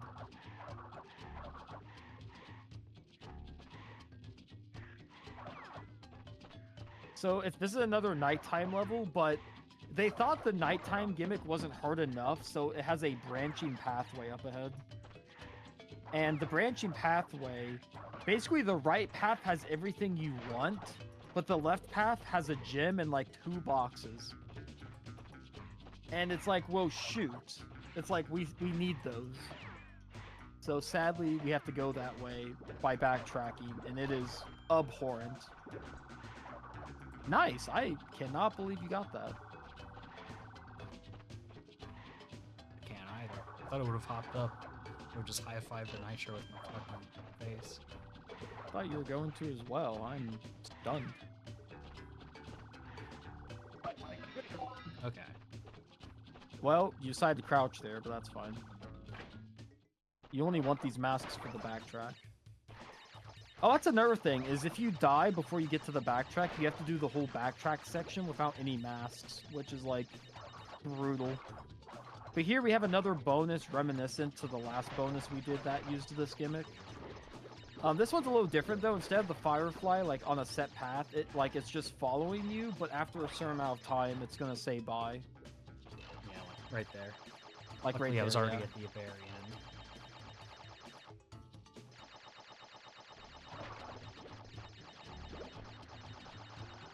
end. And we're coming up to the backtrack section. So not only is it a backtrack section in the dark, we also need to be quick so we can actually have light. So it's just 3 issues all in one. So that guy is going to hit us. Even there's going to be a rat up ahead at some point that we really want to be wary of. Damn it.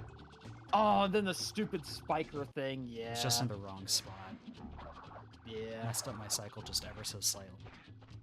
And this is where tragedy starts to set in, because now we have to do this without any masks. And like I said, pretty hard. It's pretty hard to avoid all the nonsense without any masks. So it's really one of those sections you prefer to be a one and done.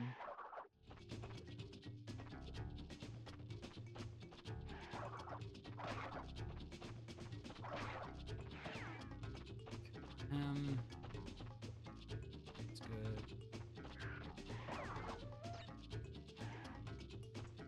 Oh, you actually got him with the rat. Nice. Get the gem. Yep. The good news, Whatever. though, is if you die afterwards, you only have to get the boxes. You don't have to get the gem again, which Nuke apparently is going to demonstrate for us.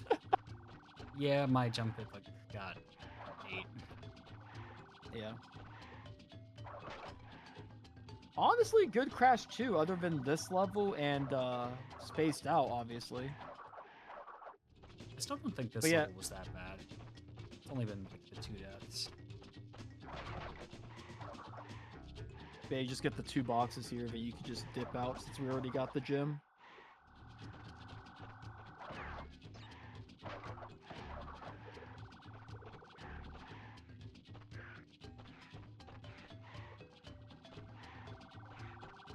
And then after you do that backtrack, I guess the developers were no longer feeling mean because the level kind of just ends. Like, that whole backtrack section really is just the whole difficulty of this level. You're telling me whoever put those boxes there are psychotic.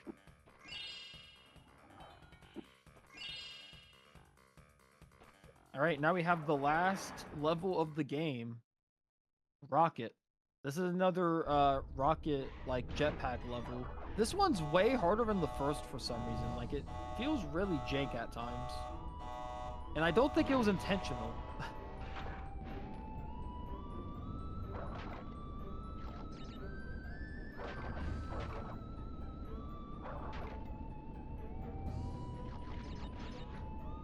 Yeah, because in this one, I feel like I just get stuck on everything. Nuke's making his way downtown pretty quick, though. Oh yeah, this section sucks. Yeah, this section's awful. The section with...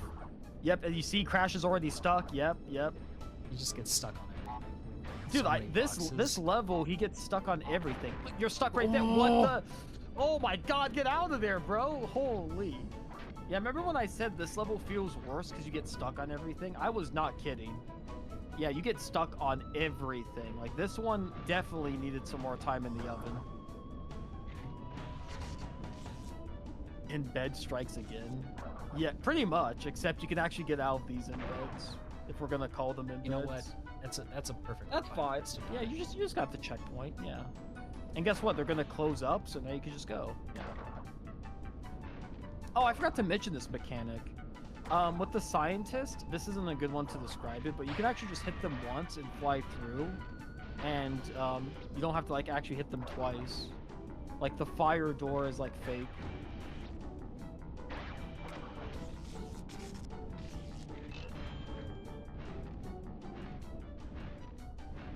So here, once he hits the scientist once, he can just floor it. He doesn't need to hit him again like you would think.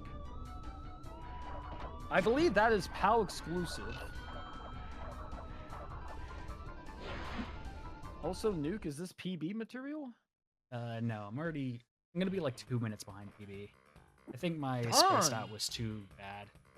You're spaced out was really too bad then. Yeah, because you were playing really good until then. Here we have the Cortex fight. This fight should be over in like 25 seconds if Nuke knows what he's doing. I have to hit the 1 frames. Oh, that is true. Every one of these hits are definitely 1 frames. Hold up, hold up. Okay, One. frame perfect. Frame perfect, nice. 1. I actually missed. Fuck. You missed? Oh my lord. Okay, we're gonna see a lot more of this level because once you hit him this time, he like goes pretty damn far. Yeah, we're gonna see a lot more of this level than you're supposed to.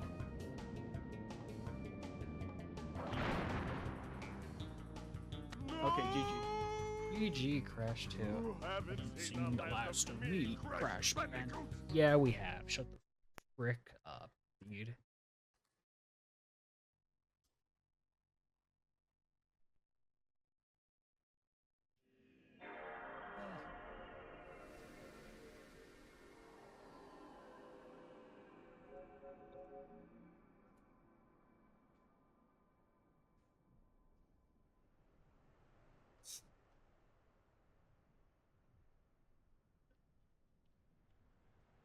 You want to read my disc?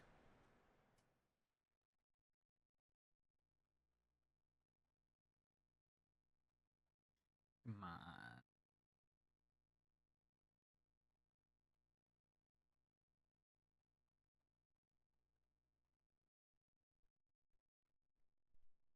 Great.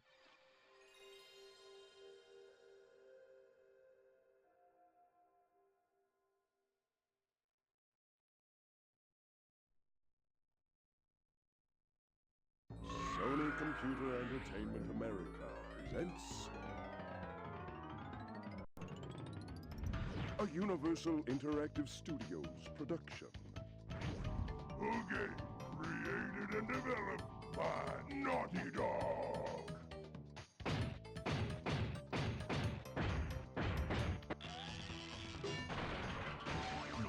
Crash Bandicoot 4. Yeah, GG's. GG's. Pow! Yep, thanks for the GG's and the good luck. Yeah, now it's time for Crash 3. Spam triangle, spam triangle, what are we doing? I was. Spam. So, Hit this at the Crash wrong 3. spot. This is my favorite game. And we start off by doing something semi-controversial, and that's turning off the sound effects. By turning off the sound effects, it stops all cutscenes from like not even starting. Like they just don't trigger, so they don't attempt to load. Because the game developers realized, hey, if you turn the sound effects off, these characters are not going to talk to you like they need to, so we're just going to skip them. This saves literally like a whole minute and like 10 seconds throughout the run. But it's extremely controversial because a lot of people like to hear the sound effects and also think the cutscenes are neat. Personally, I'm used to running this game without sound effects, but it's usually the most common question like every runner gets. This movement is fire, dude. What the fuck? Dude, I have like a 205 in this game. You're fucking moving better than me in Orient Express. Might be a skill issue. I mean, I never claimed my Orients were good, but like, hot damn, dude. Okay, yeah. And I don't Apparently, do I need cuddle to skip. practice Orient. Yeah. Nuke, there's a cuddle skip here you could do where you can get the box gym and skip this like little cuddle animation. I don't think Nuke knows a single one. Nope. So we will not be seeing that. In the Japanese version, sound effects also skips all Aku Aku hints. Nice. Yeah, I know in Crash 1J, they also have Aku hints for some reason. Yeah, I'm gonna be doing a very casual, very weird route for Crash 3. There's some things Yeah, that I so- just don't do. But Yeah, so Crash 3 is very route dependent. This game is very open-ended, and there's only a few spots where you really need X amount of collectibles. So because of that, it's not uncommon for runners to like route on the fly, or to do something like I do where I have splits, but as soon as something goes bad, I'm just skipping like half my splits. For someone at Nuke's skill level who isn't going for a whole lot of things, mask routing isn't like the end-all be-all. So he probably is going to stick to the splits for like the entire run. I'd be shocked if he decides to like switch it up. But usually for Crash 3, the route is usually a mess. Because us runners have like an ideal route, and then we have like a backup for every backup because shit just happens. I like the backup so much, I had a backup for my backup. Yeah, exactly. I think it was my PB. I unironically had to do 2 backups in a row. It was really frustrating. But that was Orient Express. Basically, it's a standard like. I have some unfortunate news, Derek. What's up? I have forgotten to put in my memory card. Ow! Good That's news fine. is, I think I have save files for if I get crashes in the level. Oh, you better. I can't believe you didn't make those beforehand. I'm a little disappointed with you. So what we're referring to is this game has a sad quirk of crashing often. There's a few spots where it's like way more prone to happen, but every time Crash throws a crystal up, there's like a 0.001% chance that the game could just spawn the wrong particles and like spawn too many particles and just crash. It happens so infrequently, but when it does happen, you'll remember it. And then on top of that, there's certain levels like Double Header where just entering the level, there's so many things happening that it's just like the most famous crash spot. But here we have Under Pressure. So Crash 3 is really big into like the vehicle levels and the experimental levels. So Orient Express, that was not like standard Crash platforming. That was kind of a like box getter and like auto scroller, kind of like the polar bear. Here in these underwater levels, they completely mix it up where Crash is now swimming for some reason. And he's in scuba gear and he's riding the deep apple and he's gonna get all these boxes. How did I not get hit? What the fuck? How did you not? What the? What? How did you kissed it? You made out with it. You know what? I'm not gonna question it. Okay. Well, Well, yeah, I hit because of that time one, of trial. course. That's true. The Well, that game one's- giveth that and the one's game classic. taketh away. Yeah. But yeah, Crash 3 is really big into like the vehicle levels. So this game kind of has a reputation for being half vehicles, half platforming, which is why when you ask people what's their favorite Crash game, it's really like not controversial. It's really an argument between 2 and 3.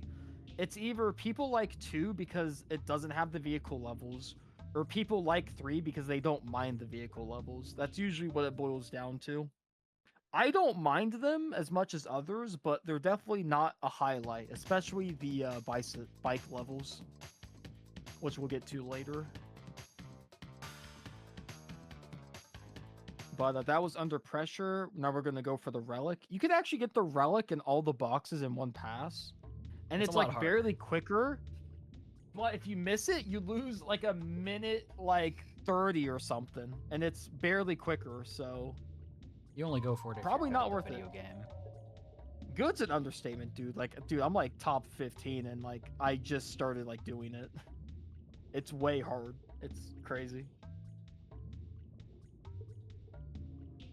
So because it's like borderline psychotic, almost everyone does the Relic afterwards.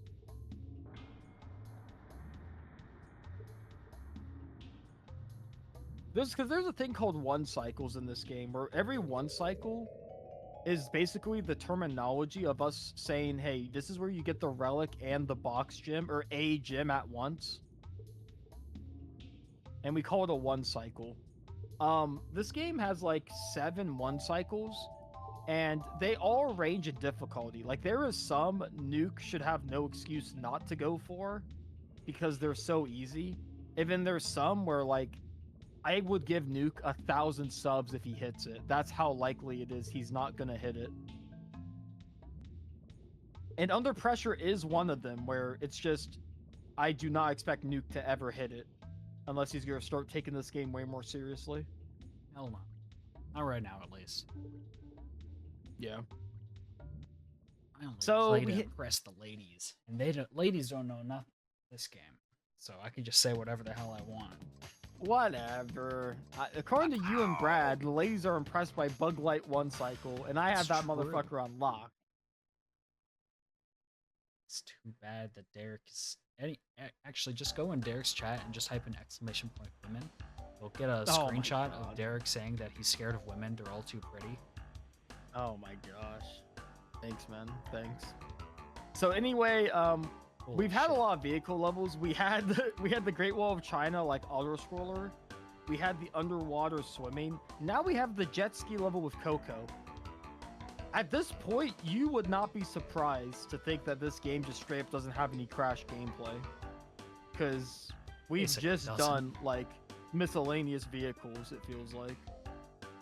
But don't worry, the platform levels are in this game, and they are fire. They're really when good. we get to them. It's too bad that we play like only 5 of them throughout the whole game. I agree. Even though I don't mind the vehicle levels, if they took out some of them and just put more platforming levels, this game would probably be like a masterpiece in my eyes. Instead, I view it as like a flawed masterpiece where it definitely has its flaws. You're gonna make And one of like its flaws is also the fact that these vehicle levels come up a lot. Like this jet ski, we are going to see this jet ski 4 times in this run. In 4 separate appearances. And that's just psychotic. I don't know why they thought the jet ski was so cool to have it 4 times.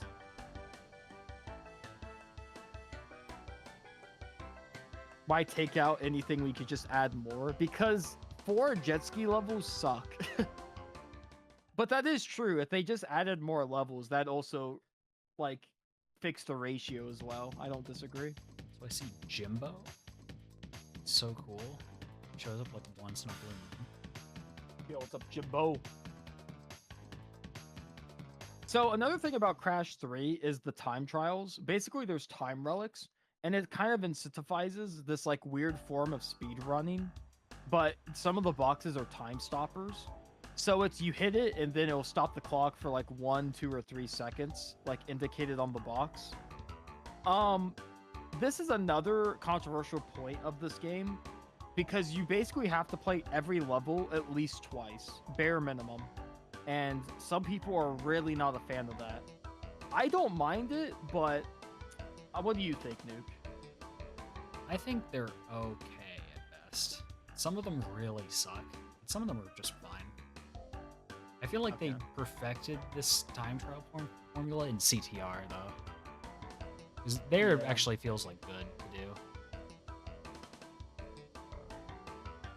Yeah, no, the time trials, and then the time trials also have a high score system where it's like, oh, new personal best, and we found out it's faster like years ago to like get a best time, quote unquote, and then skip the name entry screen. So it's definitely just a whole can of worms when it comes to everything to do with time trials.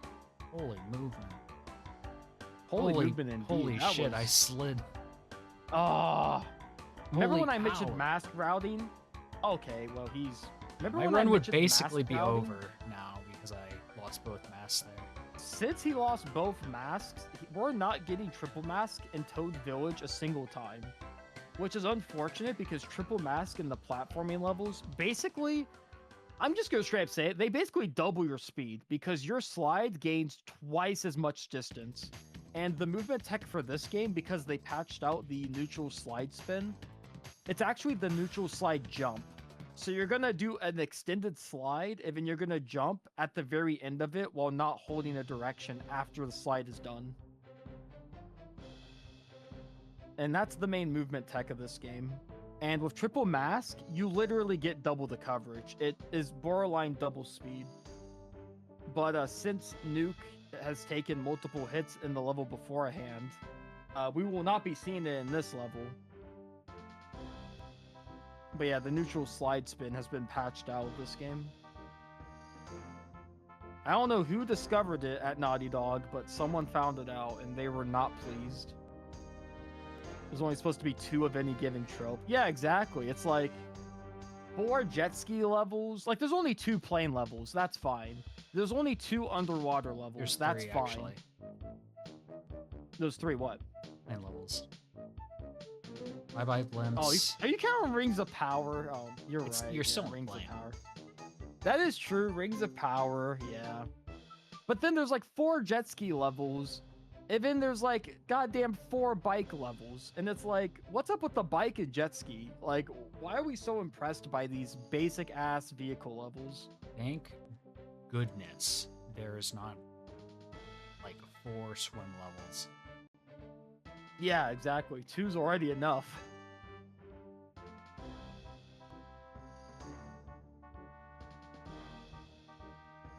No, honest to God, 2 is like already enough. It's okay. Nuke is making out with some of the walls, but that's fine. It happens. I miss Crash 2.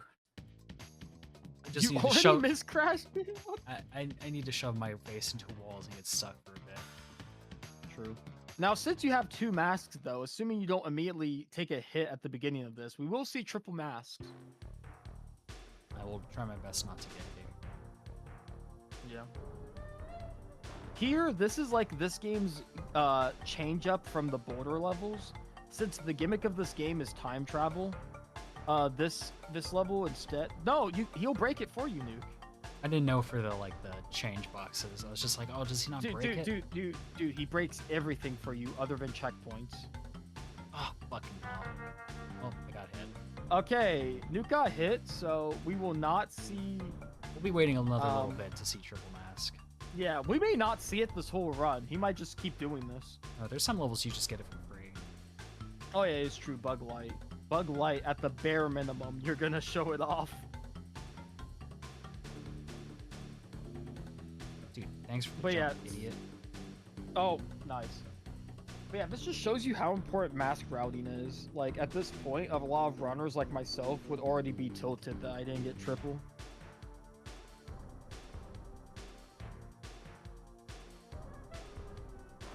Also, returning from Crash Bandicoot 2 is the bonus platforms, which in this game, just like Crash 2, it's only side-scroller sections. And unlike Crash 2, almost every bonus stage in Crash 3 is like piss easy. Crash 2 has some kind of rough bonuses. Crash 3, not really. There's only a few bonus stages that you can even say are semi-difficult. What is this route? Okay. Bad. Again, all the Crash games, I spent 2 weeks on like Crash 1 and 2 and 3 pretty much. Yeah. I would say your Crash 2 was pretty good today. Also returning is exclamation point boxes where you hit it and then other boxes form. Tug, tug, tongue? What does that mean, Waffle? What? Triple T? We're talking about AI slop. What? You don't get it. It's like a brown cinnamon stick looking fella. What? I don't get it, I guess. I'm confused. Nuke is really a big fan of those lava pits. Yeah, I haven't memorized these levels, so I normally just slide straight into them. That is true. You have been doing that. Okay, so So now we're gonna fight the boss, Tiny Tiger. Nuke entering this level is gonna hold triangle, and that's gonna skip the intro section of the boss fight. He's gonna do that for every boss fight, and it has a weird quirk. So like for this one, it just straight up doesn't play the music if you do it. well, the music really starts just odd. like really late. Oh wait, no, not this one. Different No, boss. not this one. Nah, End Trophy's the one that starts late after like the first hit. This guy's pure silence. Because I think my game broke. I think we have to reset the Wait. whole run. Wait, can you guys not hear this? This is the best music in the game. This is the best music in the game. Is psychotic, but I love it.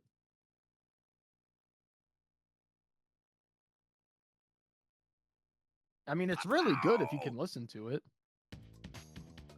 All right, so now we're gonna go back and do the relic for Toad Village because it's gonna guarantee us 2 masks, and then we're gonna take it to G Wiz and we'll be like perfect. We'll hopefully be able to keep it.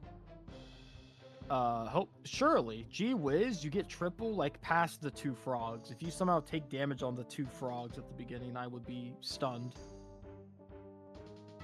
Or if you took damage in this level, I would be stunned. So just keep that in mind. You don't want to disappoint your best friend Derek, do you? It'd be kind of funny, wouldn't it? It'd be kind of funny is actually insane.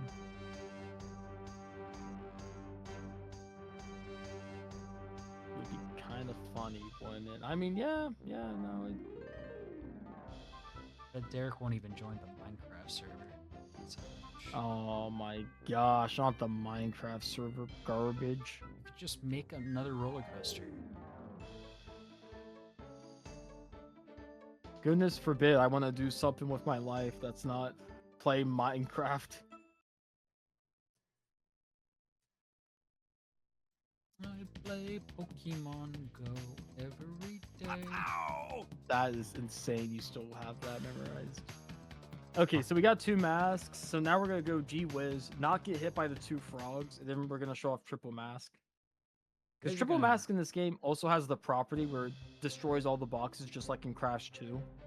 Except in this game, it's like you really want it, because unlike Crash 2, it doesn't slow you down at all. Especially those crates right there that you're supposed to belly flop. Yeah, no thanks.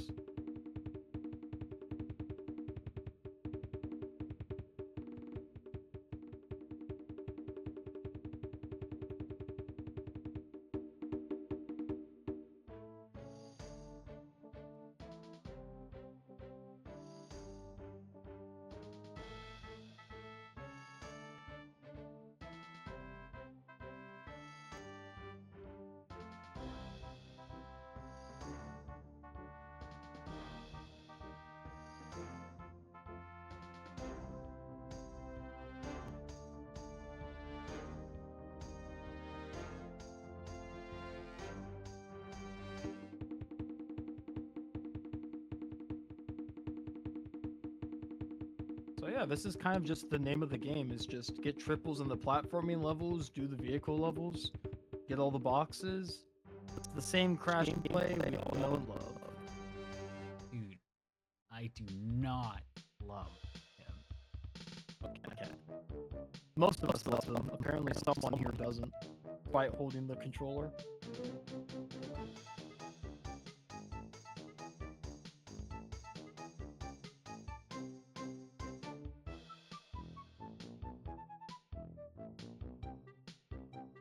Dude, just okay. That's awesome. Goodbye, masks. Okay. Did that completely wrong. You like stood there for 2 seconds like you didn't know what you wanted to do. I was trying to figure it out. I haven't Trying to played this figure it game out. before. My gosh. I haven't played this game before. Give me Oh my lord. This is what happens when you spread your resources too thin. You don't know what you're doing. This guy is like the actual jack of all trades. He doesn't know Bro, anything. he just didn't hit the fucking box. Alright. I don't even know what strat this is. Is it like you want to hit the exclamation point box and then somehow catch the bridge building? Is this what you do in your PB? I don't know what I do in my PB anymore. That was like a year ago.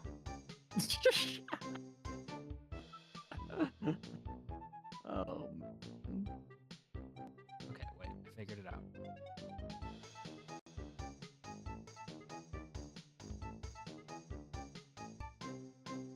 Oh, he actually did figure it out. It's crazy. Nice. Well, that's the biggest blunder of Crash 3 so far. I feel like we're gonna. Oh, the frog didn't do it. Unfortunate. If that frog jumps into the nitro, it actually gives you like a better line. which definitely matters at the skill level. Yep. Dude, you're gonna lose so much time in this game. Hopefully, build up Crash enough 2, of a time bank. Dude, I've 32-19 ahead out of the last level. Look, it's fine. Surely your Crash 2 time bank is gonna make this fine. So now we have Hang 'em High up. This is a level you really want triple mask for, like pretty damn bad. But we're gonna raw dog it, I guess.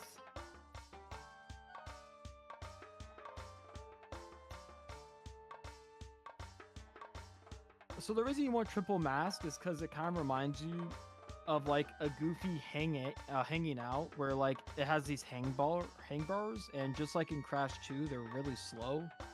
But if you have triple, you go really fast on the bars.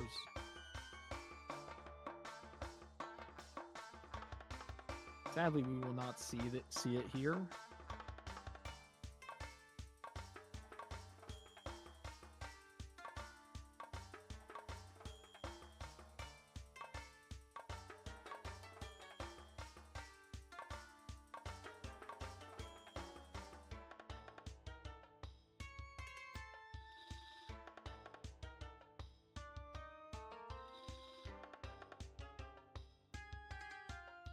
Now we're gonna head straight to the bonus. This bonus is just got like a few gimmick jumps. Otherwise, it's not too bad. Near the end of the level, there's gonna be like a switch box, and you have to land on TNT, or else you just can't get all the boxes. Which is kind of like a troll move by the developers. And he got TNT, good. So now once that TNT, or even better, he can get it without the up arrow. Nice. Yeah, make sure I get the TNT just in case I mess that up. Yep. Dude. Oh, he wants to do the glitch high, but these platforming levels look so good. They just need to make a little bit more. You know what I'm saying, Nuke? Dude, imagine this game with like 3 more platforming themes. Oh my gosh. I think I'd like actually die inside. It'd be so good. That being said, we did get all the boxes, so now we can head out.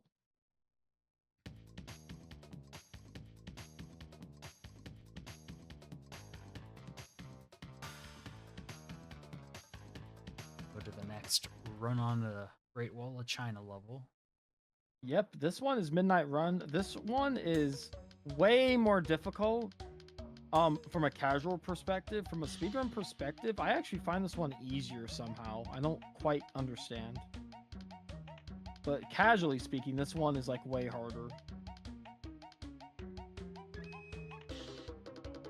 Yeah, I don't really have too much problems with these levels. I'm gonna jinx myself with that.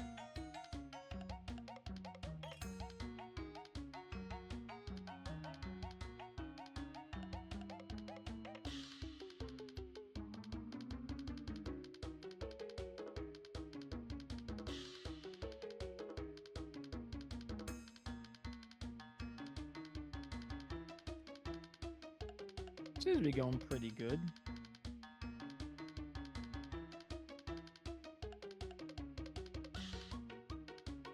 And I missed one. Awesome. That's fine. Wasn't the worst one ever to lose. It's You a didn't hit a step. checkpoint beforehand. Yeah.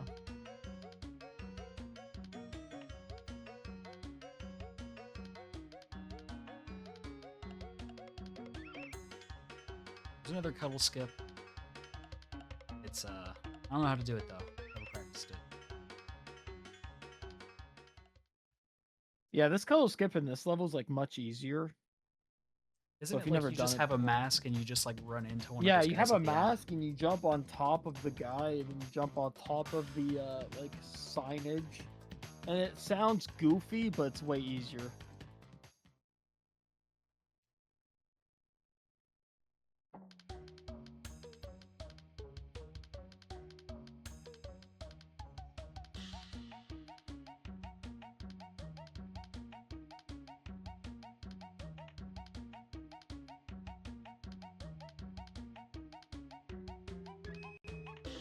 And the relics in these levels are really easy.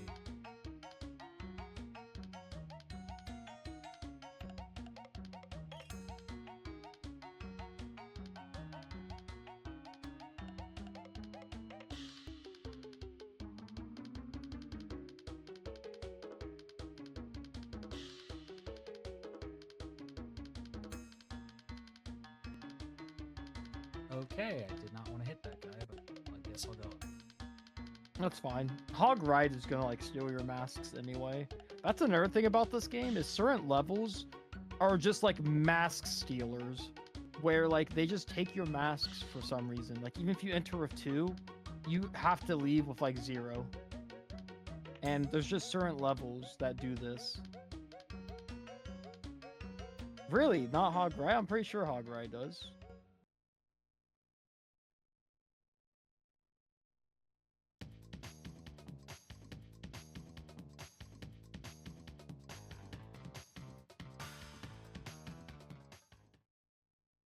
Hell, Hog Ride doesn't an OG. I lied. My apologies, Nuke. Granted, I don't think it matters considering you're doing the relic after this. But yeah, no, he's right. It doesn't do it in what? I routed kind of weird then. That's whatever. But yeah, the same principle still applies. Some of these levels are like the plane levels and like the boss fights like are just mask stealers. You go in with 2 and the game's just like, yeah, no thanks, buddy. And then here we have another vehicle level. We have the bike level. Bike level, fun gimmick. You're on a motorcycle because that's cool. Spyro had a skateboard. Crash Bandicoot has a bike. And you can tell it's really cool because when you go off a boost pad, you get a ton of speed, which is really cool. He does in fact do a wheelie. That is objectively true. So we just get the crystal the first time around. So we can take a... Normally we would get a really long extended boost, but I hit a guy in the back, so they got rid of it for me, but it still ends up being pretty quick. Iron Apple V2. I know the underwater sub is called the Deep Apple, which is really weird.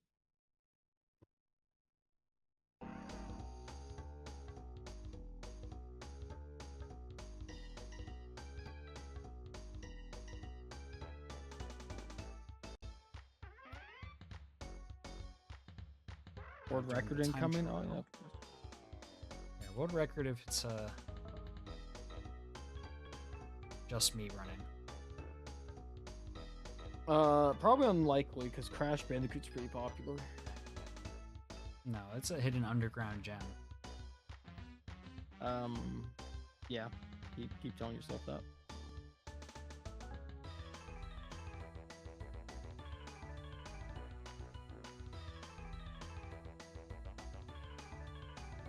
So after this bike level... Ooh, don't hit. Ooh. I just killed the Ender Dragon. There's no way he's already playing Minecraft. Dude, why'd you kill the Ender Dragon? I already did that. Stop. We're supposed to get the 20... We're going to complete the End Island together, bro. Oh, dude. It's gonna be crazy. Nuke is not streaming again once this fucking Minecraft server starts taking off. Dude, yes. Nuke is unironically such a Minecraft blockhead that, like, you mention a server, it's over. Derek, you need to play with us. We need your roller coaster skills. I am 100% not logging in. Chad, are you hearing this? I want you to go to his channel and report him for abuse of my heart.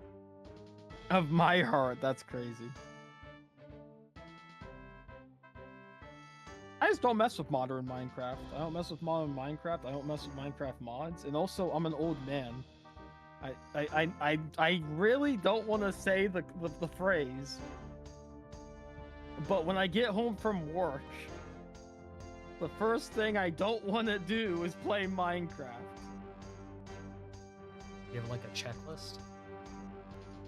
Right, when Yeah, I get it home, says first thing I'm not gonna do is gonna play Minecraft, and then the next thing I'm not gonna do is stay up late, even though it's a weekend.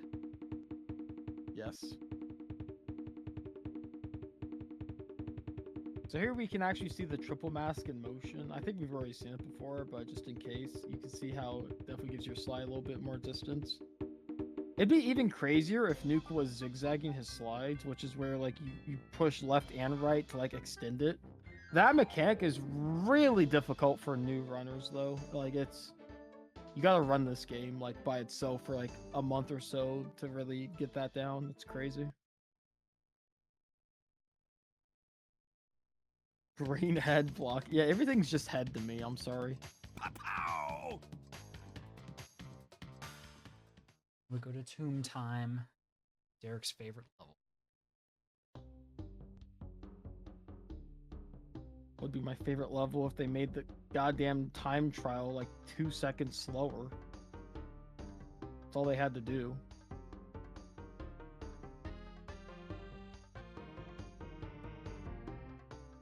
So on the oil slick, you actually do get the slide spins back.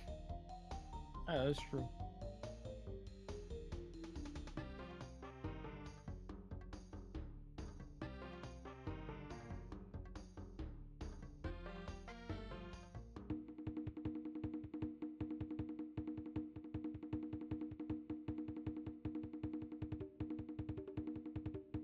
If I hit these neutral slide jumps, please. Nuke is begging to hit the neutral slide jumps. Andy Gavin is still not listening. We keep making Andy Gavin jokes. That's just the guy who like was the main lead for these games. Oh. Is unfortunate.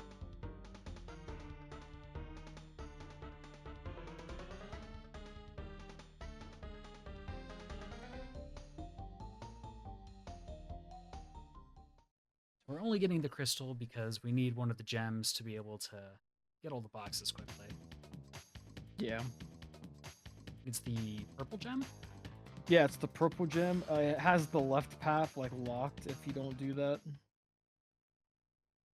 And so we come back for it once we get the purple gem. Like way later. I'm talking like most people do it at the end of like Hub 4. It's like way later. So this boss, normally Dingo will shoot up a bunch of fire and melt the little ice crystal things around him. But we can just glitch high jump over them and kill them really fast. Yeah, this boss shows how like powerful the glitch high jump can be. Because they just did not intend for it to be possible for you to get over this. And you can basically skip the whole intended boss fight. Rest in peace, Hypno Shark. That's Hypno Shark. Could be. It is his favorite character. I don't know if that makes him Hypno Shark, but he could be.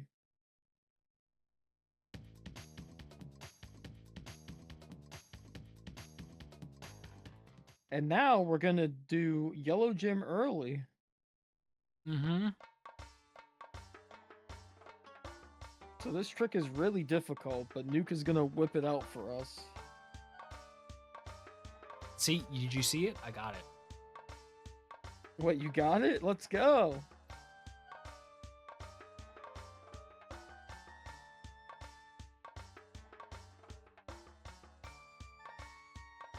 So we're gonna do this relic here. There is a glitch to get the yellow gem early and not have to do like the secret like exit or secret entrance for it in Warp 6. But it's like pretty hard, so we're gonna have to come back for that. You see with Triple Mask, you just sort of like fucking fly on these little handrails. Yeah, it's like pretty damn important to have, it feels like. Good.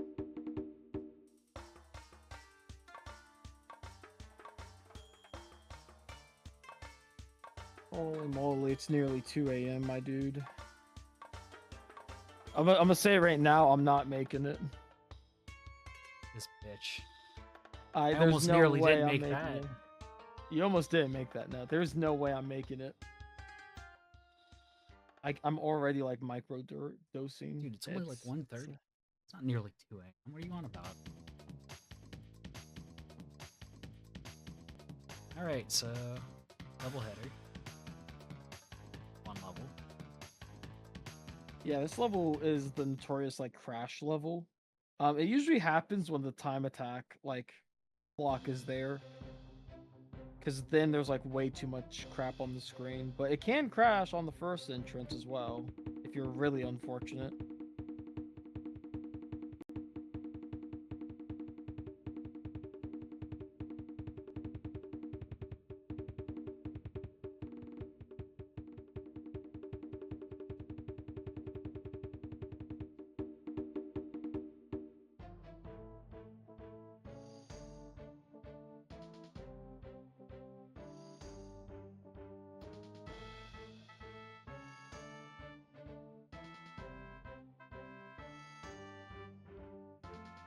I had those stacks with box with TNTs on them, right? Are you paying attention? No, Well, I like fell asleep.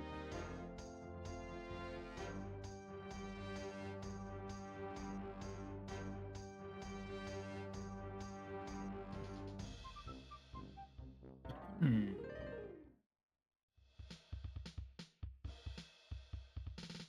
All right, so this bonus is kind of like weird. Just got a ton of like elevation to it.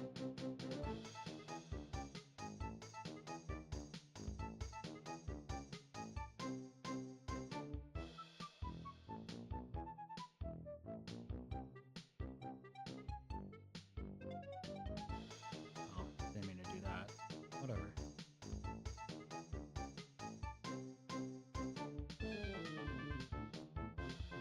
That works. Missing some boxes? I know exactly which ones I'm missing.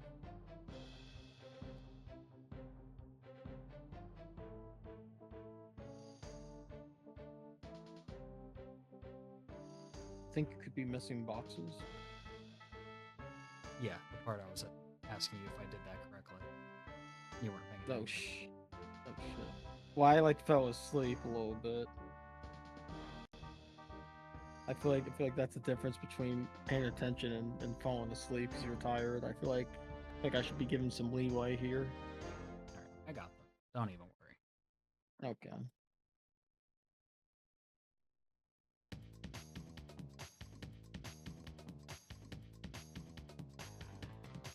Pow! Any high time lovers in chat? I actually enjoy this level. I think it looks really cool. It's got a neat aesthetic.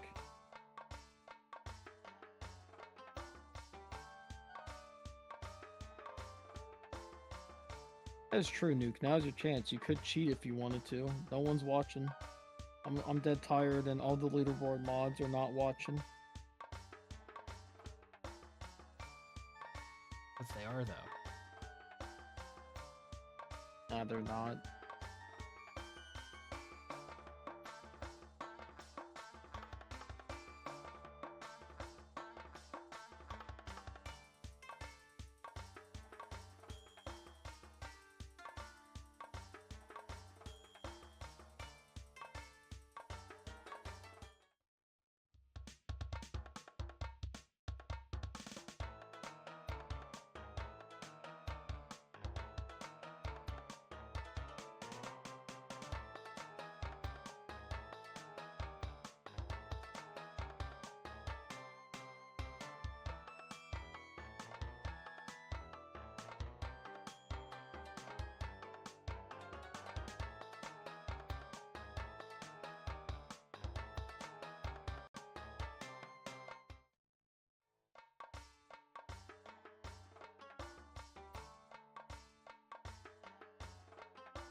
Nice.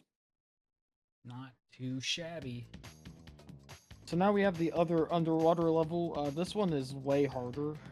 Pow! And it also has a bunch of coral where if you lose the deep apple, you just have to like die or worse off, like restart the level if it's really early.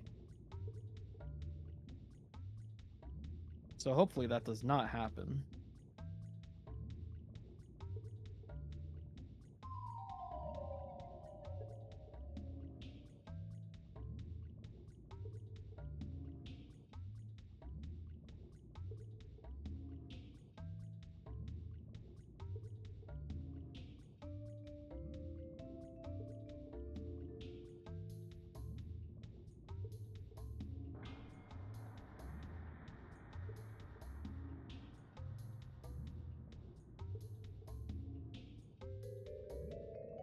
There's a lot of cycles with these little turbines you have to wait for. Yeah, because they activate. They're not global cycles. They activate as soon as you get there. So it's highly annoying.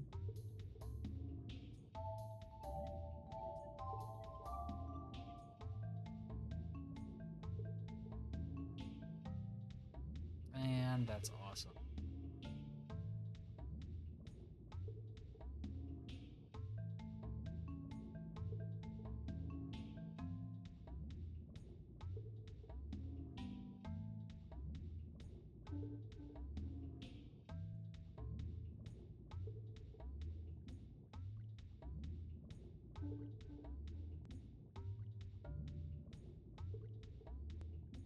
Here, Nuka's gonna wait here so he can like beat that. Very nice.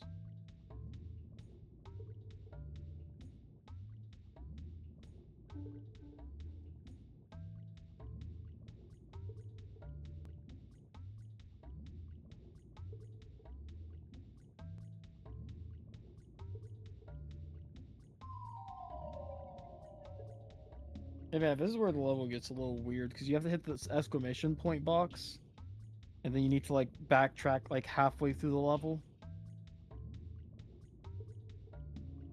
I don't even know if I've hit it yet. I'm gonna I don't say think that you I did. have. I did. You It have just to. didn't show it. Oh, okay. And I fucking... Dude, I'm actually so mad about that shit. Wow. I don't know why it didn't like fling the exclamation point out, or maybe I just didn't see it somehow. Well, no, you didn't see it either, did you? I didn't see it. Normally I go till I see it. Yeah.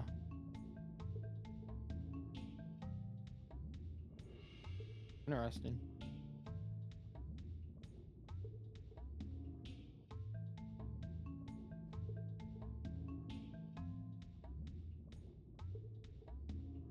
There it is. Oh, there we go.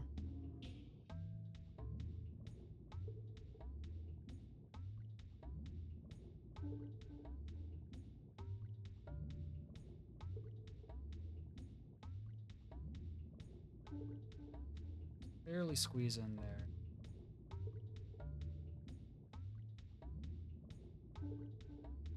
I was so worried I was about to spin into that TNT. Yeah. But yeah, that exclamation point box spawns in that like TNT.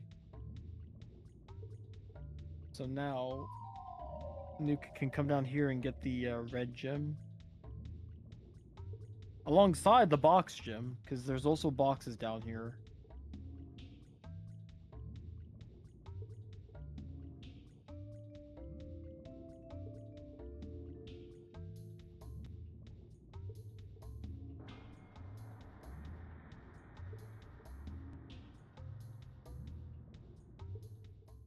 Okay, the level kind of sucked because exclamation point box did not show its exclamation point being hit, but whatever.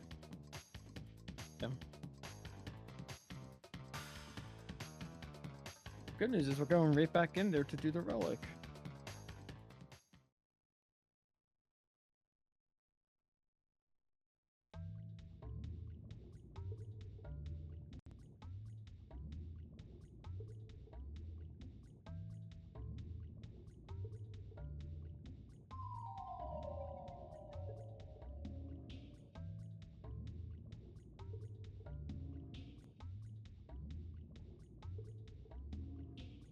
don't know how I didn't get hit.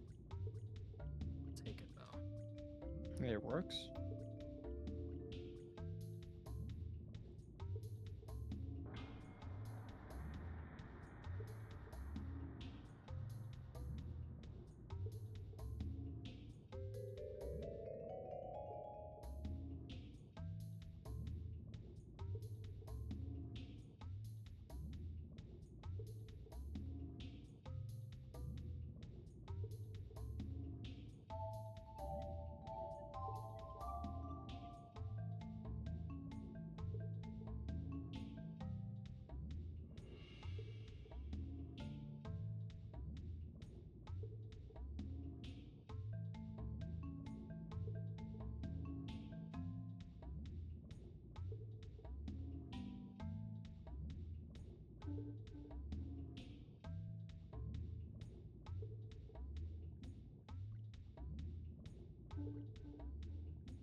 Yeah, Nuke has plenty of time to get that.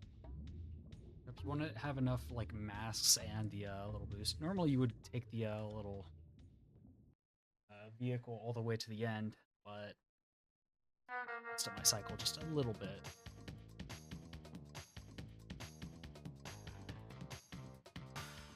Right, time for a level where I'm going to lose 4 minutes.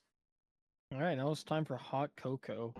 This is one of the most unique levels in the Crash trilogy, where it's like 100% non-linear. Like you can go to any part of the level like instantly. But we can also one cycle this level, which is where we can get the time trial gold relic and all the boxes on the same pass. This is mainly possible due to like an oversight, because they gave Hot Cocoa like a 20-second time trial time, or 25 or whatever. But since we enter the level through level 14, and then you hit the sign to access it, they didn't like implement it properly to use that time trial instead for giving out the gold relic. So even though it's supposed to be like 25 seconds, we actually have 1:20 to get this done, which makes this one cycle possible, because all of these crates are time-stopping crates, except for the checkpoints, which are just nothing. So that also makes this a high-risk, high-reward type of thing, because there's no checkpoints in this level, and usually it lasts like a good minute and a half. And that's with the time stops. Without the time stops, this level is like 2.5 minutes even. So it can be pretty bad.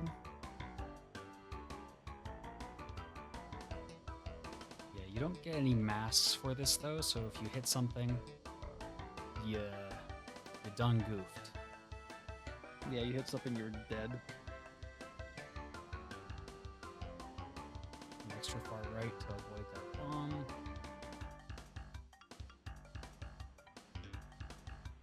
Go here and get this lonely box in the middle of nowhere.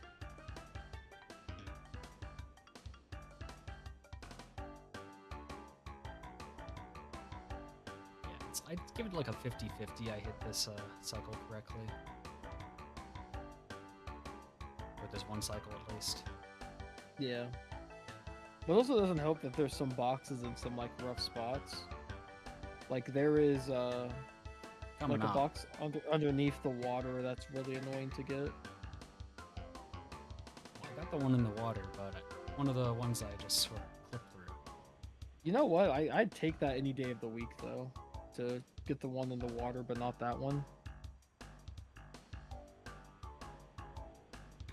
Not Nuke.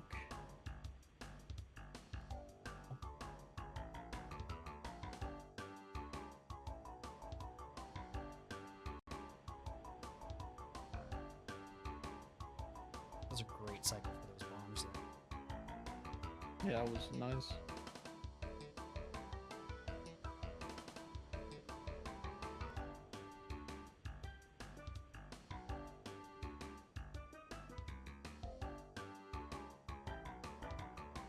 Squeeze through. Okay, good. Nice. And the shark likes to be annoying. Yeah, you really want to be patient with the shark. Oh, no, it's fine. It's fine. Turn back around and wait the shark out. You have just enough time. Why didn't you wait him out? I thought he wouldn't get me from right there. Nah, that shark's a div. Yeah. Well, Well, that's bad news annoying. for Nuke. He has to play all this again. So this was like 2 minutes and 30 seconds wasted This is like the Sunset Vista of Crash 3. of Crash 3. Yeah, exactly. After this level, I'm heading to bed. Well, that's fair enough. I got something to do at 10 a.m. tomorrow, my guy. I have like a family thing I have to go to. This guy's planning other things. I was under the opinion that like we were gonna start this at like 7, and I'd like only missed the very end. It was a really rude awakening when I looked at the schedule and realized we were scheduled for 9. I was like, oh. I was like, we're actually due to where like I'm gonna miss like the last like 2.5 hours. Because I figured I'd make it to like 2 a.m. ish, and then I'd just be done. And that's kind of where it's at. It's not a waste, it's a learning experience. I mean, that is true to some point, except for the fact that it's a marathon run, so... Oh my gosh. I'm surprised I What? didn't die there. Yeah, what a squeeze, my guy. Holy. Oh, love wave cycles?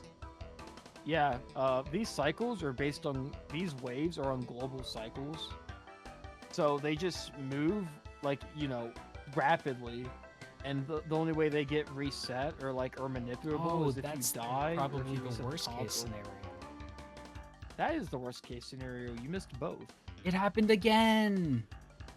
Oh my goodness. This is getting pretty bad.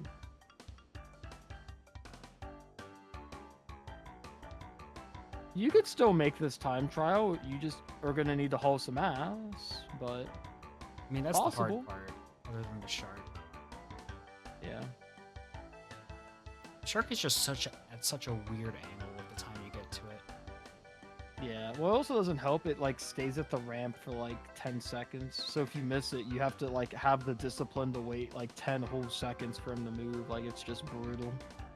Which, unironically, this attempt you do not have 10 seconds. So if you have to wait at the shark, GG.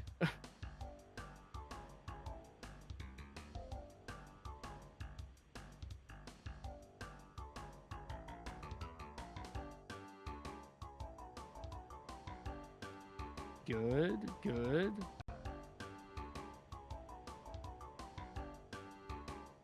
Oh, that was very close. That was insanely close. Speaking of close, Same's gonna go for the time trial, my guy. Goodness. Not Okay. have much wiggle room after that. We made it work, though. We got the one cycle, second try. Just That's lost true. a lot of time.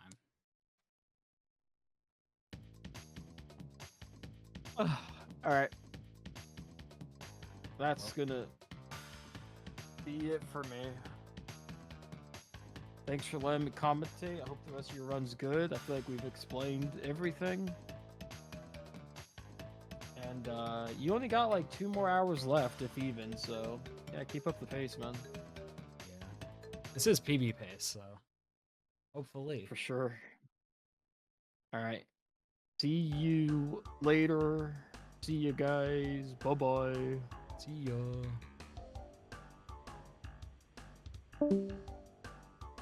Man, I hate that guy. So glad he's finally.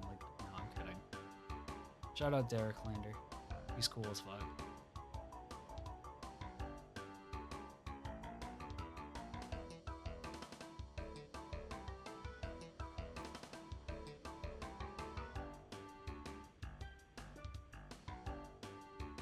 So yeah, this level has a 1 cycle. I think I've hit it maybe like once ever. My goodness, what was that? It's probably over at this point. Yeah. 100% over. I'm just gonna be careful and get all the boxes. Because you have to finish this level in 50 seconds, 50.5 seconds. And it's already at 38. And I'm still pretty much at the very start.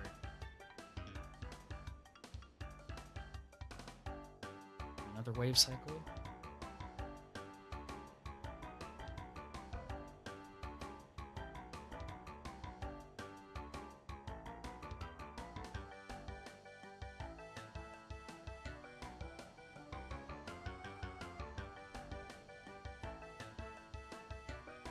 Exactly, Sean. Who can you insult if you can't insult your friends?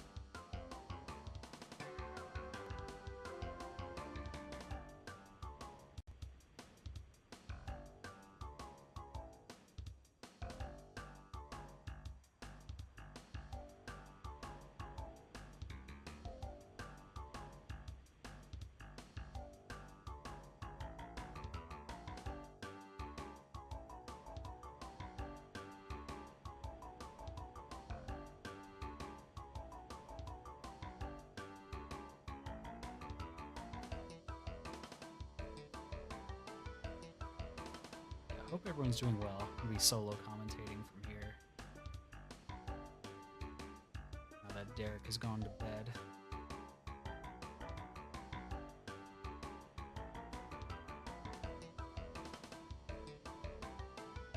And there's not too much to talk about.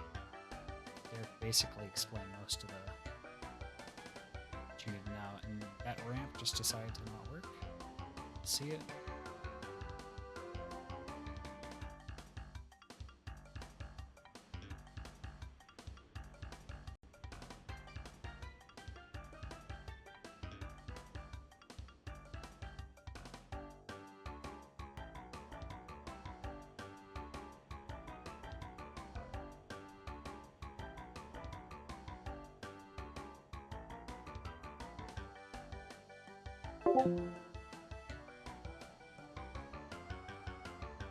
Thanks for disconnecting me, Discord.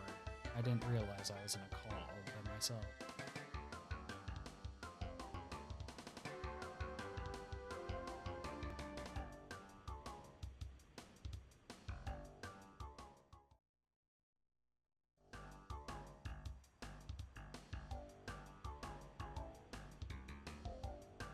Yeah, just doing the time trial by itself is really easy.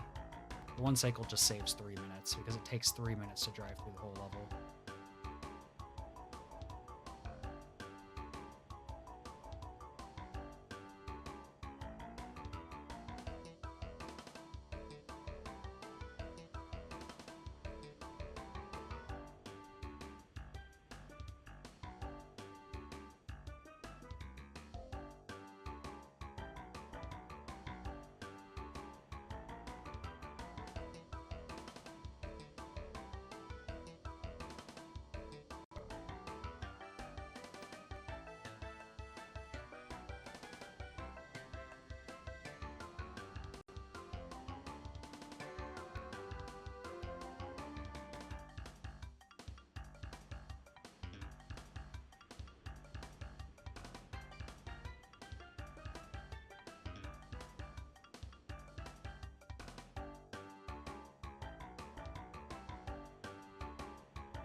Exactly, Sean.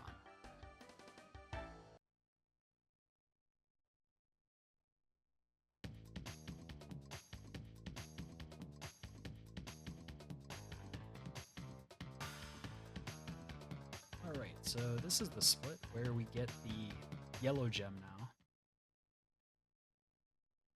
Since we didn't get the early yellow gem.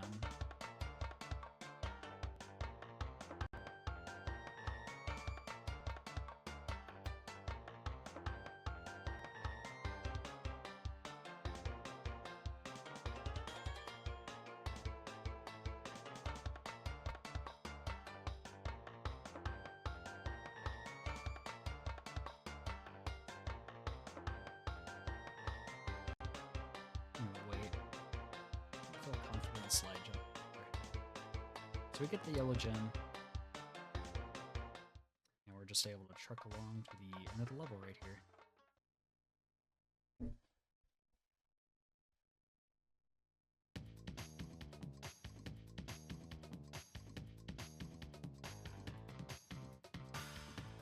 Now we're playing one of the longest splits in the game.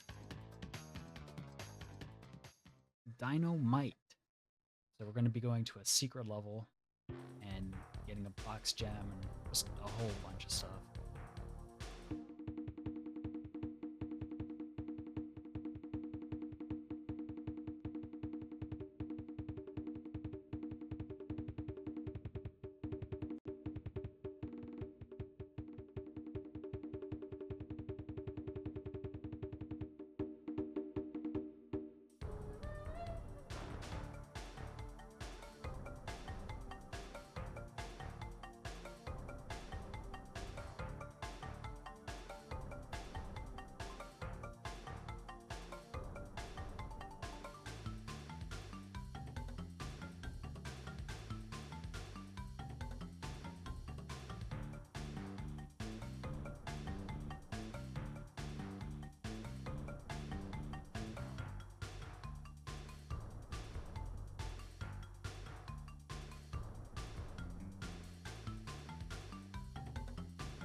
Yeah, one needs practice with these things.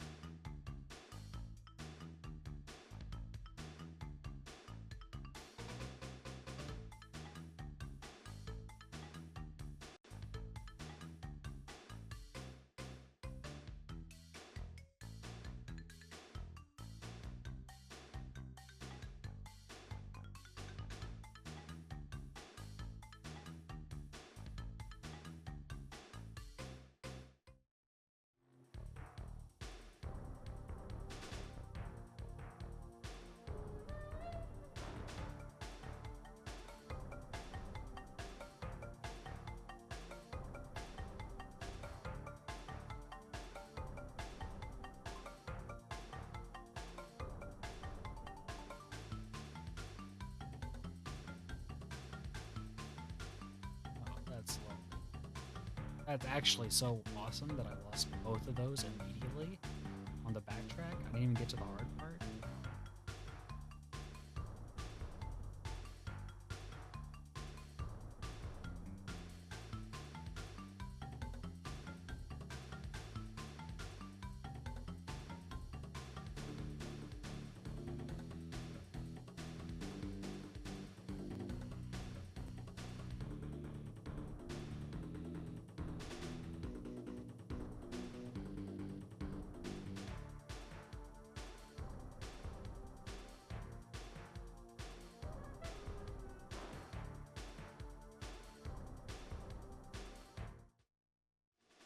Okay, so I just cannot die until I get to the checkpoints in here.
so now we're going to complete the rest of the level without, of course.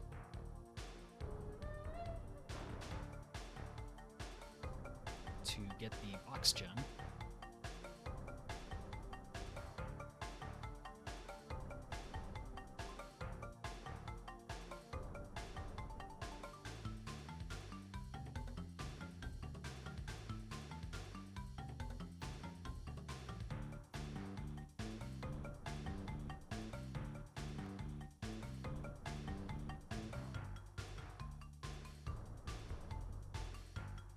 We get the box gem, and then we immediately die to go back to that yellow gem path.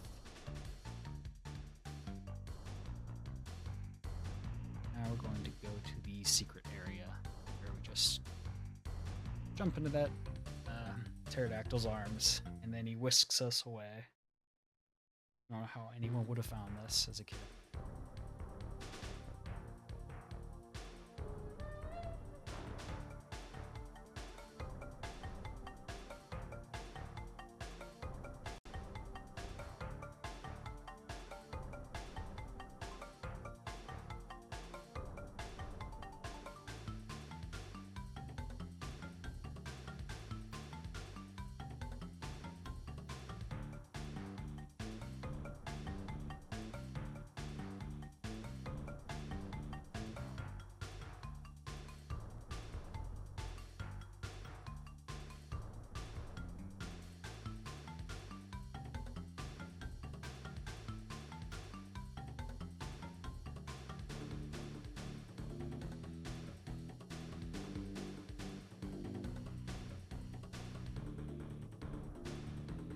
We get the gem, and then we get the platinum relic because it's a very easy relic to get.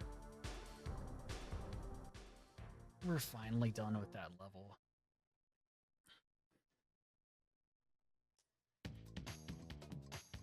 Well, at least until we do the relic for the main level itself.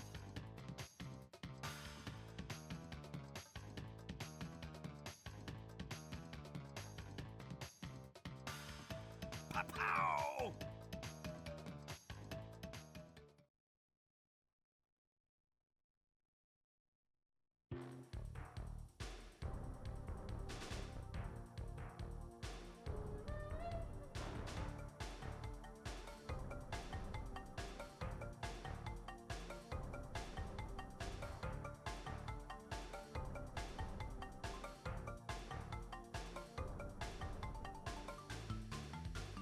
Thank you.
Good morning. It is 2 a.m. for me. And I got the box gem when I didn't need to just yet.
River race for the old class, make 100% this first.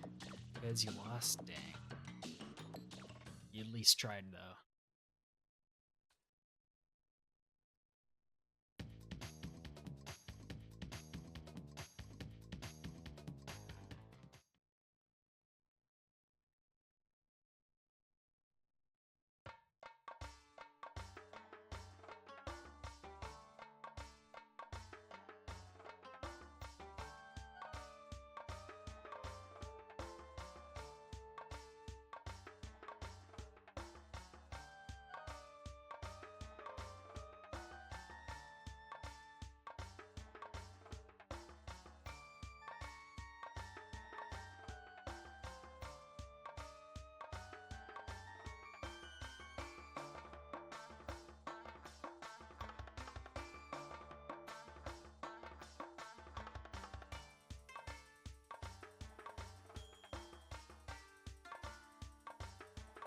And he didn't double jump. That's so amazing.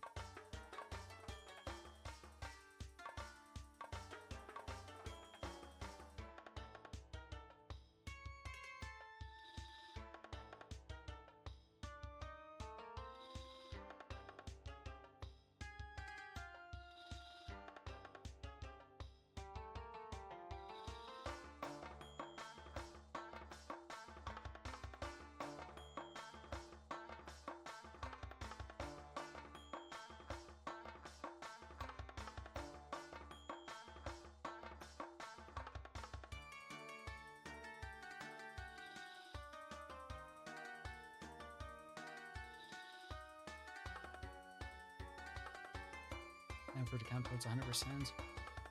Are trying to get them. Yeah, some of the platinum relics in this game are really hard to get.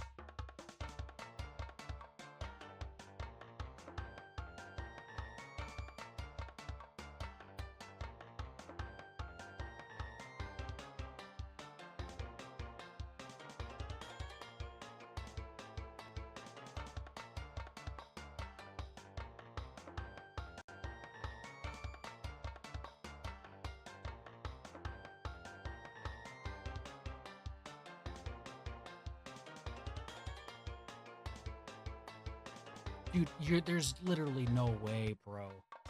Just ate my ate my slide jump. Oh well.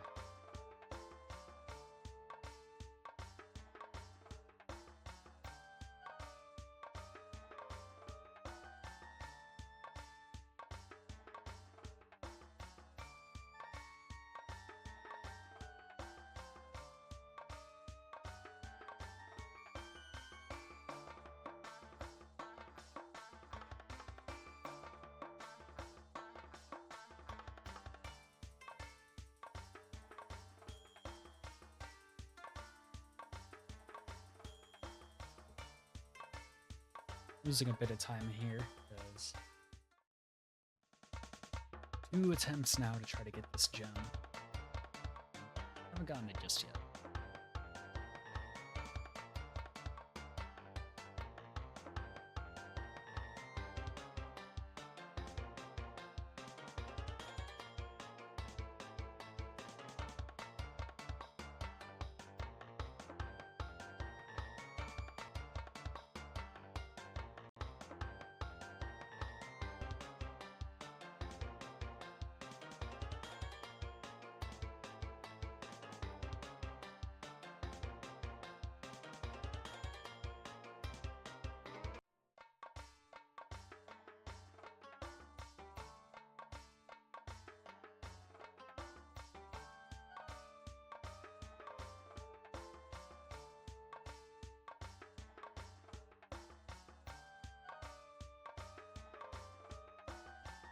Gonna die because Triple Mask is very important for this relic.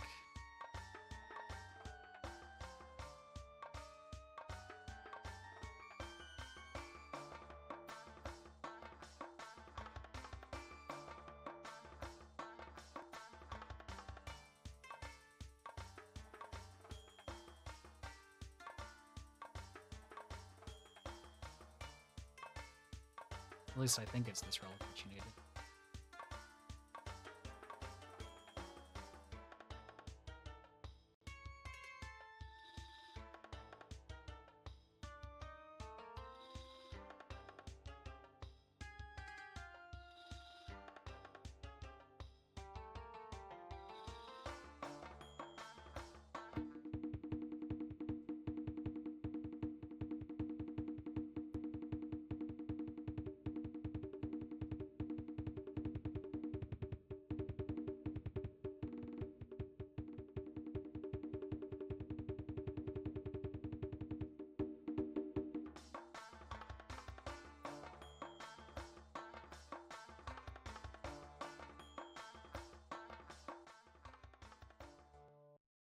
Unfortunate 2 minutes time lost there to dying twice, but whatever.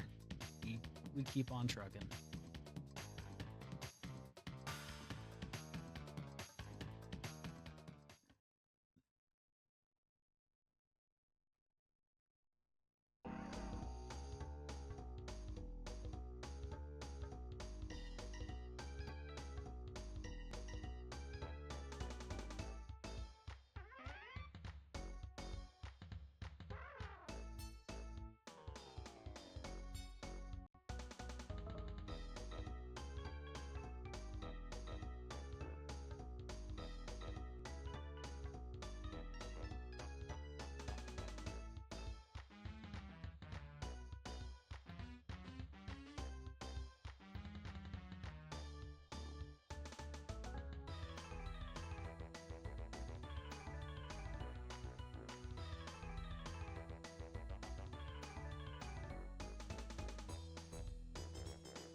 I'm very surprised you didn't bump me off the road there.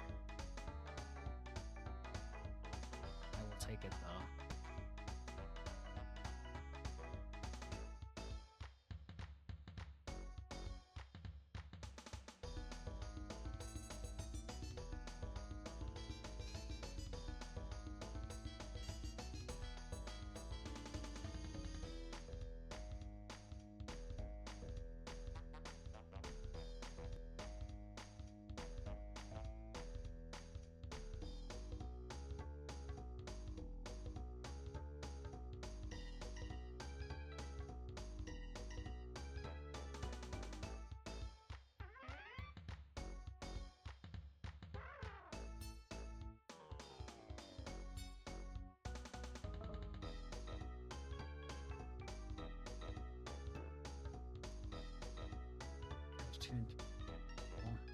Yeah, those copies aren't.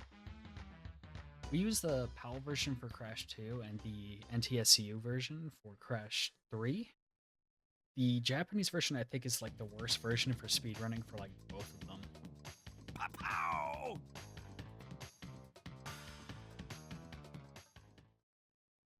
Alright, please don't crash here. Would not be fun.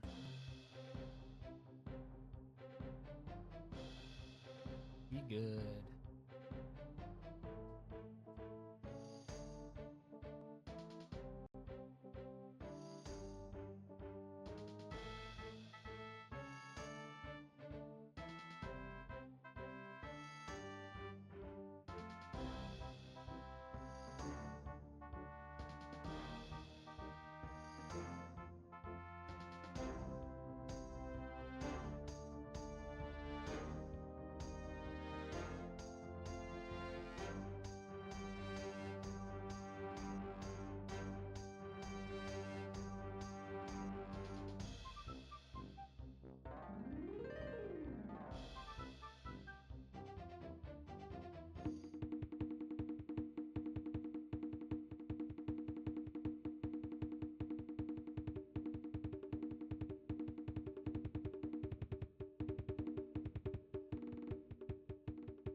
The best around.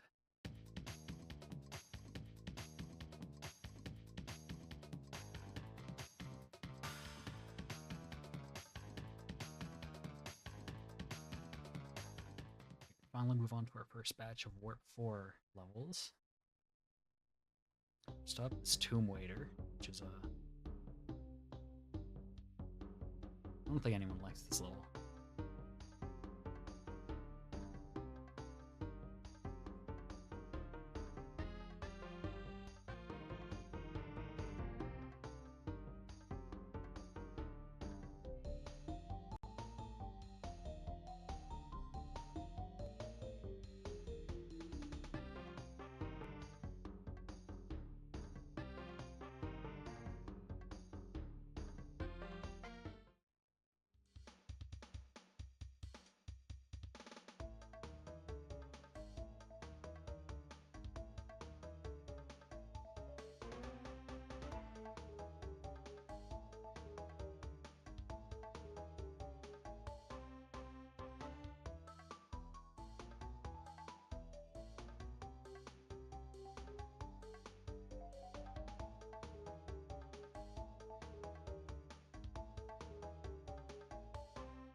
That was close.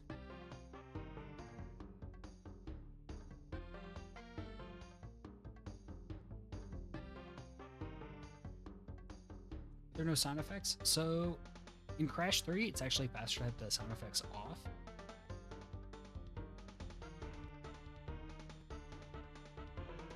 Because none of the cutscenes that normally play whenever you like enter boss rooms or anything will be active. So we can just completely skip those. So we turn sound effects off at the very beginning of the run.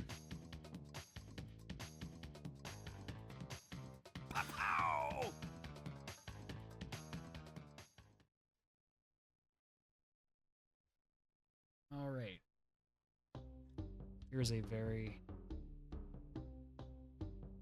hard one cycle.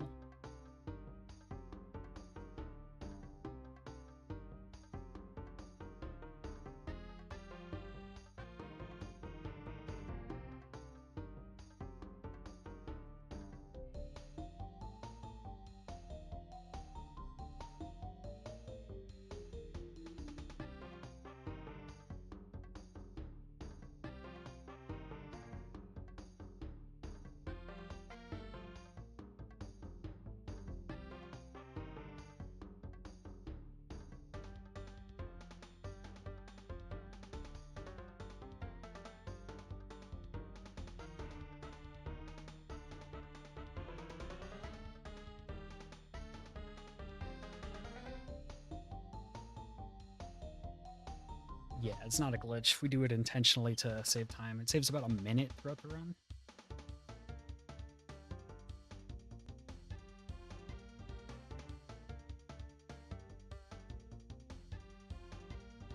Okay, well, failed the time trial once. That's very awesome.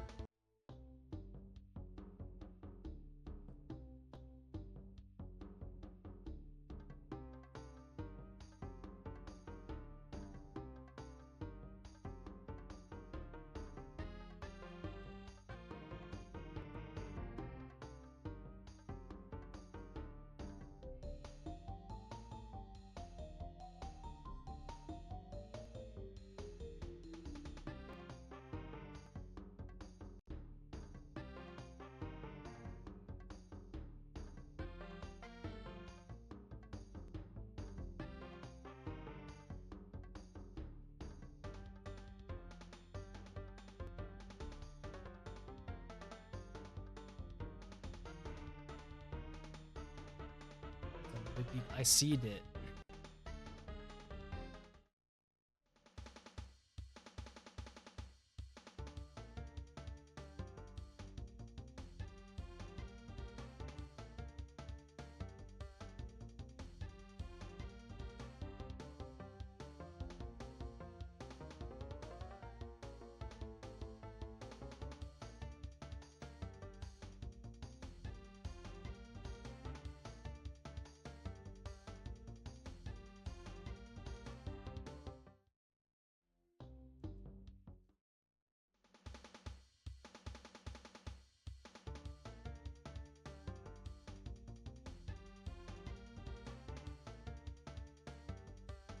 Alright, got that second try at least. So this is a really big time save for me, compared to these splits at least.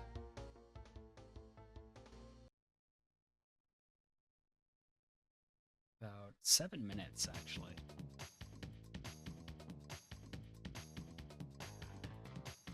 Pow!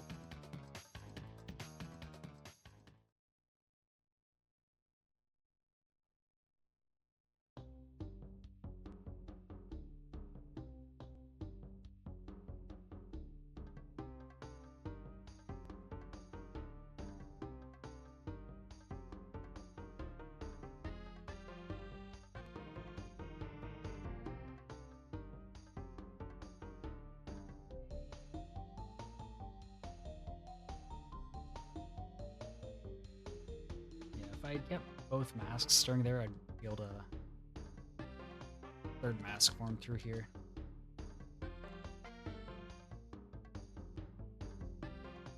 Fortunately, I can't, and it's some unfortunate cycles.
keep my mask, so I'm gonna go slowly on this.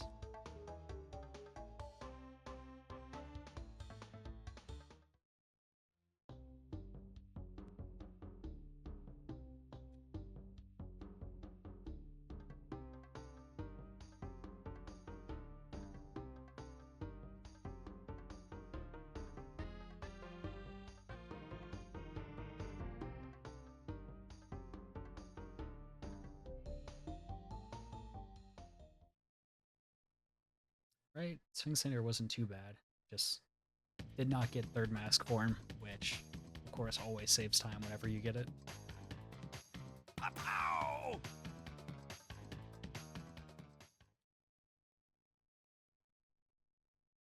We're gonna go back and do the relic, except we're gonna take a separate path this time.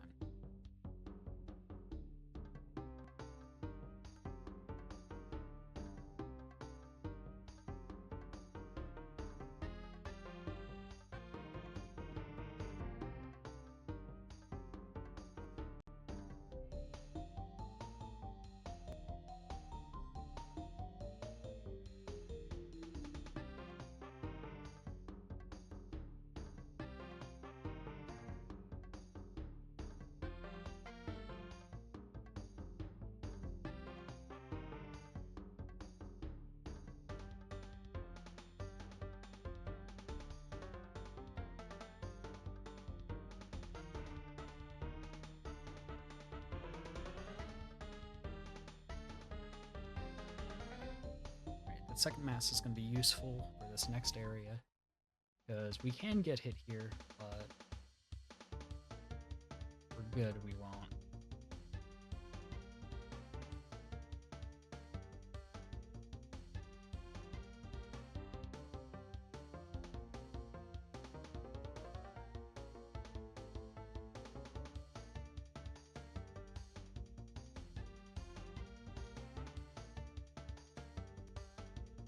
Awesome.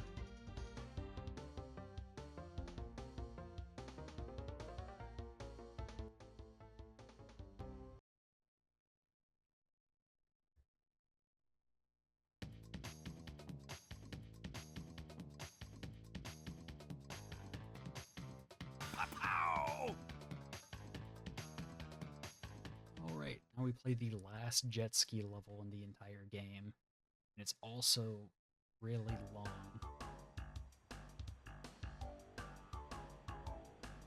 Thank you.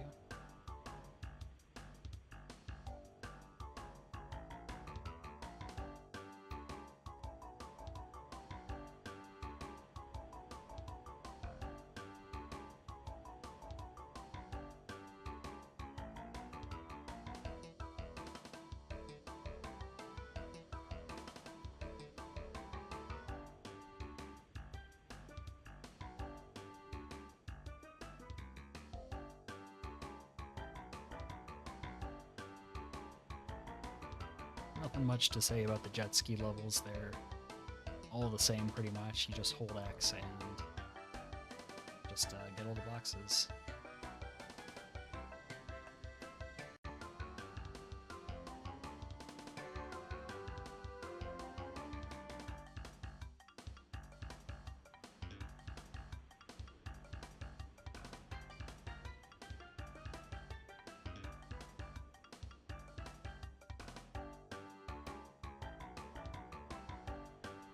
Now you can see wave cycles full effect on that ramp, where I just was, the waves were too high for me to even be able to get that first box there.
Sneak past the anchor guy.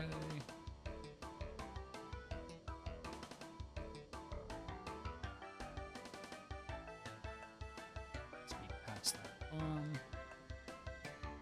Those bombs too. I don't know how I didn't get hit.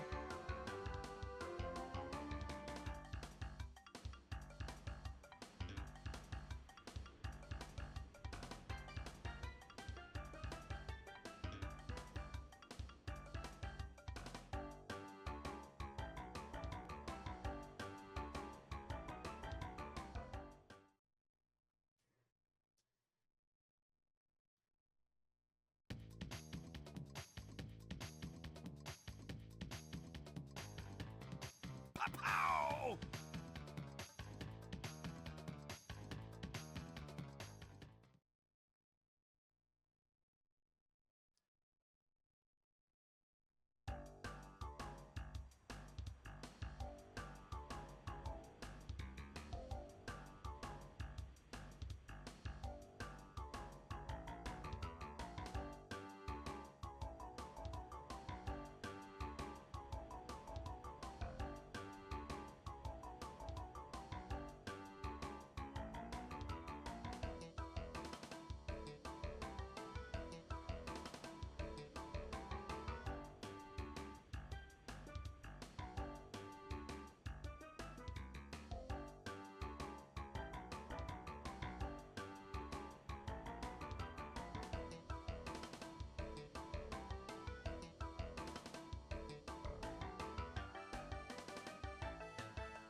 I wanted that other mask.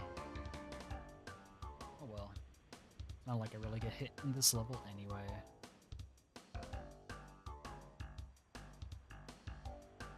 You really do just play the level twice.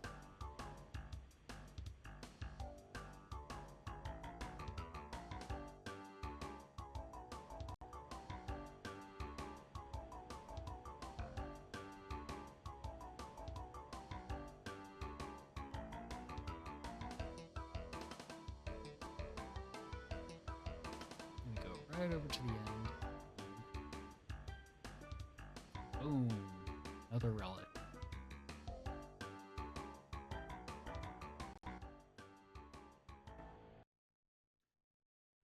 Only another hour or so to go. Pow!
did the wrong route for Bye Bye Blimps there, but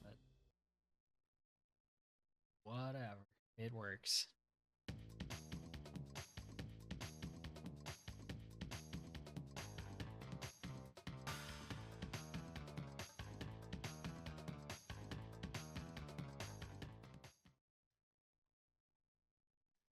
Rolling the dice with max volume.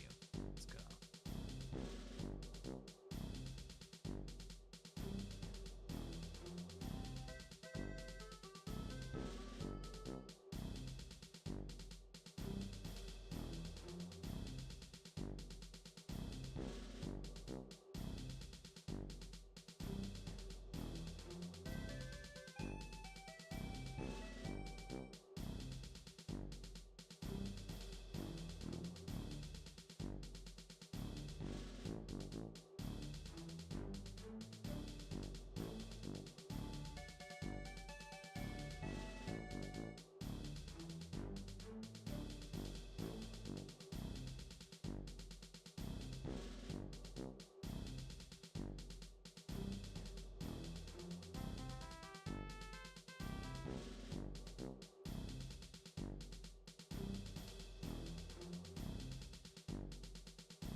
And the relic's super easy.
Nice.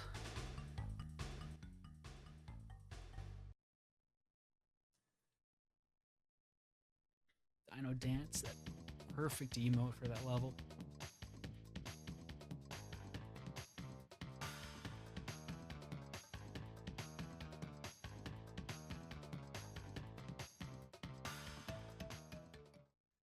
Now we're finishing off Tomb Time, where we're gonna get the relic first. And all the 2 gems of the level.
Good morning, Nilsson. Derek went to bed. He had to go to sleep so he could wake up for something in the morning.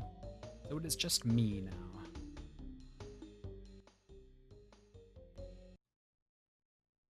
But that's okay. We got most of the explaining done. Now it's just finishing the levels. Saying hi to anyone that comes in.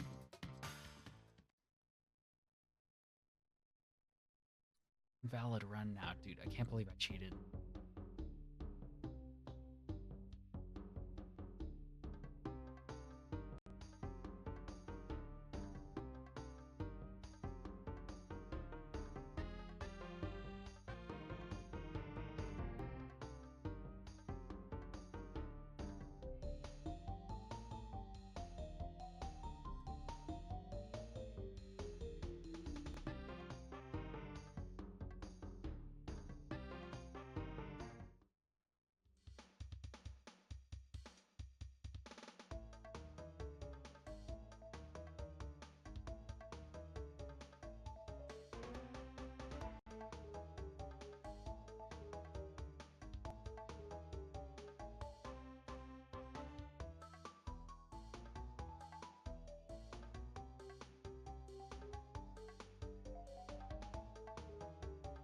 Cheating's allowed sometimes. Yeah, I had a backup save file for part of the game that crashes a lot of times.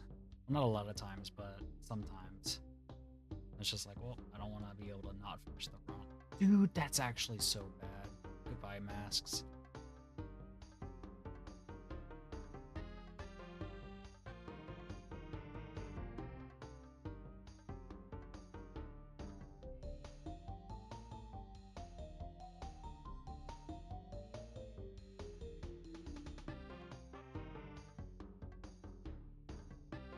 I'm not used to playing this part without the triple mask.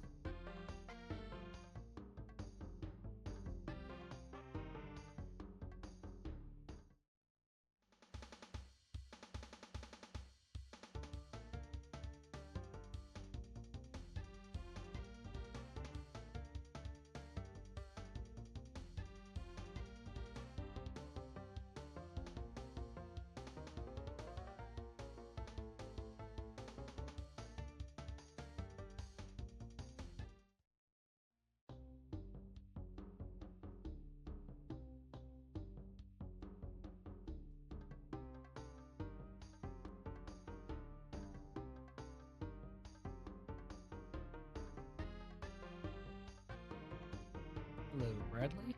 Welcome.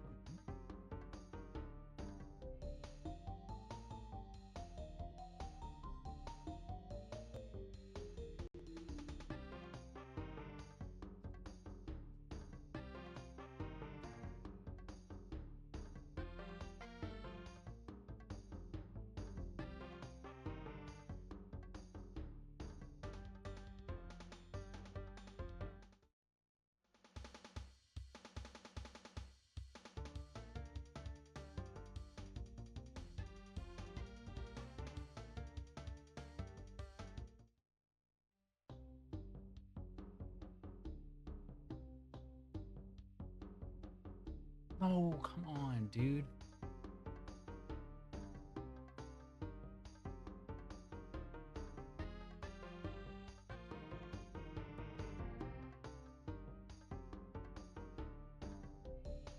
So my jump got eaten there. So unfortunately, I have to do that part again.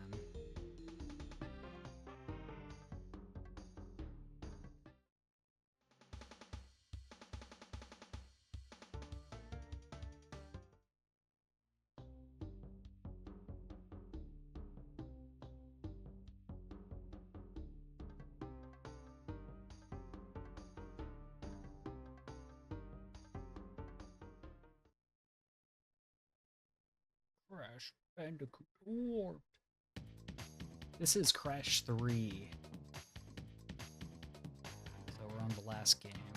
We got about an hour left. Ish.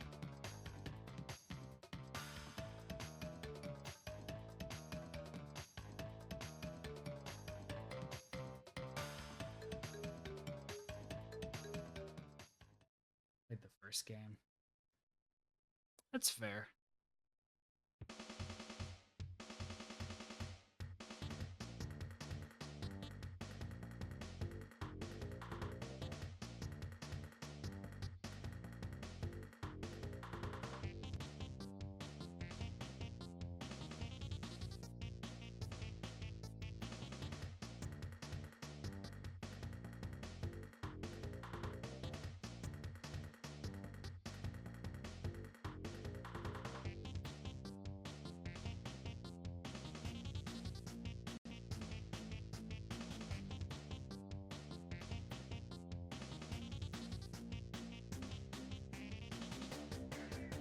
According to me, it's either this one or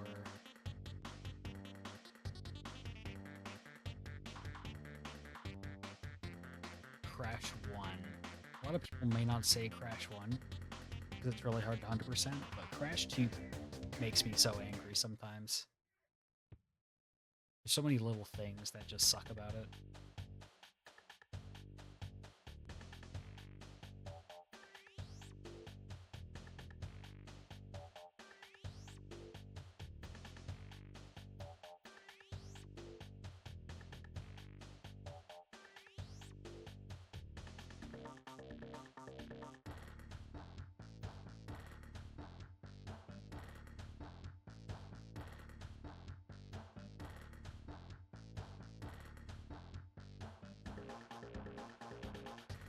Fortunately, I lost both my masks in the last level, so I wasn't able to get triple masks in this level anyways, so losing that mask wasn't that bad.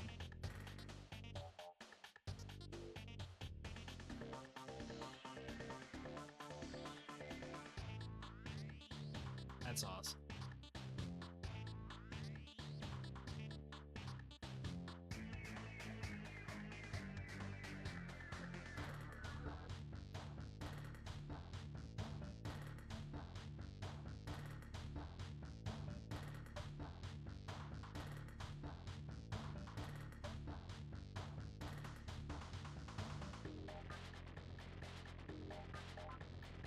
I went left.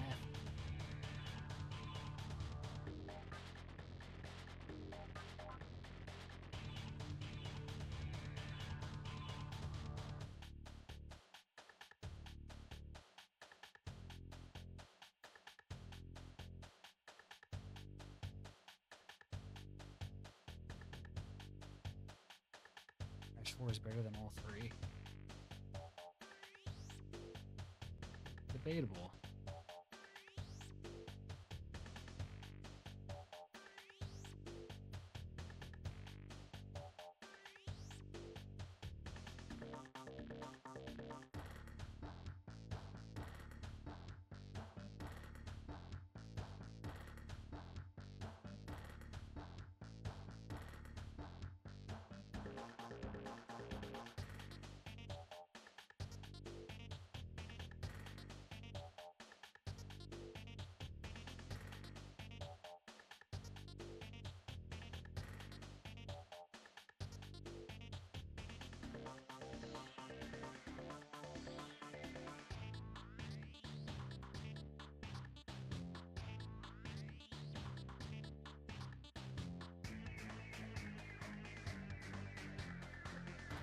Good morning, Rasan. Welcome in. Finishing up the last hour of Crash 3.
Okay, that was a pretty easy bonus.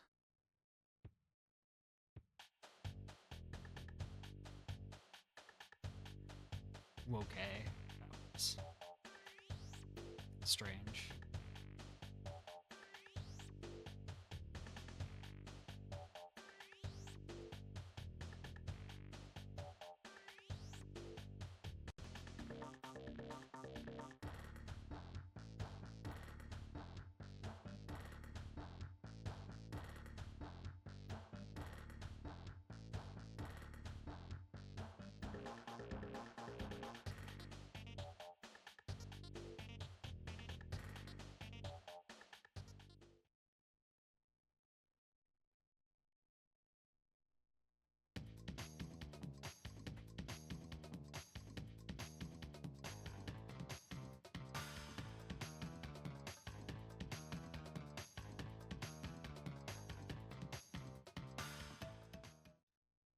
Now we're going to be fighting Engine, so one part about this is, well, during the second phase,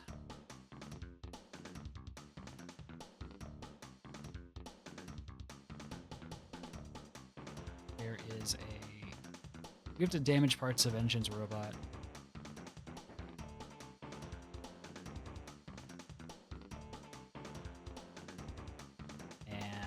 Some of them do a lot of damage. There's going to be a part on the second phase where it can do a massive amount of damage to us, so we want to be killing that first.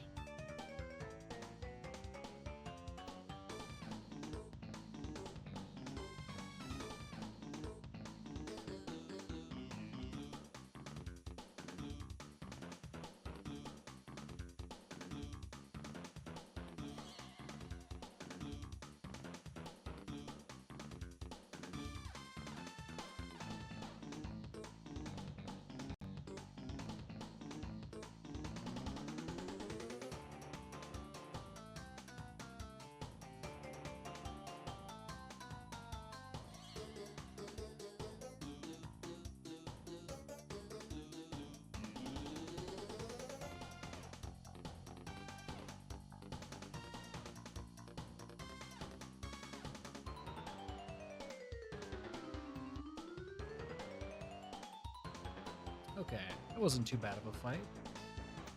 Got those last four pretty much simultaneously.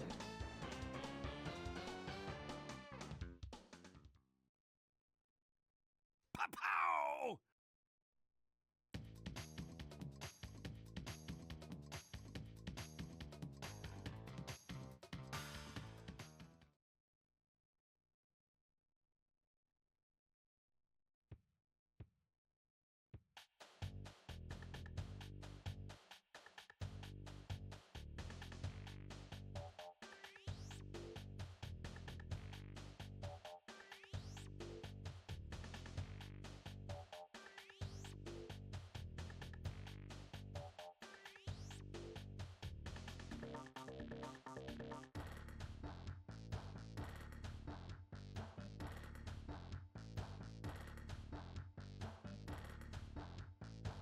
A pow.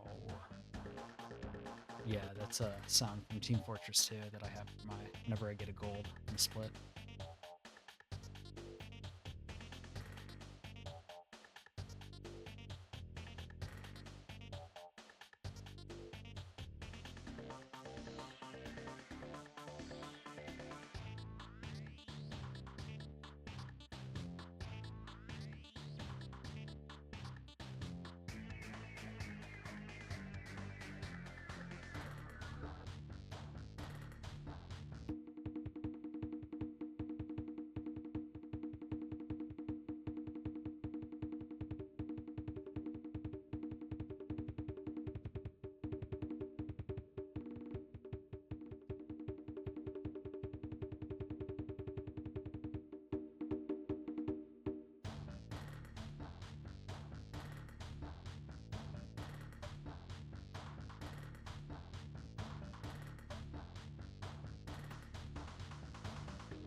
Yep, we got a lot of golds so far.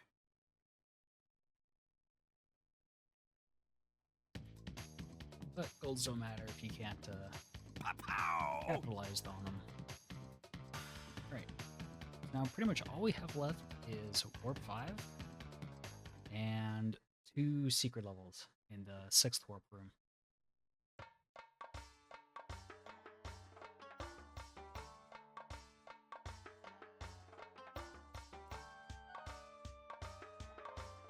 I tried going around it.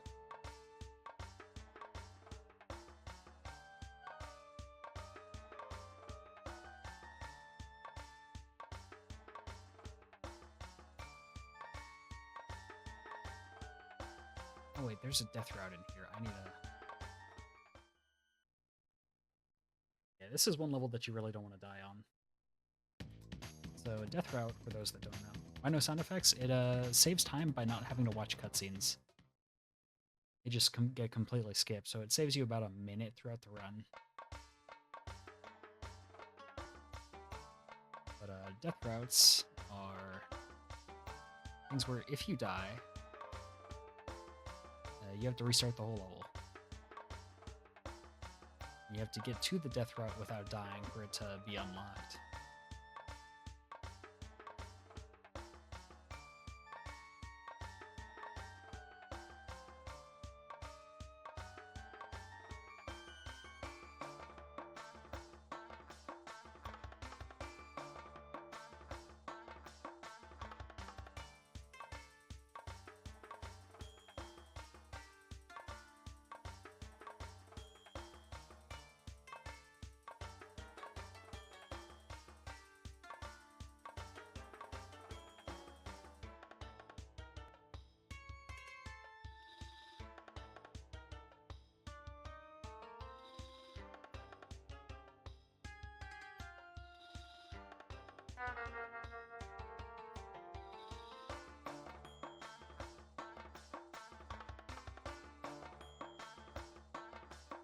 Strange how I couldn't hit it.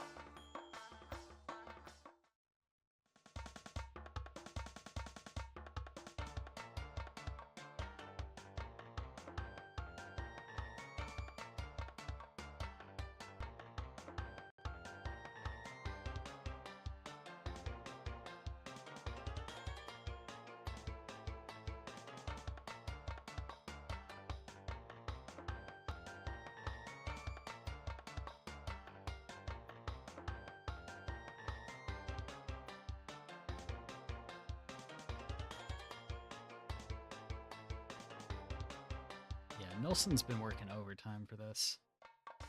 Big props to Nelson.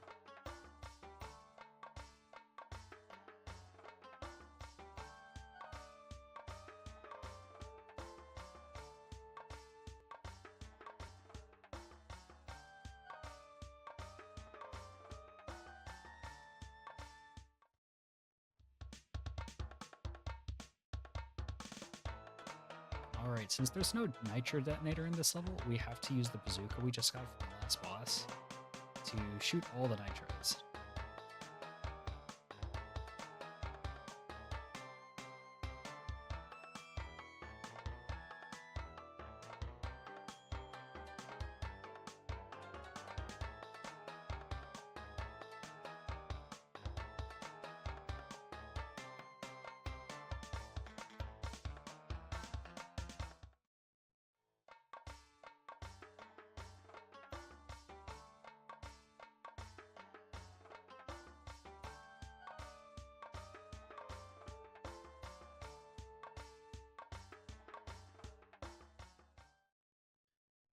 Alright, that level wasn't as good, but we take those anyway.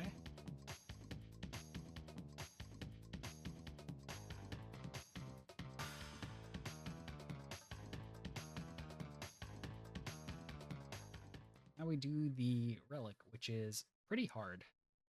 You have to get a good cycle, and you also have to make sure you get triple masked, otherwise, like, it's really difficult.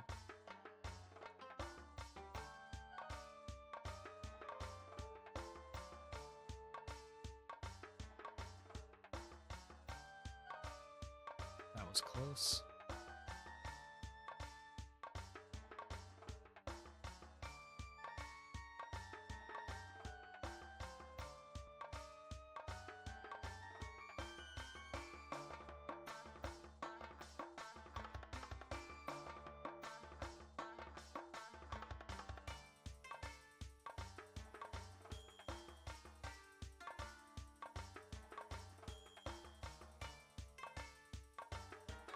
No, are you kidding?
Alright. Messed up once, that's not too bad.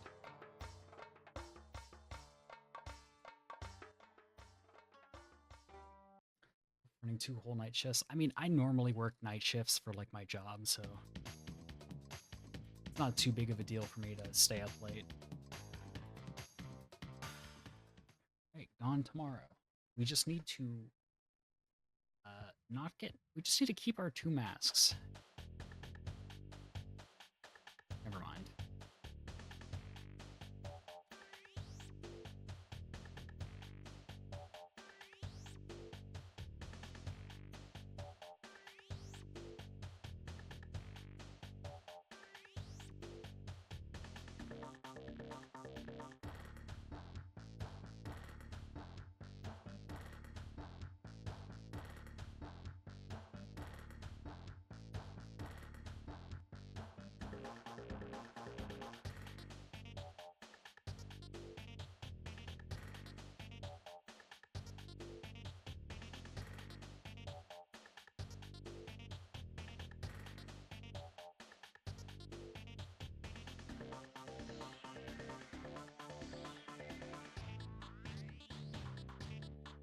And you maybe wonder why I left those boxes. We're going to be coming back to those in a little bit. We take a gem route that brings us right back to there.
rest of your day or night or whatever time it is for you.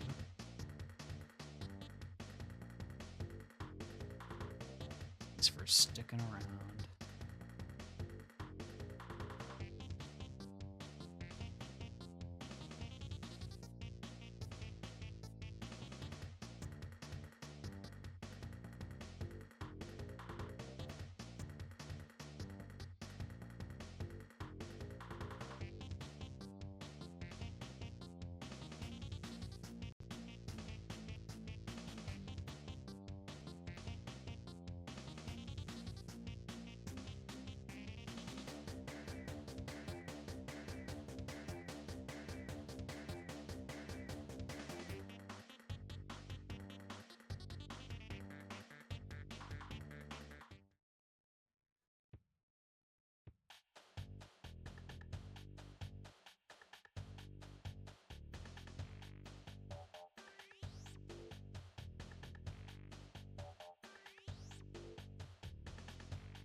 Alright, that level was kind of slow, as I did not get the triple mask, but whatever.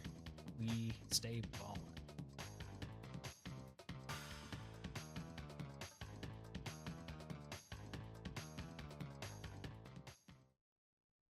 I'm hearing some concerning noises from my PS2, so...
Weird movement.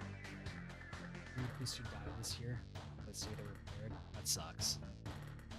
The ray tracing that PS1 does? It's crazy.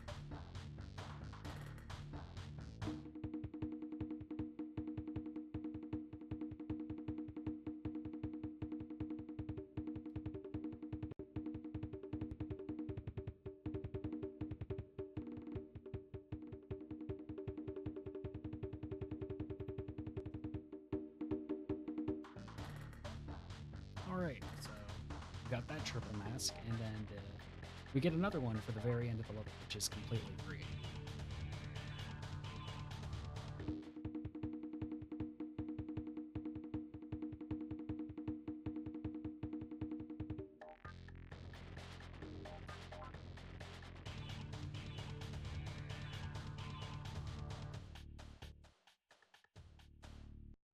So now we're going to Bug Light. This is a level that has the gem route, all the different gems, colored gems that we collected throughout the run.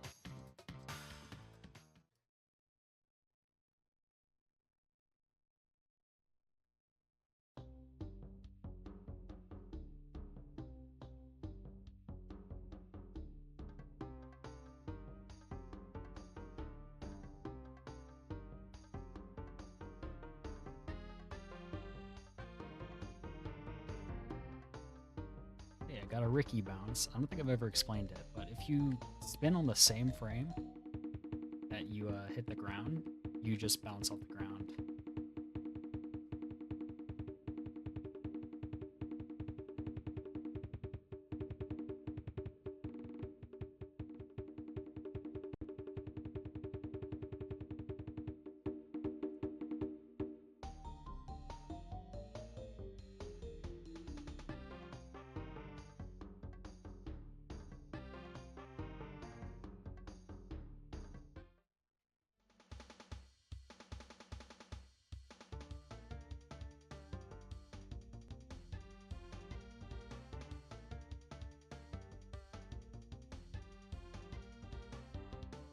No, dude. He hit the fucking roof.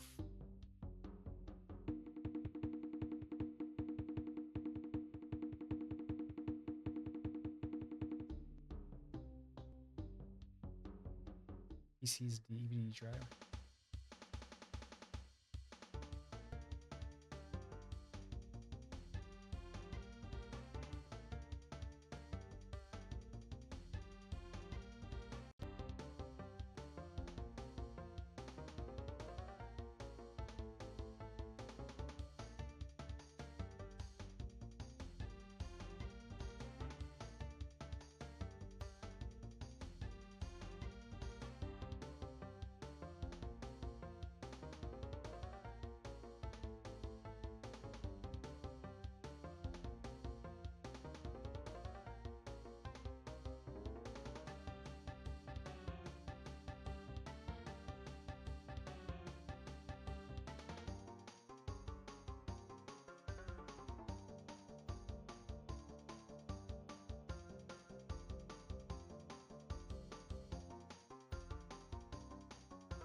Great, and our gem takes us to the gem we need from here.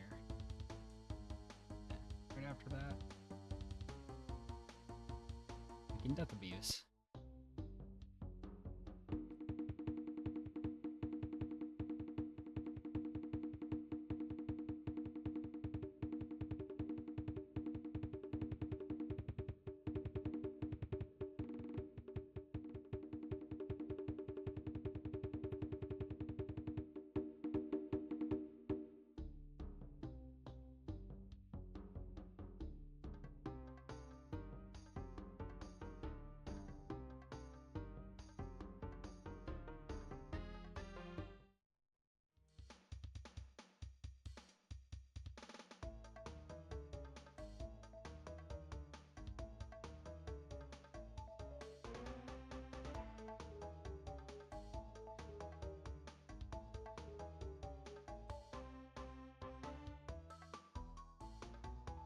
So we actually don't need to worry about those nitros because this is one of the levels with a nitro detonator in Warp 5.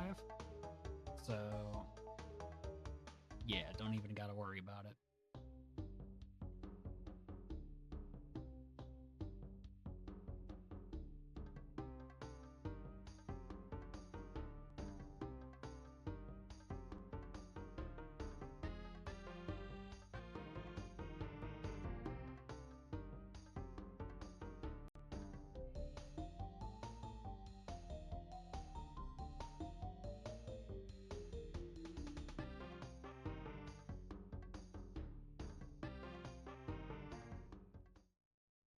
Lost some time from death into gem root, but whatever, we got everything.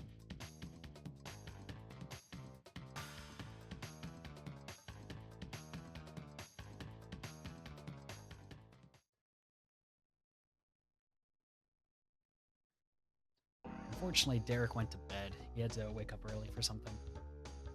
He was under the assumption that the run would start at 7 o'clock instead of 9.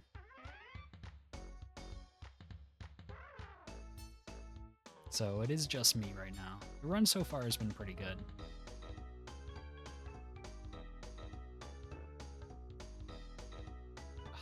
Just get the box gem on the second time around.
just that one box.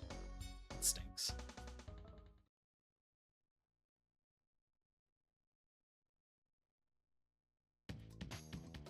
Yeah, they're called Wumpa fruits. Pow!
Yeah, there was a bike level, I think it was called Road Crash, where you crash into a sign with an alien on it to get to hot cocoa.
I actually wouldn't know the answer to that question. I've never played the remakes.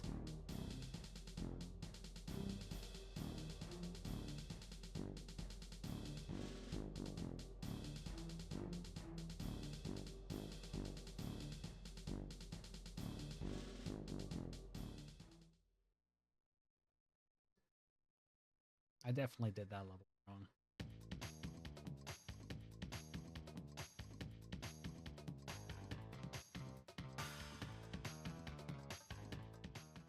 Okay, so now we go confront Cortex. And we actually just leave the level because we don't need to fight him just yet.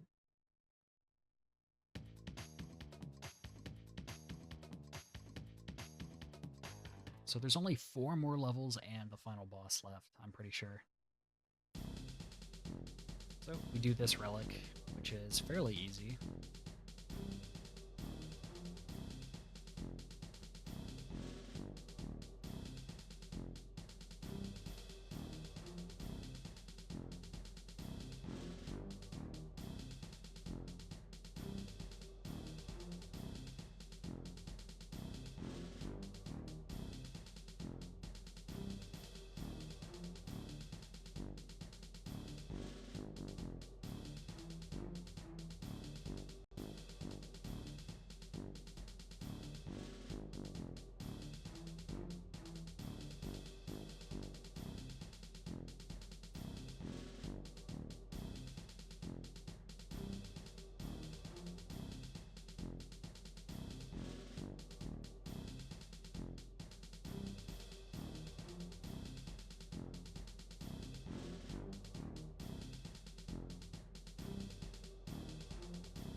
Oh my goodness. Hi, Jim. Doing great, even though Derek abandoned me.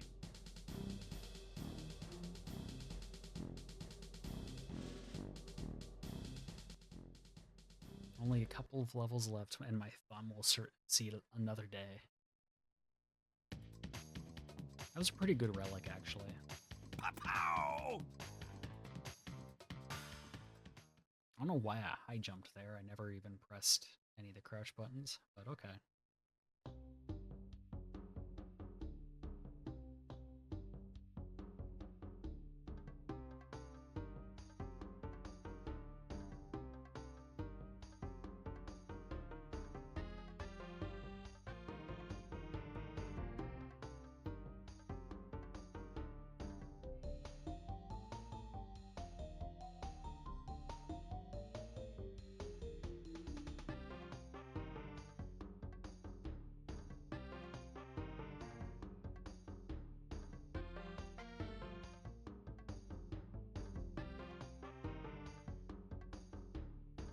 Oh, that was annoying.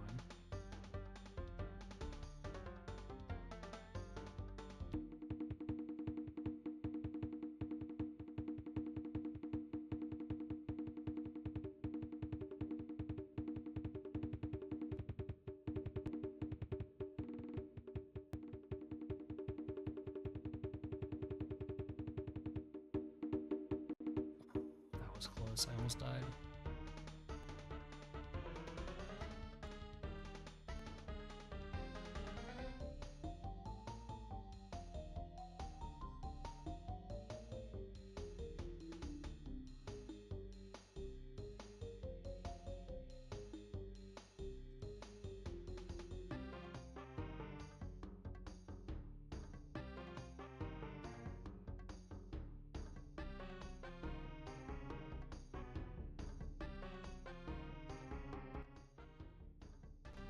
Alrighty, and now it's just the last 2 levels, which we're going to try to one-cycle both of them. This next one coming up is probably one of the hardest levels in the game, to one-cycle at least.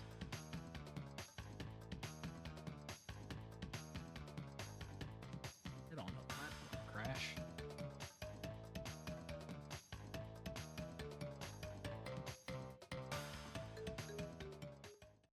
This is Area 51. The last driving level.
one cycle? We did. That's actually so awesome. Thank goodness. I hate this level. Alright, so that means we got the gold relic and both gems in the same run of the level. That was the one level that I was super worried about for this run.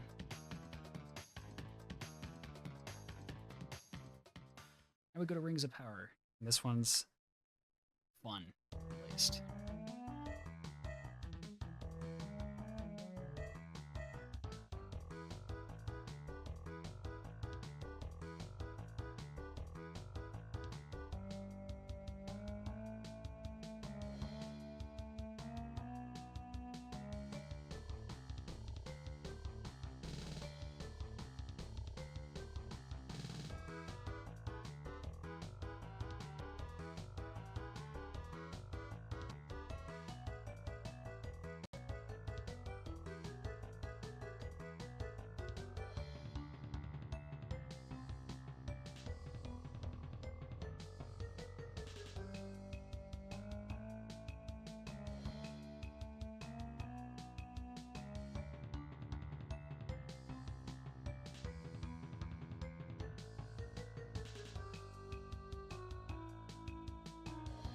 No, that's actually so bad. I hope we got the gold relic there.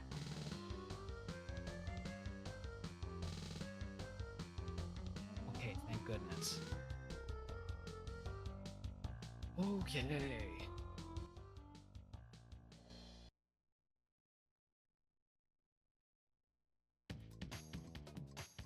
That was a very scary way to end it off. I think I just barely got the gold, too.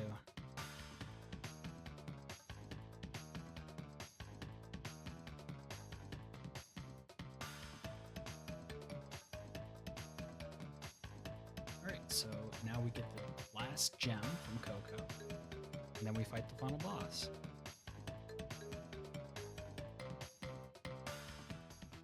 This should take about 2 minutes.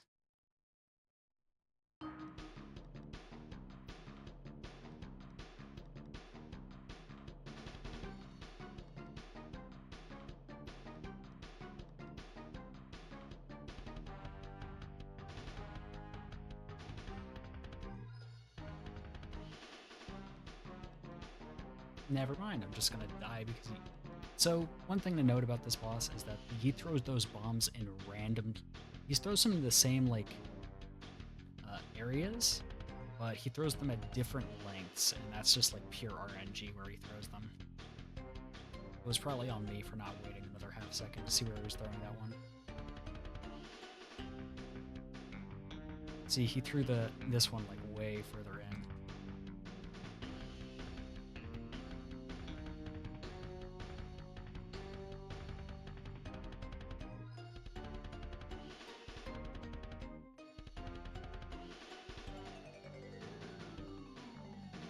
These guys are just going to be spinning in a figure 8, so we can just dodge them because they're going to be on the same path every time.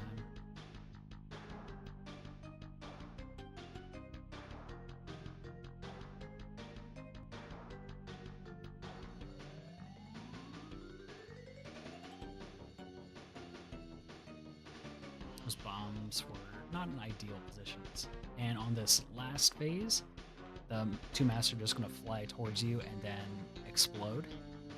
And we're going to be using that to our advantage in blowing up a few of Cortex's bombs.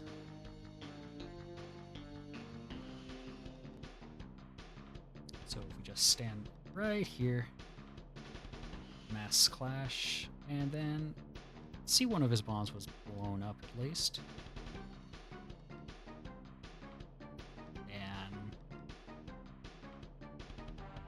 Welcome That's to the time. dominating!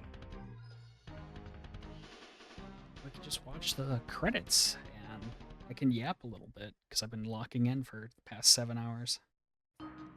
So, obviously, I'm ahead of my estimate by 50 minutes or so. And that is a PB for the trilogy for me. also need to check something. Because I don't know what my Crash 3 PB is, but maybe I PB'd Crash 3 as well.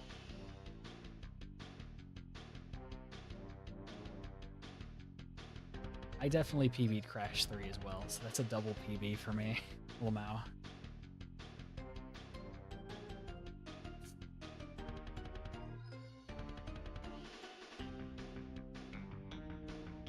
That was very unexpected, considering I have not played Crash 3 in a while.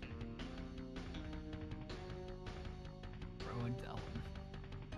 So these guys are just gonna be babies forever, like they deserve. And they're gonna argue over the mask to take over the world until Crash 4.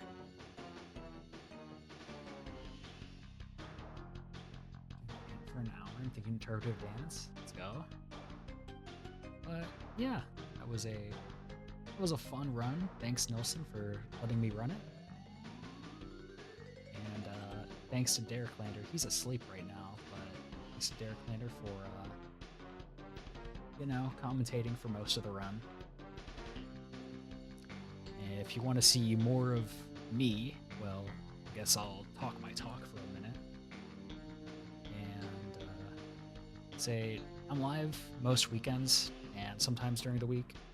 I speedrun mainly the PlayStation platformer, like mascot platformers, so Spyro, Crash, Jack, Ratchet, and Sly.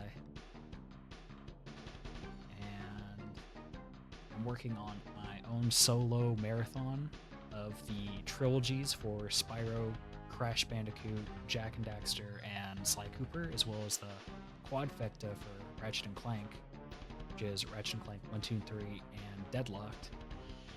And I'm going to be doing all of those 100% in a row. So if that sounds interesting, if any of those games sound fun, come check me out. If you're interested in just like Spyro or Crash content, go follow my friend Derek, who is sleeping like the old man he is. Yes, I am going to be doing that all in one sitting. It will be a 60-hour run.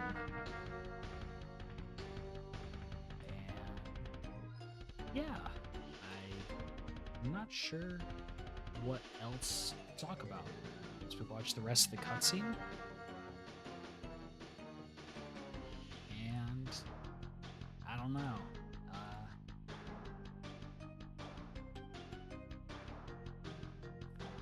I don't know what to do. My estimate was for 50 minutes from now. Nelson, what do I do?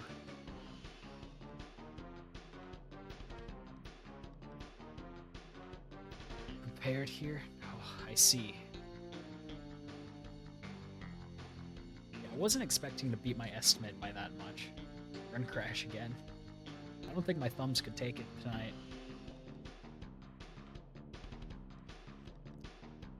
The whole thing back. Dude, if I loop the Crash 1, maybe I could get an even better Trilogy PB.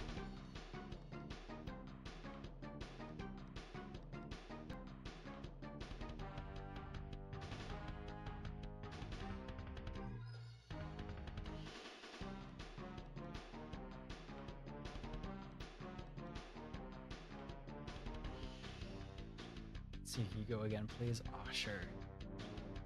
Dang, you're up in time. Yeah, good thing. If you were still sleeping, I wouldn't know what to do. Think all of each press before Sideshow Bob did. You better get that. I think I've seen that.